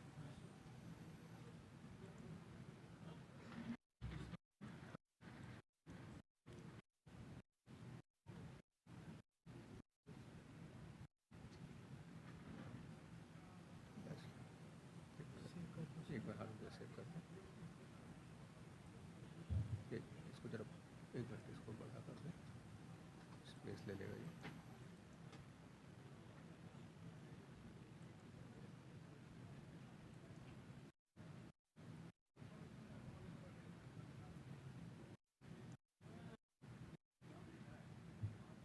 इसको सेव मत करिएगा वहाँ पर, अपने आप ठीक है सर। आप एक मिनट दिखा कर क्योंकि इसमें ढेर सारी स्लाइड्स हिडन है, हाइड किया है, और वहाँ चलाने में फिर वो दिक्कत होगी। हाँ हाँ हाँ, मैं इसको कॉपी किया, ये मेरा एक है day 1।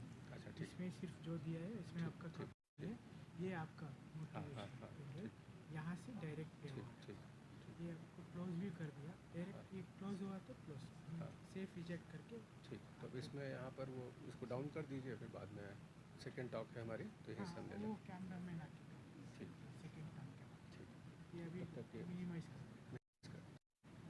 Thank you.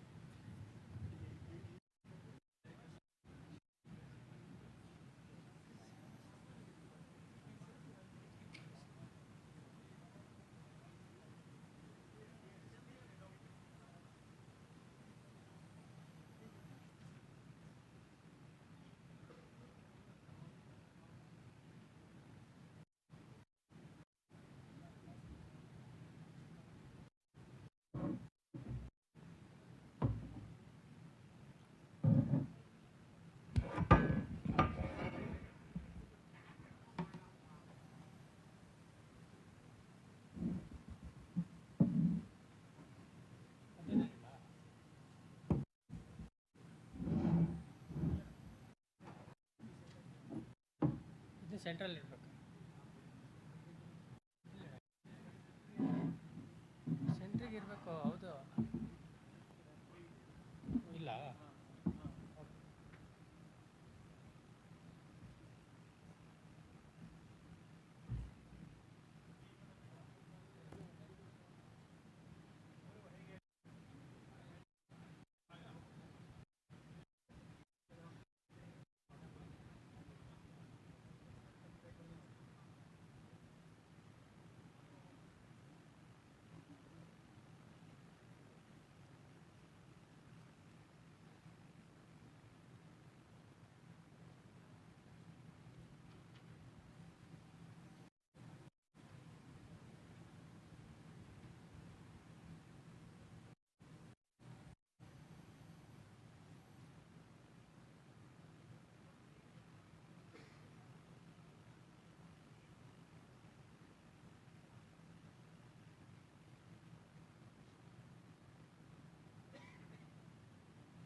very good evening to all of you.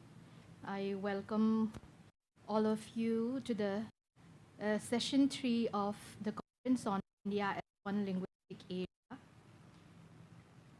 To chair this session, I would like to request Professor Ravindra Kumar to please come up on the dais.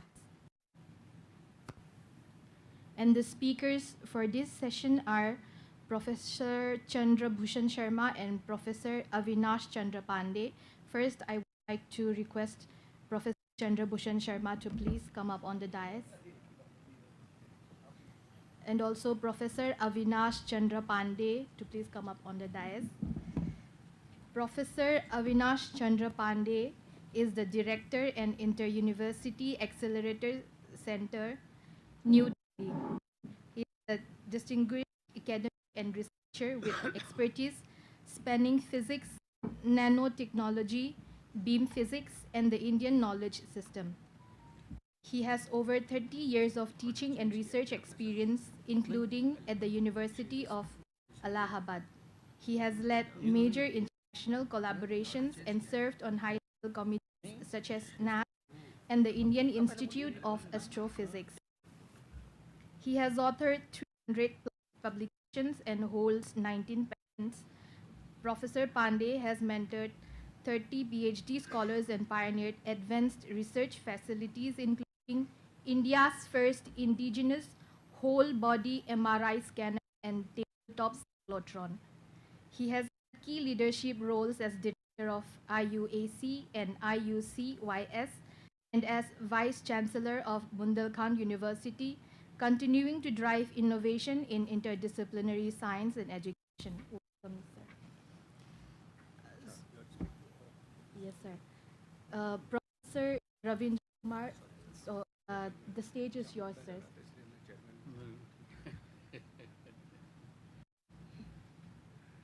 All right. Will we start? There is no time restriction. These two illustrious speakers will impose self-discipline. Chair will have to say nothing about it. And it is possible that some of these presentations may be of interest to the audience, so let's listen to them carefully. Let's start with Professor Pandey.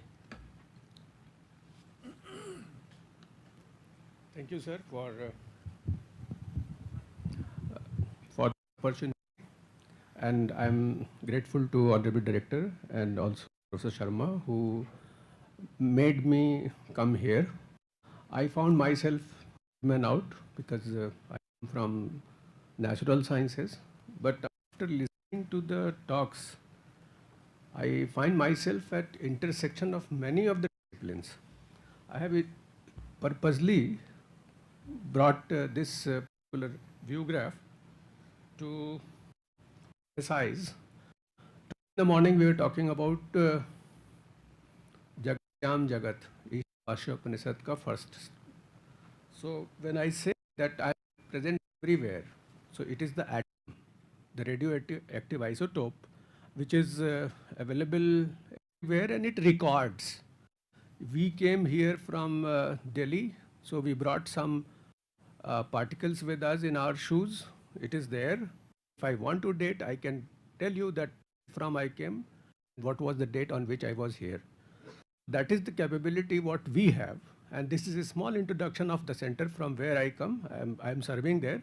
I'm not going to go into those details. So any kind of cosmogenic radionuclide which is being produced has got a different time stamp. And it makes all pervasive, omnipresent, and records each of the every event. If we wish, we can date. So this is one such schematic. And the capability is that we can have starting from few thousand years to billion years old dates can be found at our place. So Isa Vashmidam Sarvam Yat Kinchit Gatyam Jagat. Present everywhere. In what form? In the form of these stable or short-lived radioisotopes that has a signature of some time constraint, time stamp. And the capability which I can show you that 100 means 10 to the power 2. 10 to the power 40. If you have 1 million billion atoms and only one atom is there, I can identify, I can put down that atom to find the signature of time. So that is the precision of measurement we have. And find a way, find a place, you'll find somebody, observer who is looking, who is recording, and these are some of the areas which actually opens up for our research. It was already mentioned that we came out with first Indian MRI magnet which we fabricated, and this is what is being recognized by scientific advisor, and recently also spoke when he was abroad. Why we are studying linguistics? Why we should go for technological sophistication what we had, and many of the speakers spoke many things about sophistication what we had in our technology. It gives a kind of idea of intellectual growth at what point, at that point of time. आप शपथ ब्राह्मण की बात करते कि हमने अपने दिमाग में एक ब्रिक बनाई और उसको फिर दिमाग से ही जो चीज़ें आपने बनाई और उसको फिर आप मूर्त रूप में लाके रख देते हैं. तो उसका एक एग्जाम्पल हम आपको दिखाते हैं. There are many things which are there is in form of science, in form of myths, literature, art, architecture, religion is there, and astronomy binds everything. तो हमारे यहाँ एस्ट्रोनॉमी का जो दखल थी वो पहले से बहुत उन्नत किस्म की थी. I am not going to tell all of the things which you no.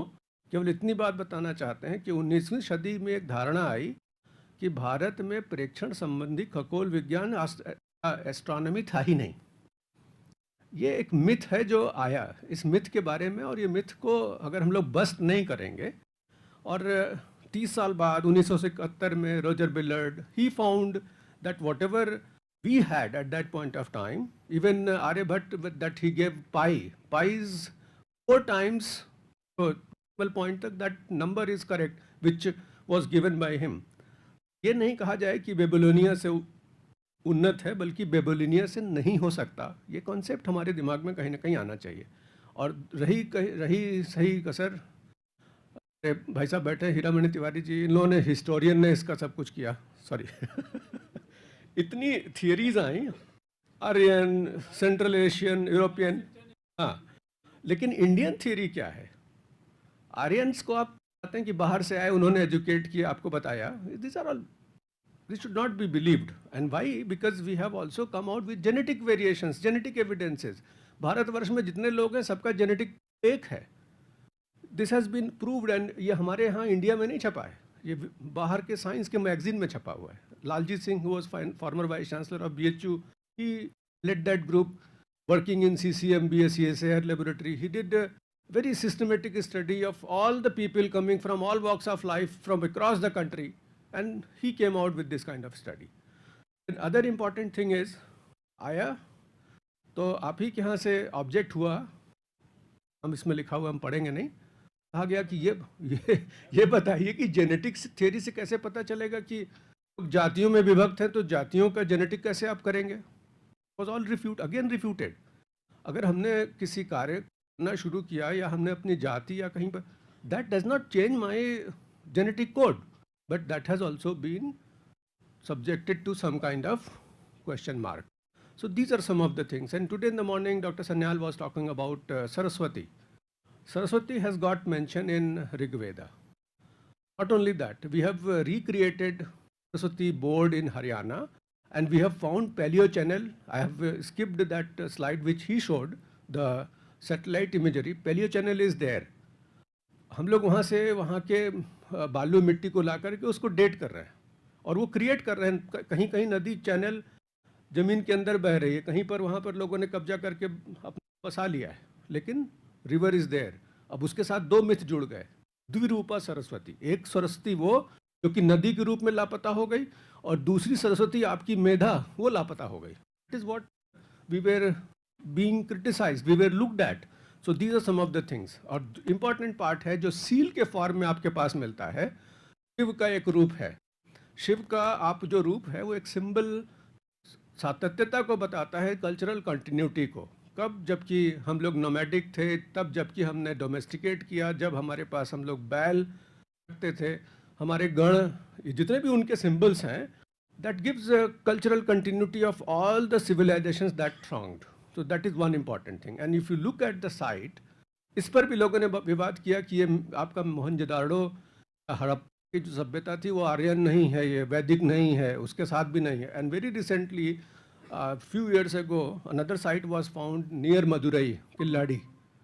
So we have found many objects and we have dated them. One is the kind of seal which we have, and this is all uniform. तो हम कहीं आकर इस पर भी बात करेंगे. कौन सी ऐसी बात थी जब हम एक दूसरे के साथ रेजोनेट करते थे? सभ्यता में एक कॉमनैलिटी थी. उदाहरण के तौर पर मापन के लिए we were happily using foot pound second. पैर से चल लीजिए, उसको आपने मान लिया. आपने अंगुल का प्रयोग किया, हस्त का प्रयोग किया, विस्ता का प्रयोग किया, उसको कहा कि नहीं, this is not scientific. But I will show the evidences that this is what Surya nakshatra. ये ग्रेजुएटेड स्केल है. इस ग्रेजुएटेड स्केल में at all the sites, be it Harappa bronze seal हो, चाहे लोथल हो, चाहे कलिबंगन हो, चाहे लोथल आइवरी सील हो, चाहे टेराकोटा सील हो, चाहे हर जगह पर आप पाएंगे कि इसका जो मापन है अंगुल, इसकी एक उंगली की जो चौड़ाई है, this is standardized, it comes out to 1.6764. So that is all documented, and this is what you can see here. आप बेसिक यूनिट के तौर पर अंगुल, और I have skipped for the brevity of and also for the paucity of time other units, and I'm still working on yojan, which is defined differently. We have to understand the perspective, the way they defined 7 लोक और 7 युग, और इस प्रकार से हमको समझने में थोड़ी कठिनाई हो रही है. इसके बाद जो मिथ्स एंड कॉस्मोस एस्ट्रोनॉमी के साथ में है, ये आपको जगह जगह पेट्रोग्लिफ्स और उसके फॉर्म में आपको मिलता है. और ये जो अंडरस्टैंडिंग है बेसिक एस्ट्रोनॉमिकल कॉन्सेप्ट्स, इसमें किसी से छिपा नहीं हुआ है. हमने आपको रॉजर बिलियर्ड की बात बताई, calculating the exact time, the motion, और हमने किसको प्रॉक्सी माना? हमारा सीधा जुड़ाव कॉस्मोस से था. हमने कोई अपनी बनाए हुए कैलेंडर से अपनी जन्मतिथि नहीं बताई. हमारा जब जन्म हुआ तो उस समय प्लेनेटरी पोजीशंस क्या थी वो हमने रिकॉर्ड किया. That becomes more robust in terms of millions of years. कभी वो जाके रिपीट होगा किसी समय में, but the dates which we come out is something different, which is still a question. So these are concepts which we knew, and all the eclipses were predicted very accurately. So this is what we know. और problem क्या है sir? अभी साहा साहब बता रहे थे कि सत्या नडेला और कहाँ कहाँ चले गए, IIT से पढ़ के गए. जब सूर्य तिलक अभी हुआ हमारे रामलला का, तो हम लोग क्या करते हैं, ऊपर स्कोप लगा के सनलाइट कलेक्ट करके और उसके बाद उसको मिरर के थ्रू उनको सनलाइट उनके माथे पर डालते हैं. आने जो टेम्पल्स हैं उनका ओरिएंटेशन और फिक्स्ड है कि on which date the sun rays will enter into, कहाँ से एंटर करेगा और पैर छू करके डेटी को निकलेगा. दैट कैलकुलेशन बिना किसी हवा में हो गया था. आज हम नहीं कर पा रहे हैं उसको reproduce. We are following lunar calendar, because of which Ramnavami does not fall on the same day. Because of that, we have to follow some artificial equipment by which I am collecting sun rays and projecting on his forehead. So that was the advancement what we had. So these are some of the things when settlement astronomy came. It's the structures which are there. You'll find many such places where from people used to study astronomical phenomena. Well, astronomy हम जानते ही नहीं हैं जो tribes के पास है. जैसे गोंड के लिए एक एग्जाम्पल सब लोग जानते हैं, सप्त ऋषि. उनके यहाँ ये मेजर जो सप्त ऋषि का था, लगता था कि ये मिथ के तौर पर एक चारपाई है, उसमें कोई बुढ़ी लेटी हुई है और 3 चोर आ रहे हैं. वो इसको इस तरह से समझते थे, और समझने के लिए वो अपने को इस मेजर को they found it like this. So Orion, another kind of thing, was also viewed by, I am writing here Gonds, they are the tribes. So intellectual excitement was also there in the tribes. Much of knowledge is conserved there. If I talk about the languages, आपको हमने कभी आप sir से बात कर रहे थे, Tulu. Tulu is one such language which is becoming extinct. This is at the border of 3 states. And I was facing problem because I was looking for some of the experts who can read those astronomical texts written in Tulu, or those who can understand the vocabulary, so that I can get some meaningful inferences of those ancient texts. Kerala School of Astronomy का खास करके.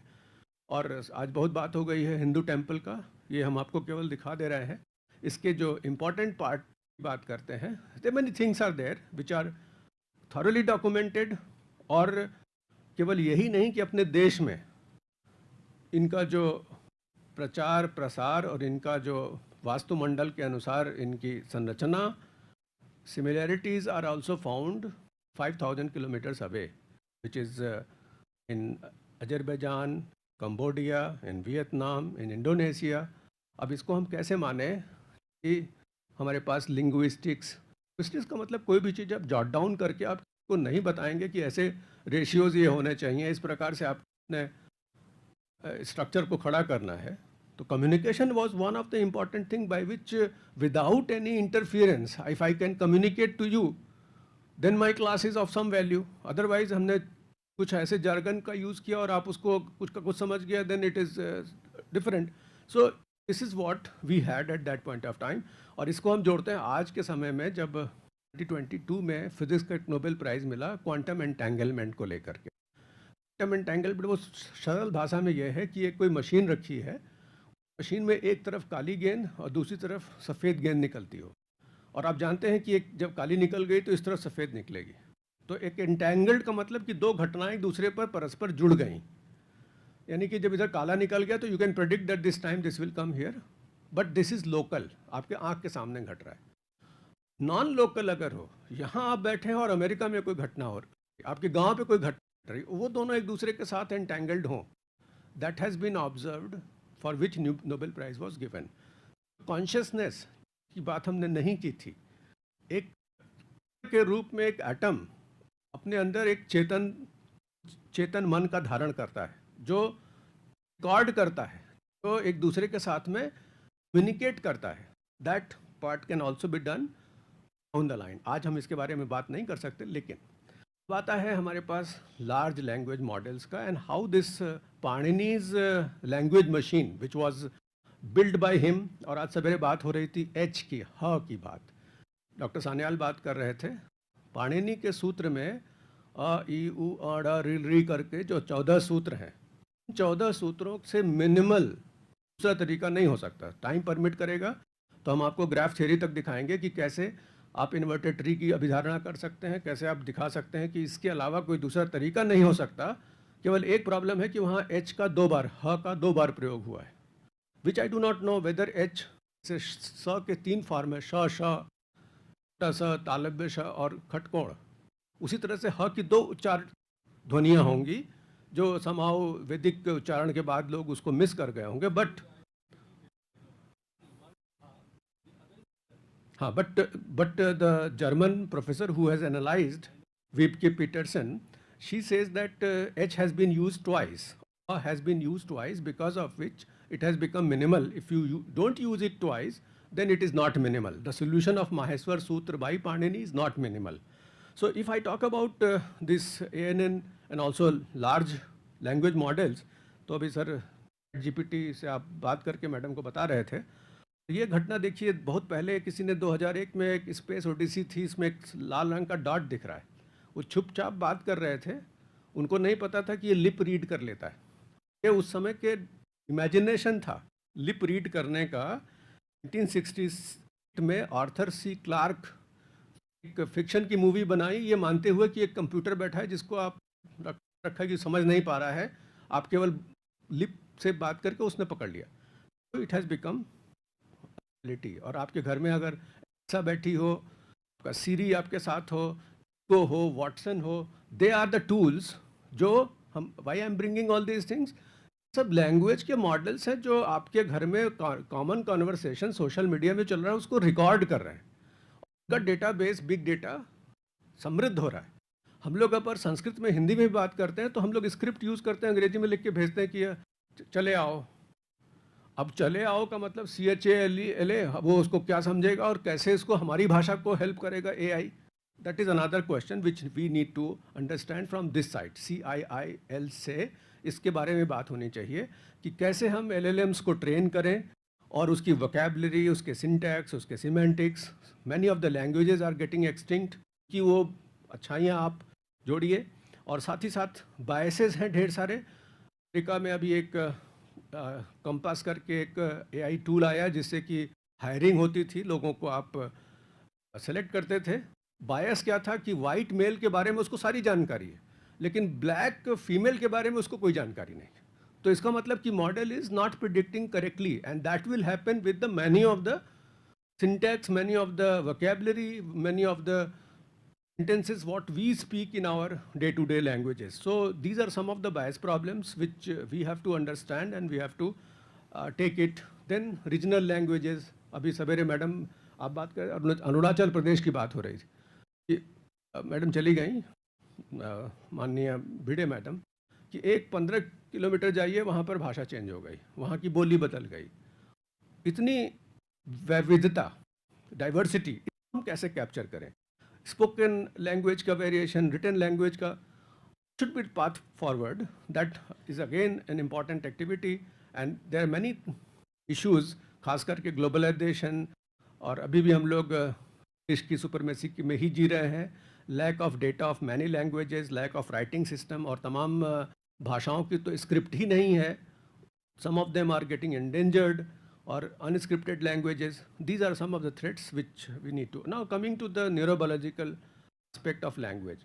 अगर आप कोई sentence बोलिए जैसे the shirt has was ironed, आपके brain में ये जो फुल लाइन वाली सिग्नल है वो जनरेट होगा. लेकिन अगर आपने कह दिया कि the thunder storm was ironed, dotted this line, brain तुरंत उसको पढ़ेगा कि तो कुछ अनयूजुअल है. देखिए shirt was ironed and blouse was on ironed, तो दोनों ही आप देख रहे हैं कि पैटर्न सेम है. जो डॉटेड लाइन एंड जो फुल लाइन है, जो ब्रेन का रिस्पॉन्स है. I refer that we have got MRI magnet. Functional MRI will also come to know that which part of your brain is responding to what. So today it was being talked. Saha साहब चले गए, multilingualism की बात कर रहे थे. दो aspects हमारे ब्रेन के, ब्रोका और Wernicke area, they are responsible for what? For language learning, for comprehension. Having over the years, when we had the tradition of rote का मतलब श्रुति स्मृति की बात थी, उस समय हमारा हिप्पोकैम्पस यूजुअली बड़ा हो गया दूसरे के कंपैरिजन में. तो ये जो दो एरियाज हैं ब्रोका और वर्निक, ये इवोल्यूशन का पार्ट है. हमारे यहाँ इंडियंस में नडेला साहब इसलिए नहीं चले गए कि मल्टीलिंगुअल, उनके परिवार की जो संचित निधि थी डीएनए के फॉर्म में, made him bright and that also reflected the help of these neurological signals. और इसी न्यूरोलॉजिकल सिग्नल को एक साइकोलॉजिस्ट ने फिजिक्स की कुछ चीज़ें उठाकर हमको 2024 में उनको आर्टिफिशियल इंटेलिजेंस पर we have awarded them with the Nobel prize. So there many things which we have to learn from them, how we are going to mimic from the artificial neural network with the large language models, keeping in view the studies which we have to perform with the help of neurological interventions. और sir बता रहे थे structuralism की. स्ट्रास उन्होंने जो relations हैं, kinship है, उसको लिंग्विस्टिक के आधार पर छांट के रखा कि मामा भांजा का रिश्ता अगर है. मामा भांजा हमारे यहाँ भी कृष्ण कि पहले गर्भ में ही समाप्त कर दो. उसी तरह से ओडिपस का एक ग्रीक का मिथ था. He has classified, found those structures, abstraction में those structures are important and those structures sometimes govern the, and that structure come from where? जो आपका SVO है, subject, verb, object, के different जो orientations हैं, उनके orders हैं, that becomes important and I'm not going to talk about this. I'm coming to the last part of my talk, that is Panini. Panini is जो language generator है, machine है. ये आप सबको पता है कि आप महेश्वर सूत्र के बारे में जानते हैं. इसमें प्रत्याहारों की कुल संख्या कितनी है और इसमें एक अनुबंध है, यहाँ चिन्हक है जो इनको लेकर के, और इसी से जितने सूत्र बने हैं अ ई उ अण क जो ये है को ये जो यण संधि है या सवर्ण दीर्घ, ये सूत्र डिराइव करते हैं। इनमें कुछ कठिनाइयाँ थीं और अभी हाल में इस पजल को डॉक्टर राज पोपट ही हैज़ सॉल्व्ड। उसमें था कि लेफ्ट से लगाएं कि राइट से लगाएं, एक्सेप्शंस और तमाम स्कूल ऑफ थॉट्स पाणिनि के उन एक्सेप्शंस को जनरेट हो 4000 सूत्र अलग से और उसके बाद एक्सेप्शंस बने जा रहे थे। दे हैव रिजॉल्व दिस, खास करके आप पढ़िएगा, इज ऑल अवेलेबल कि देवः प्रश्नाः मंत्रयः, the gods are pleased by mantras. Rule conflict यहाँ पर है, डिराइविंग मंत्रयः बाय द मंत्रास होगा या कुछ और होगा। इसी तरह से knowledge is given by the guru, the conflict is guruna, whether it is by the guru or something else. So this is a very simple resolution कि आप इसमें इनका जो मानना है कि हम लोग एक के चलें, लेफ्ट राइट के बजाय one part, and then many of the exceptions were moved. So likewise the exceptions which were actually found can also be studied. जो problems हैं उन problems का भी resolution, and we forgot and we only followed सिद्धांत कौमुदी और अध्यायी, उस पर research करने की ज़रूरत। उन भाषा के सिंटैक्स के डेवलप होने में जो अब जो वर्ड ऑर्डर है, आप सभी जानते हैं कि संस्कृत को किसी ऑर्डर में लिख दीजिए उसका मतलब नहीं बदलेगा। यहाँ हिंदी या किसी अन्य भाषा में आप लिख दीजिए तो अर्थ का अनर्थ हो जाएगा। एक सबसे इम्पॉर्टेंट बात यहाँ भी है कि अब आप वही शतपथ ब्राह्मण से हमने कुछ चीज़ बनाई दिमाग में, एक तरफ से पढ़िए तो ये राम का कथा है, उल्टा पढ़िए तो ये कृष्ण की कथा है। ये इसका वेंकटेश्वर धरी ने राघव यादवीयम, ये एक मंत्र है। 30 श्लोक लिखे हैं और इससे 60 श्लोक बनते हैं, 30 राम के लिए और 30, तो ये उत्कर्ष है। केवल हम लैंग्वेज नहीं, लैंग्वेज का जो भाव निकल रहा है और इस तरफ से और उल्टा पढ़ें, this is all like documented here. Coming to the last part, which is again with the help of graph theory and number theory, अगर हम इसको लेके चलें, which I was referring to, if I take Panini Sutra, whether it is minimal or not, तो ये H का जो sound है, अगर इसका duplicacy अगर है, तब तो ये minimal है. Otherwise, it is not minimal. So we have to resolve whether H has got two different sounds. Because of that, H has been taken twice in that Maheshwar Sutra, or it has something other than this connotation. So this is what we have to have, and this is based on graph theory. और graph theory बड़ा simple सा है. आपको बताएं कि कभी हम लोग बचपन में खेलते थे ना कि बिना पेन उठाए आप एक पहले स्क्वायर बनाइए और उसके दोनों विकर्ण बना दीजिए. फंसा देते थे लोग कि अब इसको बनाओ. जैसे ही विकर्ण बना दूसरे विकर्ण के लिए उठाना ही पड़ता था. ये आयलर का थ्योरम है, और आयलर का थ्योरम इसी तरह के डायरेक्टेड ग्राफ के बारे में बात करता है. थोड़ा सा कॉम्प्लिकेटेड ये है कि पार्शली ऑर्डर्ड सेट है, कुछ रूल्स हैं, इसके रूल्स हैं, 3 रूल्स के आधार पर इसको हम लोग करते हैं. तो अब इन लिंग्विस्टिक तो आप देख रहे होंगे कि हमने टेम्पल आर्किटेक्चर से लेके एस्ट्रोनॉमी से लेकर के को न्यूरोबायोलॉजी तक ले गए, न्यूरोलॉजिस्ट तक ले गए, साथ में मैथमेटिक्स भी ले आ रहे हैं. Language is a complex process, और इन सभी विधाओं को जब साथ में ले करके प्रॉब्लम आती है वो आती है कॉग्नेट्स की. इतने हज़ार नंबर्स आपके पास हैं, एक ही शब्द के इतने मतलब होंगे. और ये एग्जाम्पल है जो ग्राफ थियोरी का, that connects to what I was referring to, कि आप एक बिना पेन उठाए हुए एक स्क्वायर बना करके उसके डायगोनल्स बना दीजिए.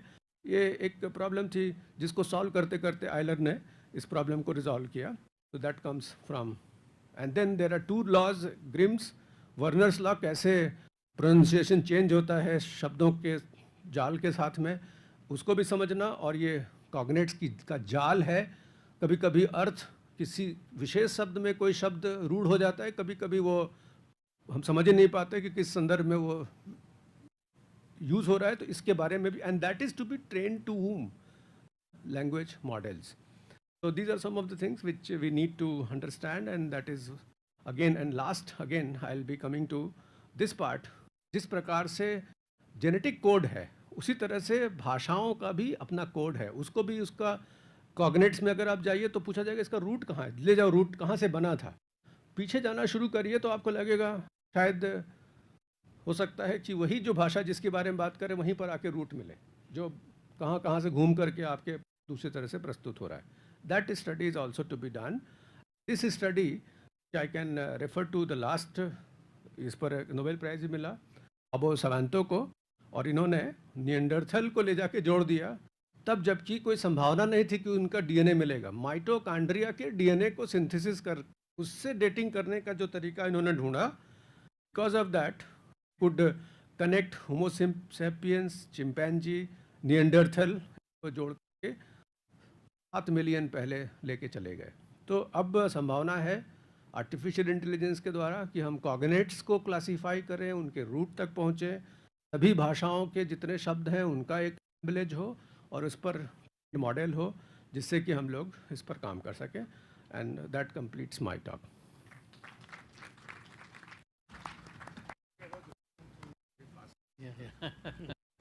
उनको देख रहे तिवारी जी को इशारा करेंगे, चलो मंत्री जाना था।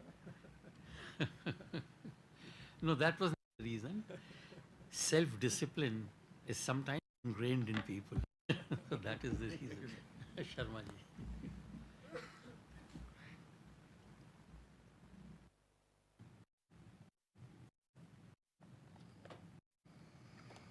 Thank you very much.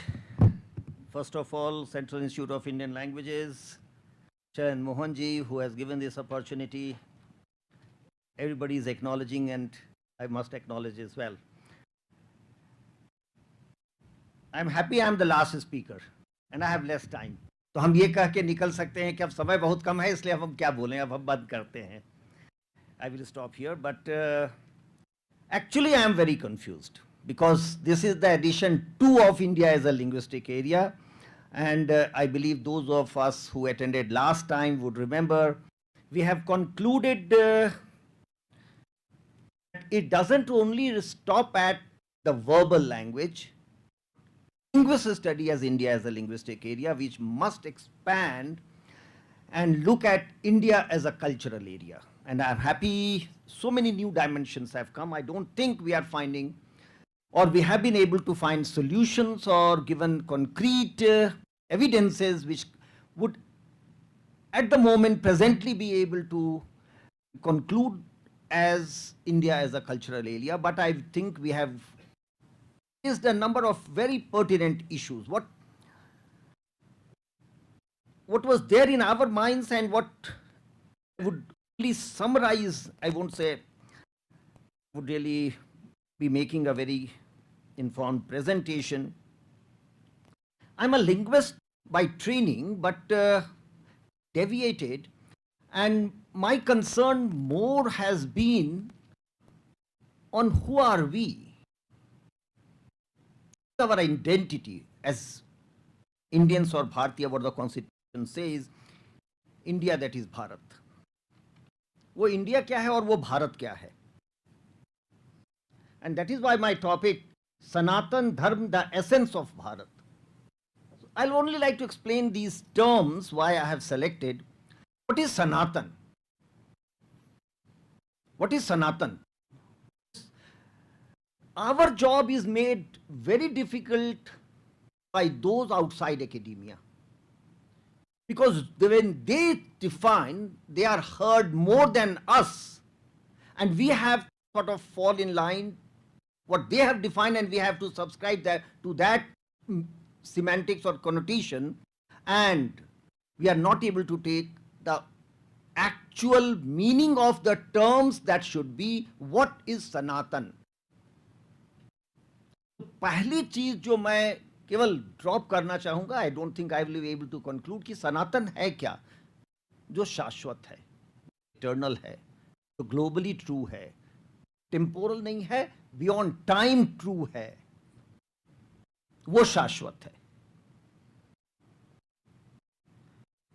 हमारे वांग्मय में ये डिफाइन किया गया है again and again, but unfortunately we are cut off from our tradition. So when speakers like Hiramanji quotes and says ये यहाँ भी कहा गया है, यहाँ भी कहा गया है, यहाँ भी कहा गया है, तो हम कंफ्यूज हो जाते हैं कि सही में कहा गया क्या. ये कहाँ से आप कोट कर रहे हैं, तो कभी हमने पढ़ा ही नहीं है, हम जानते ही नहीं है, आप पता नहीं कहाँ से लेके आ रहे हैं. First, I only want to raise issues. I have confessed, and I will repeat and reiterate. I don't have answers, but I have questions, and these have sort of been with me for all my life. सनातन वो क्या है जिसकी बात हम करते हैं, और अगर हमारे ही वांग्मय में ये था तो हमने दुनिया को क्यों नहीं दिया। और हमसे लोगों ने क्वेश्चन किया है, जब हम बात करते हैं, अभी कई बार बात हुई है भारतीय ज्ञान परंपरा की, कि अगर इतनी समृद्ध ये परंपरा थी तो ये मर क्यों गई,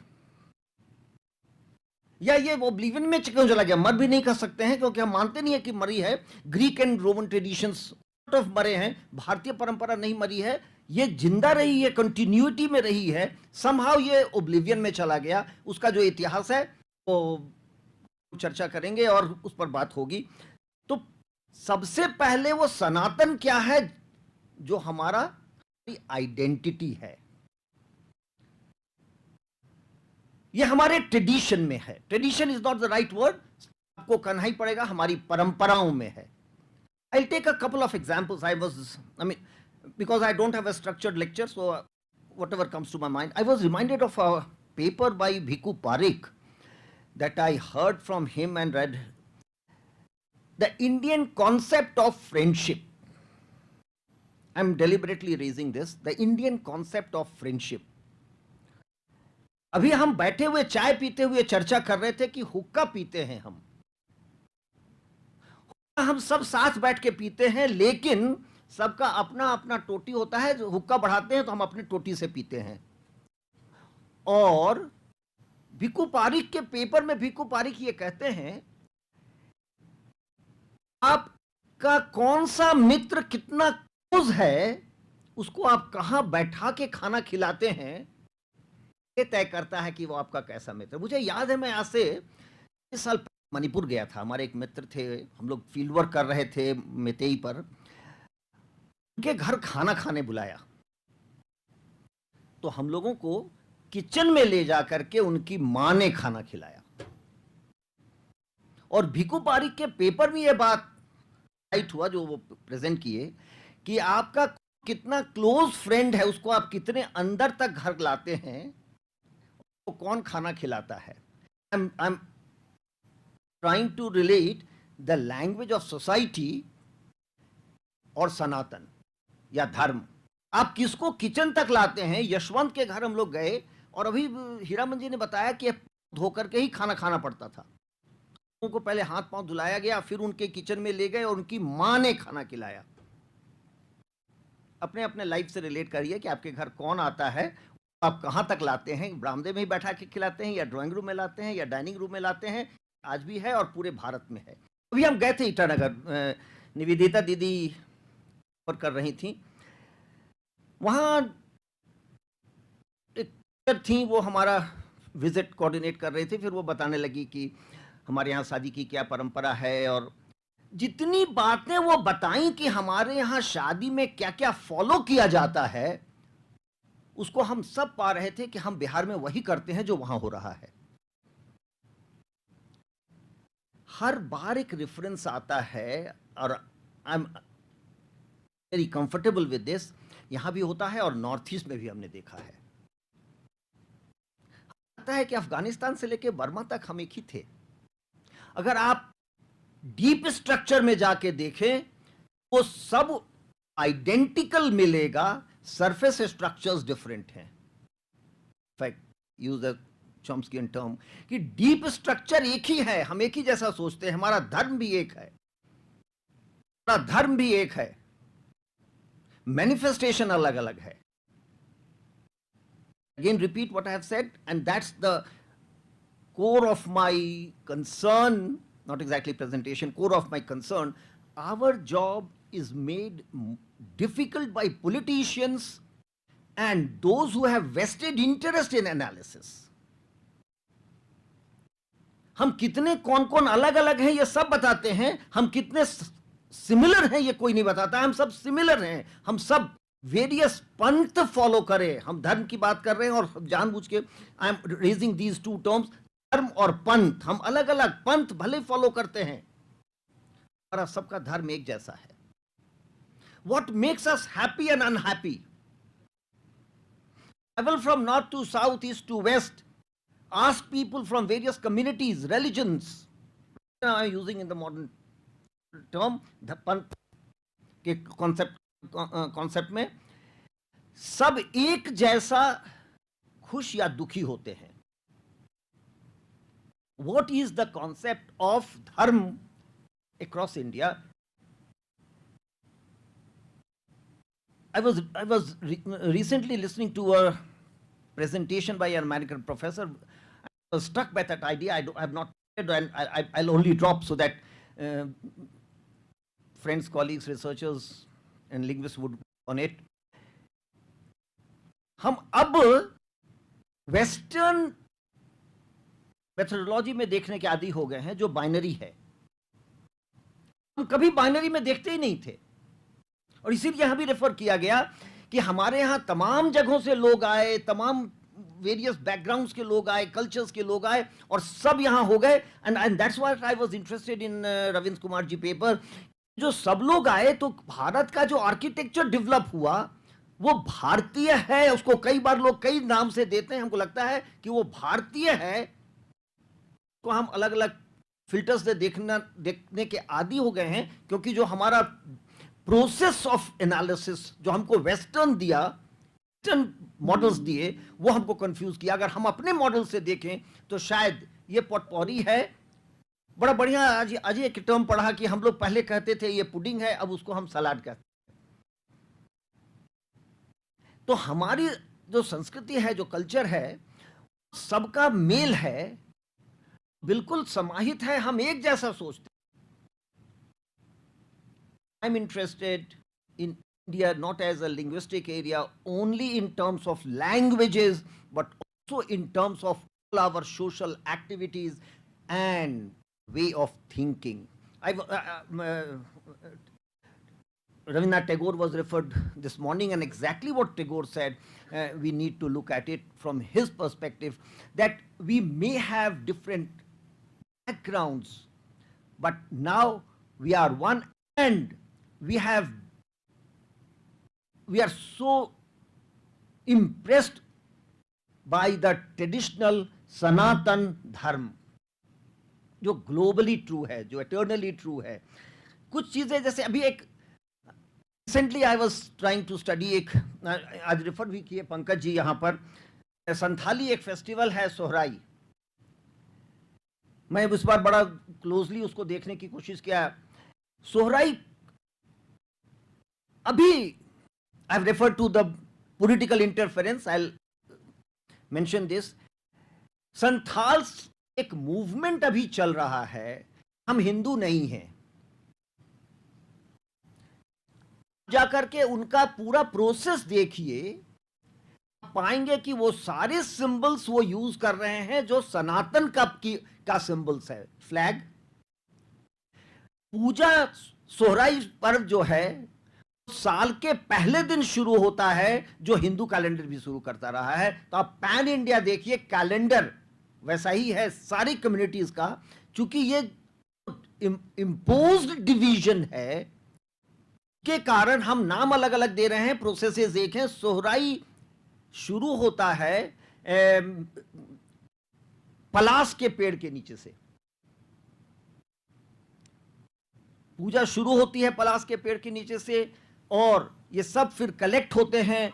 वही डांसेस, वही संगीत, संगीत का वही जो प्रेयर्स हैं वो वही हैं. और आज भी मैं मेंशन किया गया. और if we look at the counterpart from Arunachal, मिथुन की पूजा, जैसे हम गाय की पूजा करते हैं. I am raising only these issues of dress, of food, of prayers, of our lifestyle, that all these make, if we think beyond verbal language, linguistic area. India is a linguistic area, not only in terms of verbal language, Shailen ji, but in terms of all others. And हमको लगता है, पिछली बार भी मैंने ये बात कहा था, India is a linguistic area, नहीं, India is a cultural area. हम अपना कंट्रीब्यूशन ये कर सके कि हम मदद करें देश को एक करने में, दूसरे लोग डिवाइड करने में करते हैं. I have other examples which I would not take, but only include, और I think ये बात आज उठी थी. I've been a student of English literature as well, and then I shifted to linguistics. I read Old Man and the Sea. I wonder, आप में से बहुत लोगों ने पढ़ा होगा. उसमें एक सिंबलिज्म है कि जो फिशरमैन है वो कई दिनों तक फिश करता है, उसको कोई भी मछली नहीं मिलती है, वो कई दिनों के बाद आता है, अपना जहाज लगाता है, अपना जाल और अपना सारा सामान उठाता है और अकेले लेट नाइट वो अपने रूम में जा रहा है अकेला. हम कई बार पढ़े The Old Man and the Sea. ये था. When somebody from the West explained to me this is a biblical imagery imitating Christ when he was traveling alone carrying his cross, and what we say you have to carry your own cross, that is what the old man was doing. हम बिना western tradition में किए और समझे उसको समझ ही नहीं सकते थे. बहुत बढ़िया हीरामन जी ने तमाम साहित्य से उदाहरण देकर बताया कि आप किसी भी भाषा के, किसी भी रीजन के साहित्य को भारत का अगर पढ़ें तो बिना रामायण और बिना महाभारत के आप समझ ही नहीं सकते हैं. ये जीवंत टेक्स्ट है जो हम जीते हैं, चाहे हम किसी भी कम्युनिटी से हों. आपके पूरा जो बृहत भारत जिसको हम कहेंगे, बृहत भारत का जो साहित्य है वो अराउंड दीज मेजर एपिक्स, और वही हमारा धर्म है, ये हम जीते हैं. जब हम क्रिएशन भी करते हैं उसके अराउंड ही करते हैं. We subscribe it to it or not. I'm trying to make home the idea is that these are living texts. भूल जाइए कि राम भगवान हैं या नहीं हैं, लेकिन राम एक आइडियल है इस सोसाइटी के लिए. राम एक आइडियल है सोसाइटी के लिए, पुरुषोत्तम. और उसका कॉन्सेप्ट जो है, उस पुरुषोत्तम का कॉन्सेप्ट जो वो करते हैं, वो इतनी कम्युनिटीज हैं, सब में सही है, सब उसको मानता है, वही शाश्वत है, वही पैन इंडियन है, वही India as a linguistic area है. Don't know whether I am able to push the idea or make home the idea that I am struggling with. I must say I am not at the moment really been able to work on it. I have just retired from my services. तो आज ही रविंद्र जी से बात चल रही थी कि नौकरी में थे तो आना जाना और असाइनमेंट और क्लास और ये सब करते रहे. अब समय मिला है कि पढ़ पाएंगे तो शायद अब हम इस पर काम कर पाएंगे कि कैसे हम पूरे भारत एक जैसा जीते हैं और वो क्या जीते हैं, वो क्या है जो हमारा कोर कॉन्सेप्ट है, वो क्या शाश्वत है, क्या भारत का धर्म है, उसी को हम समझना भी चाहते हैं और शायद इस पर आगे भी काम कर सकेंगे. कई चीज़ें और हैं जो कि शायद artists have come and we should welcome them and watch their performance. I don't know whether I really have made a point, but I believe these are my concerns which I wanted to share, and I am happy that I am the last speaker of the day, so that I leave these questions with you to think over overnight, and perhaps we can again talk about it tomorrow. I don't have answers, I only have questions. Thank you very much. Thank you.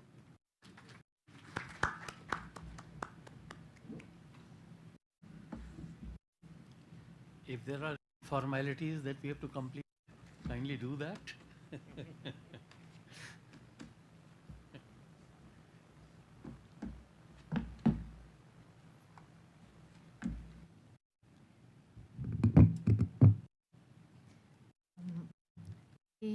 First of all, I thank all of the professors on the panel. Now we would like to present a token of love and appreciation to Professor Avinash Chandra Pandey. I request our chair, Professor Ravindra Kumar, to do the honor.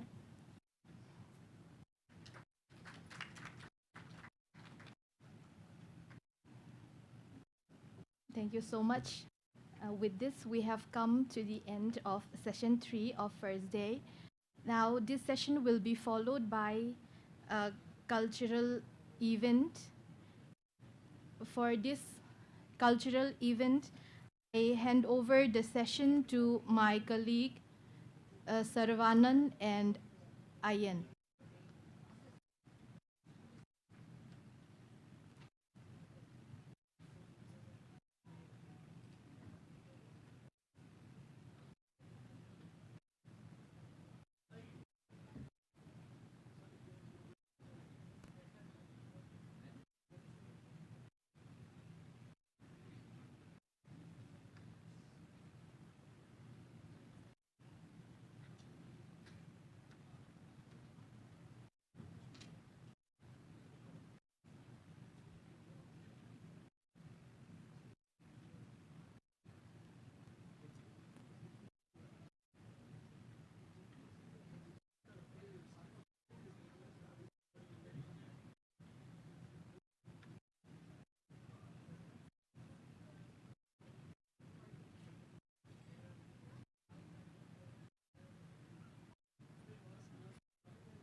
Hello.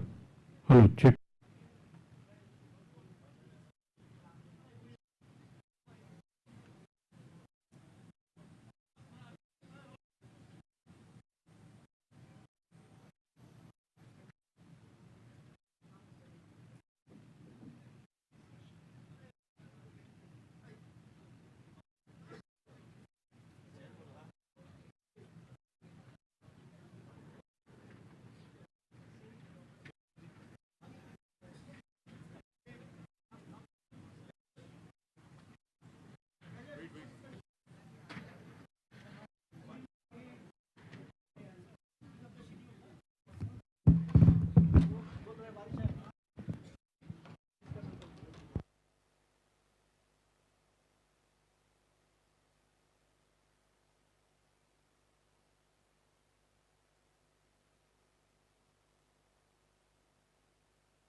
Hello.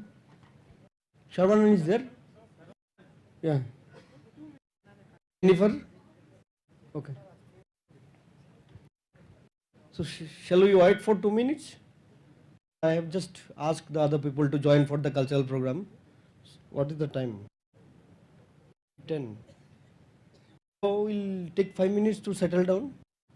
I think some of the permanent staff, they may join. It's 5:10. Let us wait for 5 minutes. In between, they can arrange everything. You ask, madam, how many wireless mic they need? How many mic they need? Once, 3. Okay. Center with stand, na? Stand का है?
Hello, check, hello.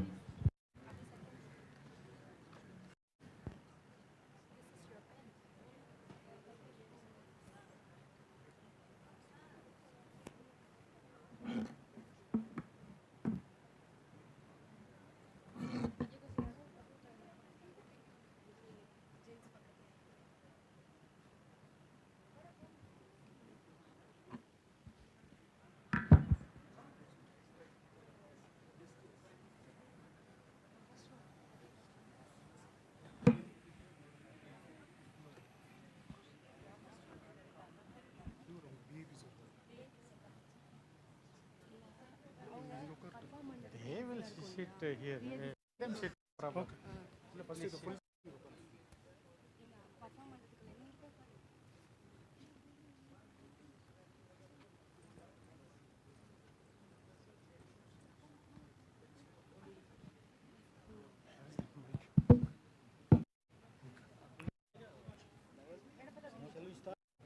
Yes, sir. Let's finish early. Actually,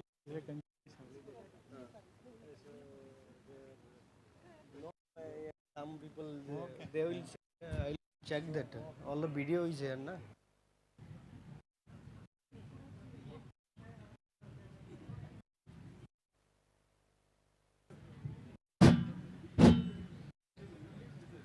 Sir, sorry for interruption, sir. So, namaskar, Basamali madam. So the Toda team is with us. So Chandrabhushan sir just mentioned about word shaping Mithun. So I just to give a reference of Toda buffalo. Toda buffalo is sacred for them. It's been, I mean, their history is old. I mean, 3,000-4,000 years old. Okay, and still they continue worshipping that. And I also want to mention Toda buffalo is one of the unique type of buffalo in India, not only in India, world. Okay, and also the shawl they are wearing, it's Toda embroidery. It's got GI tag. So this program is going to be coordinated by Sharvanan and Jennifer and Basamali madam. So rather than taking time, Basamali madam is associated with us for long time, and he is a well-known name in Tamil Nadu as well as India whenever it's the mention of Toda community comes. He is one of the best contributor for the Toda society development. So I request Basamali madam to initiate the program. Thank you. Thank you, all of you.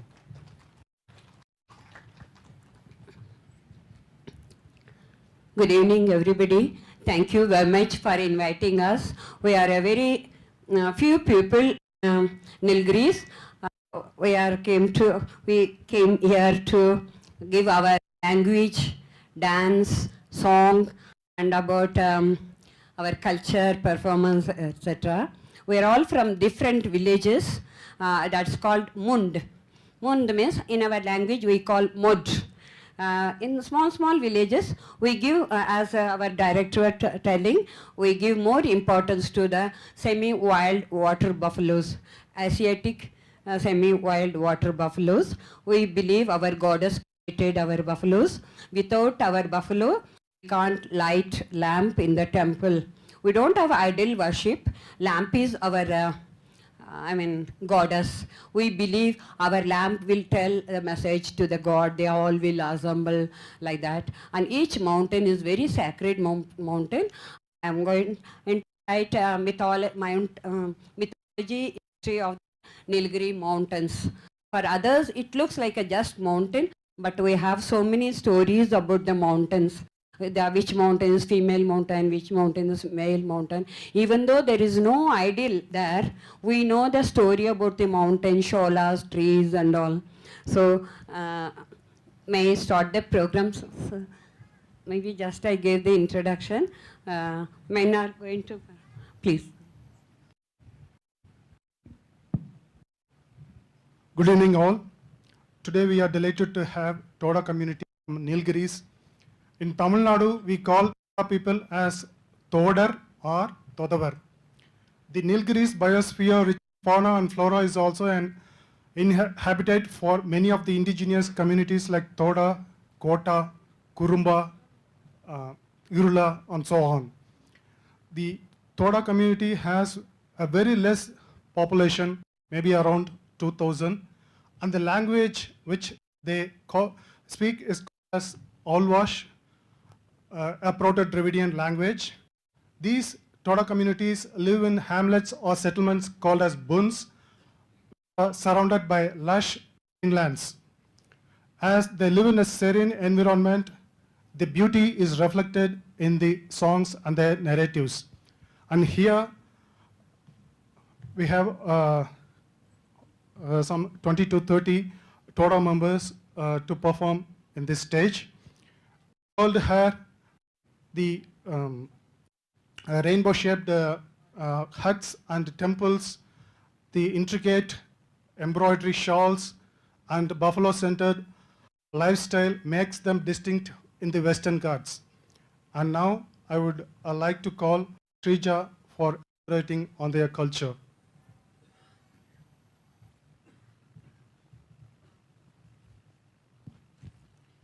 Good evening to one and all present here. Myself, Srija Sin. I am here to deliver about our culture. We, the Toda, are indigenous peoples of Nilgiri district in Tamil Nadu. We belong to the land of nature, grace. Nature is our supreme soul. We have ecological wisdom and spiritual practice. Toda way of life is a beacon. It shows that nature is not a resource to be exploited. It is a scarce, alive, deserving a care, worship the sun, moon, stars, rivers, and honor the aesthetic water buffaloes. The practice of Toda culture teaches us eco-consciousness and its purest.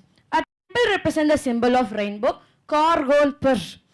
Female goddess temple is called Po, that is symbolical shape of cobra. I would wish to share with you the naming ceremony rituals of Toda child.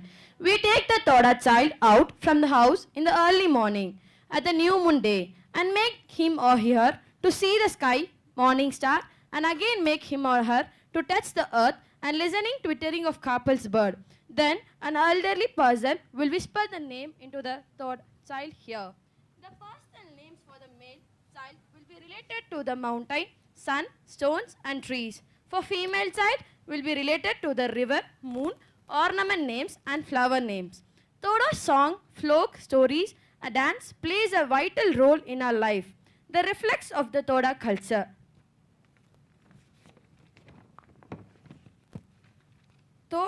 Today, we have a Toda team who are going to perform Toda culture. Can I tell their name? Shaktiken, Pamraj, Easta Kutan, Thebigen, Mindoch Kutan, Saravana Kutan, Tilnargun, Mondoshkun, Papraj, Vikram Kutan, Sudhamalli, Rubavati, Vasanta, Tilagavati, Meenavati, Rukkumalli, Kogilasin, Devishri, Degavati, Manjusin, Revatisin. To make you memorable and entertainable. Thank you. I forgot Mrs. Vasamali. I would like to request Jenny to welcome the Thoda team members in Tamil.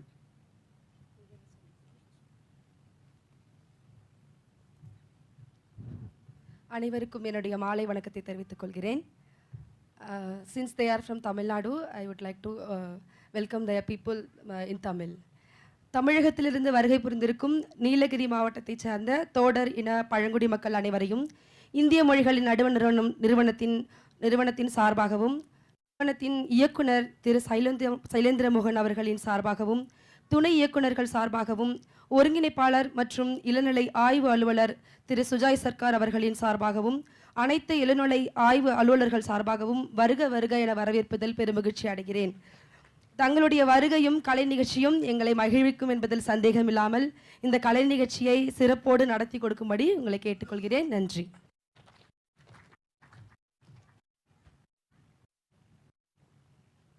Firstly, we will have a performance of their indigenous music instrument, Kari.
We are being pastoral people.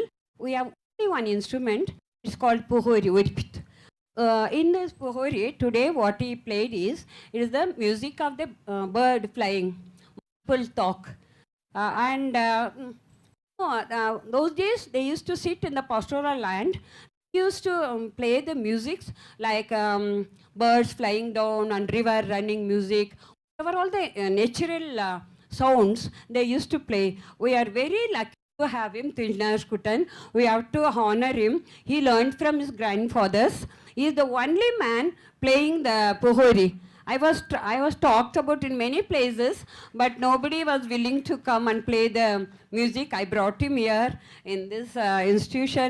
I'm really thankful for inviting us to show our very precious music to you all. Thank you very much.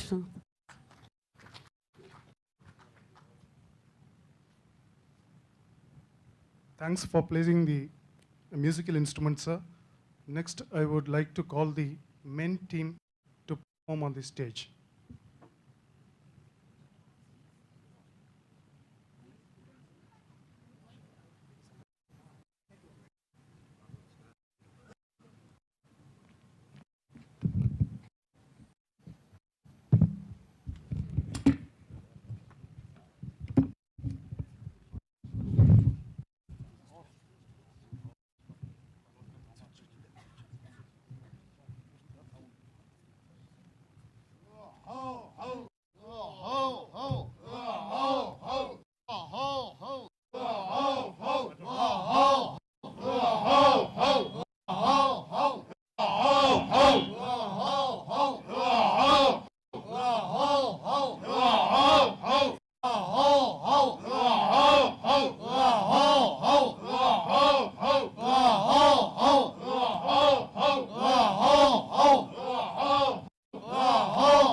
This is like an education institution today because we are able to give our child Toda culture to the people because it's from very specific place for us to tell our major things. This is called men dance. Only men used to do it. That is called ost. Ost means the one man used to praise the words. The vital words are very important. It's called kon. Kon is the word. Our own eyes, no? So vital words used to tell by the one man. He used to be very expert in languages. He will tell the words according to the temple festival words, and if it is a naming ceremony, if it is the praises, according to that he used to mention the word. And second person immediately, like voice from the wind, he used to accept, and immediately third person used to, all of them should accept. That's why he says kala hot, then others say ho, and all of them say ho ho like that. So this is the basic ost from the Nilgiris. Now we are doing the word collection, documentation for people. Very people are expert in doing this in the temple ceremonies according to temple gods, praising the word. This is called ost. Next will be another dance.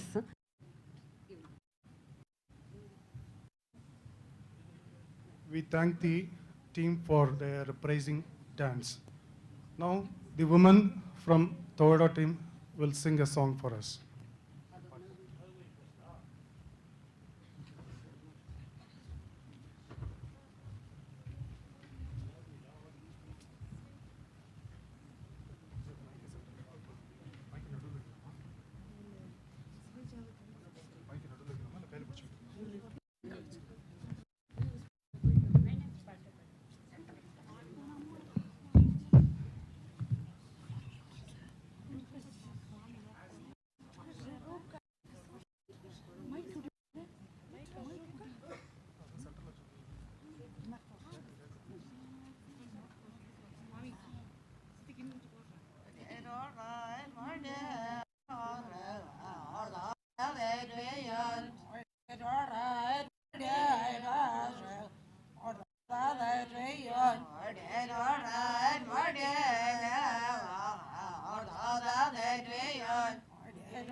This song is about the goddess song. Even though there is no idol in the temple, we are just worshipping the sacred land, and we know where are all the sacred ancestors are there. So they say, don't think, if our younger generation, they, in that song they are telling, don't think God is not there. Even if you can't see, that divine power is there. We should believe and to worship our sacred land where our ancestors are living. So they in their song, they mentioned all the ancestor gods, his names. That is the meaning of this song.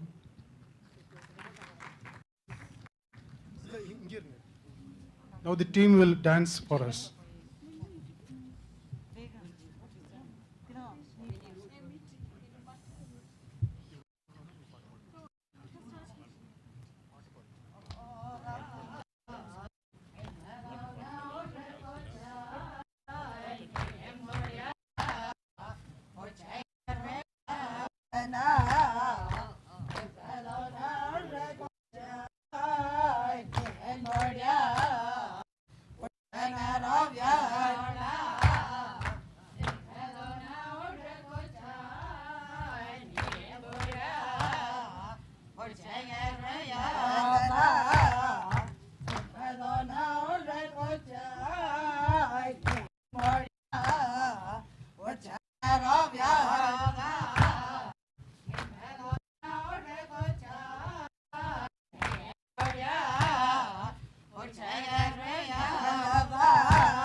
This song, we are all very happy.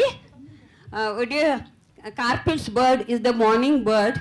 We don't have a watch in the villages. When that bird is twittering, we used to know that it's a daybreak. So we say that bird is very symbolic bird for us. That in Tamil is called Black Mina, I think. Then you come with us. We are all very happy today. We are dancing and Kashmir also. There's a buffalo. You always be with us. We are all very happy. Our minds are with the birds and buffaloes. All these songs are mostly about the birds, buffaloes like that. Thank you for listening. Thank the team for the song, and now I would request the men team to sing a song followed by dance.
Paneer nogika.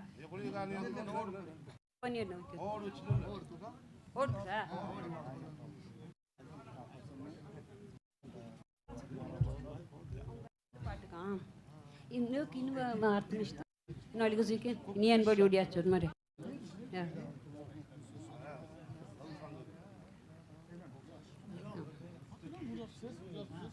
There are two friends, sir. They were in the mountains singing song, and they are asking friends, we both together everywhere. We should go together and always be friendly. Whatever we do, good things is like a friendly song. Madam Envodni Urcha Egoda means friend. So that is about the friendship songs. They told so many words, but all words I couldn't collect in that song. But it's of the friendship songs. We are always together. We will be friendly always like that. Now, which song?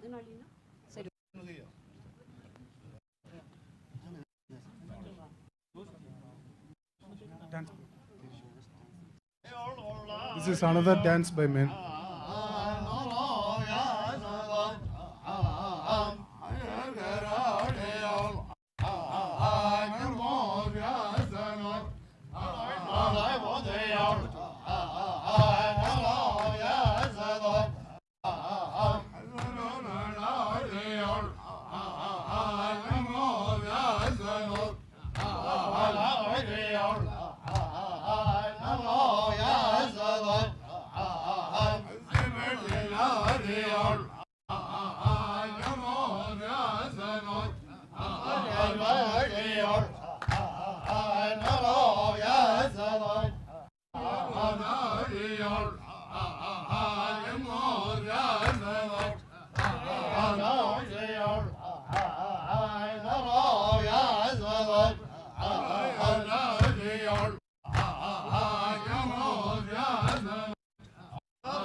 thank the team for their dance. This maybe we're always talking about the water buffaloes, no? Whatever life, even we are rich people, poor people, whoever it be, we used to call our buffaloes. We give naming ceremony for the buffaloes also. The buffalo names different according to the sacred buffalo and household buffaloes. Sacred buffaloes are milked by the men only, not men, ordinary men. He will become a priest in the temple. He cook himself and he light the lamp using the buffalo. So he give the separate name for the buffaloes, temple buffaloes, and separate names for the household buffaloes. So in that song you might have seen, whatever we do, early morning we get up and we call the Narof, Unmosh, Koji, all those names. And household buffaloes like Nashof, Kemosh, Mosh, names like that. Like depends the color and shape of the horn. And some buffaloes we believe it came from the moon and sun directly. We believe there is a world in the sun, Nor. And when first God was there, he took all the buffaloes from the temple and he brought these buffaloes, and when he vanished, he took all the buffaloes. So in their song they are mentioning Kemoshia, Nerofia, Inmoshia, like that all the buffaloes. Our life is calling the buffaloes and we are happy with the buffaloes. So without buffalo we are not todas. That's what they are meaning of that song, sir.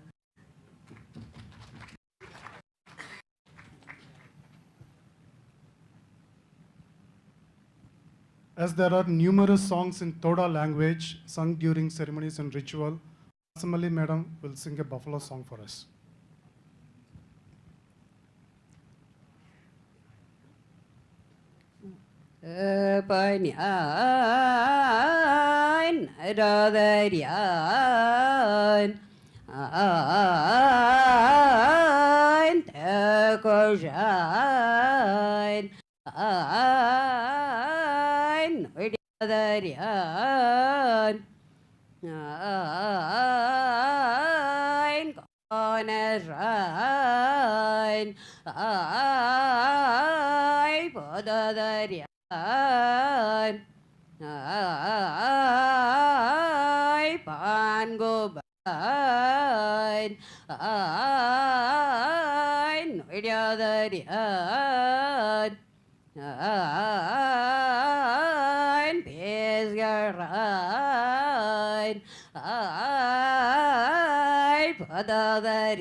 This is buffalo. One man is having more than 100 buffalo, but he still look for the better buffalo. He bought one buffalo from the Kurumba tribe of the Attapadi, called Teponi Tekush, where is the Malleswaran temple is there. There he bought one buffalo from the other Kurumba tribe and is mentioning all the ways where he brought the buffalo. Happily is singing the song, brought the buffalo and included into the 100 buffaloes. Then it is the 101 buffalo. This is song, my favorite song I used to sing about the buffaloes. Thank you for listening. Thank you so much.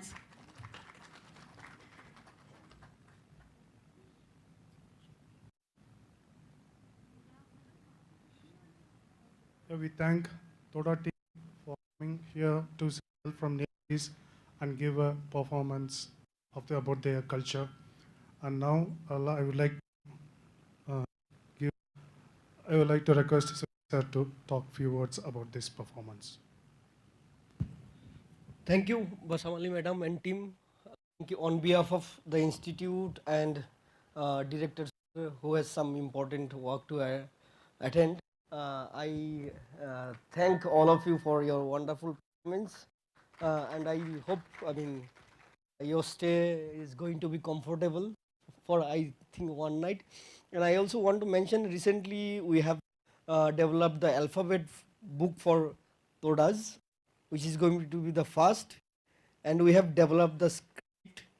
Though we have our script developed, in the sense we have not invented, it's Grantha, okay, and they have done the work. We just arranged the program here. Some of the people from Nilgiri and some of my friends who knows bit of technology, they are here, and its draft is ready. Keyboard layout is also ready. I think we will have another meeting or test run among the community, and hopefully the institute can contribute this way for the Todas. Thank you. I mean, they have been for some time associated with us directly. Thank you for visiting again, and hopefully we'll meet again soon. And thank you one and all for attending today's session, and see tomorrow we have few wonderful speakers, not few, all the wonderful speakers. So I humbly request you, I know though it's a long weekend, see, it's a long weekend for me also, for our directors are also, and not for us, especially the experts who have traveled so far to share their knowledge. So I request you humbly, please join for all the session. Thank you, and you will get CH.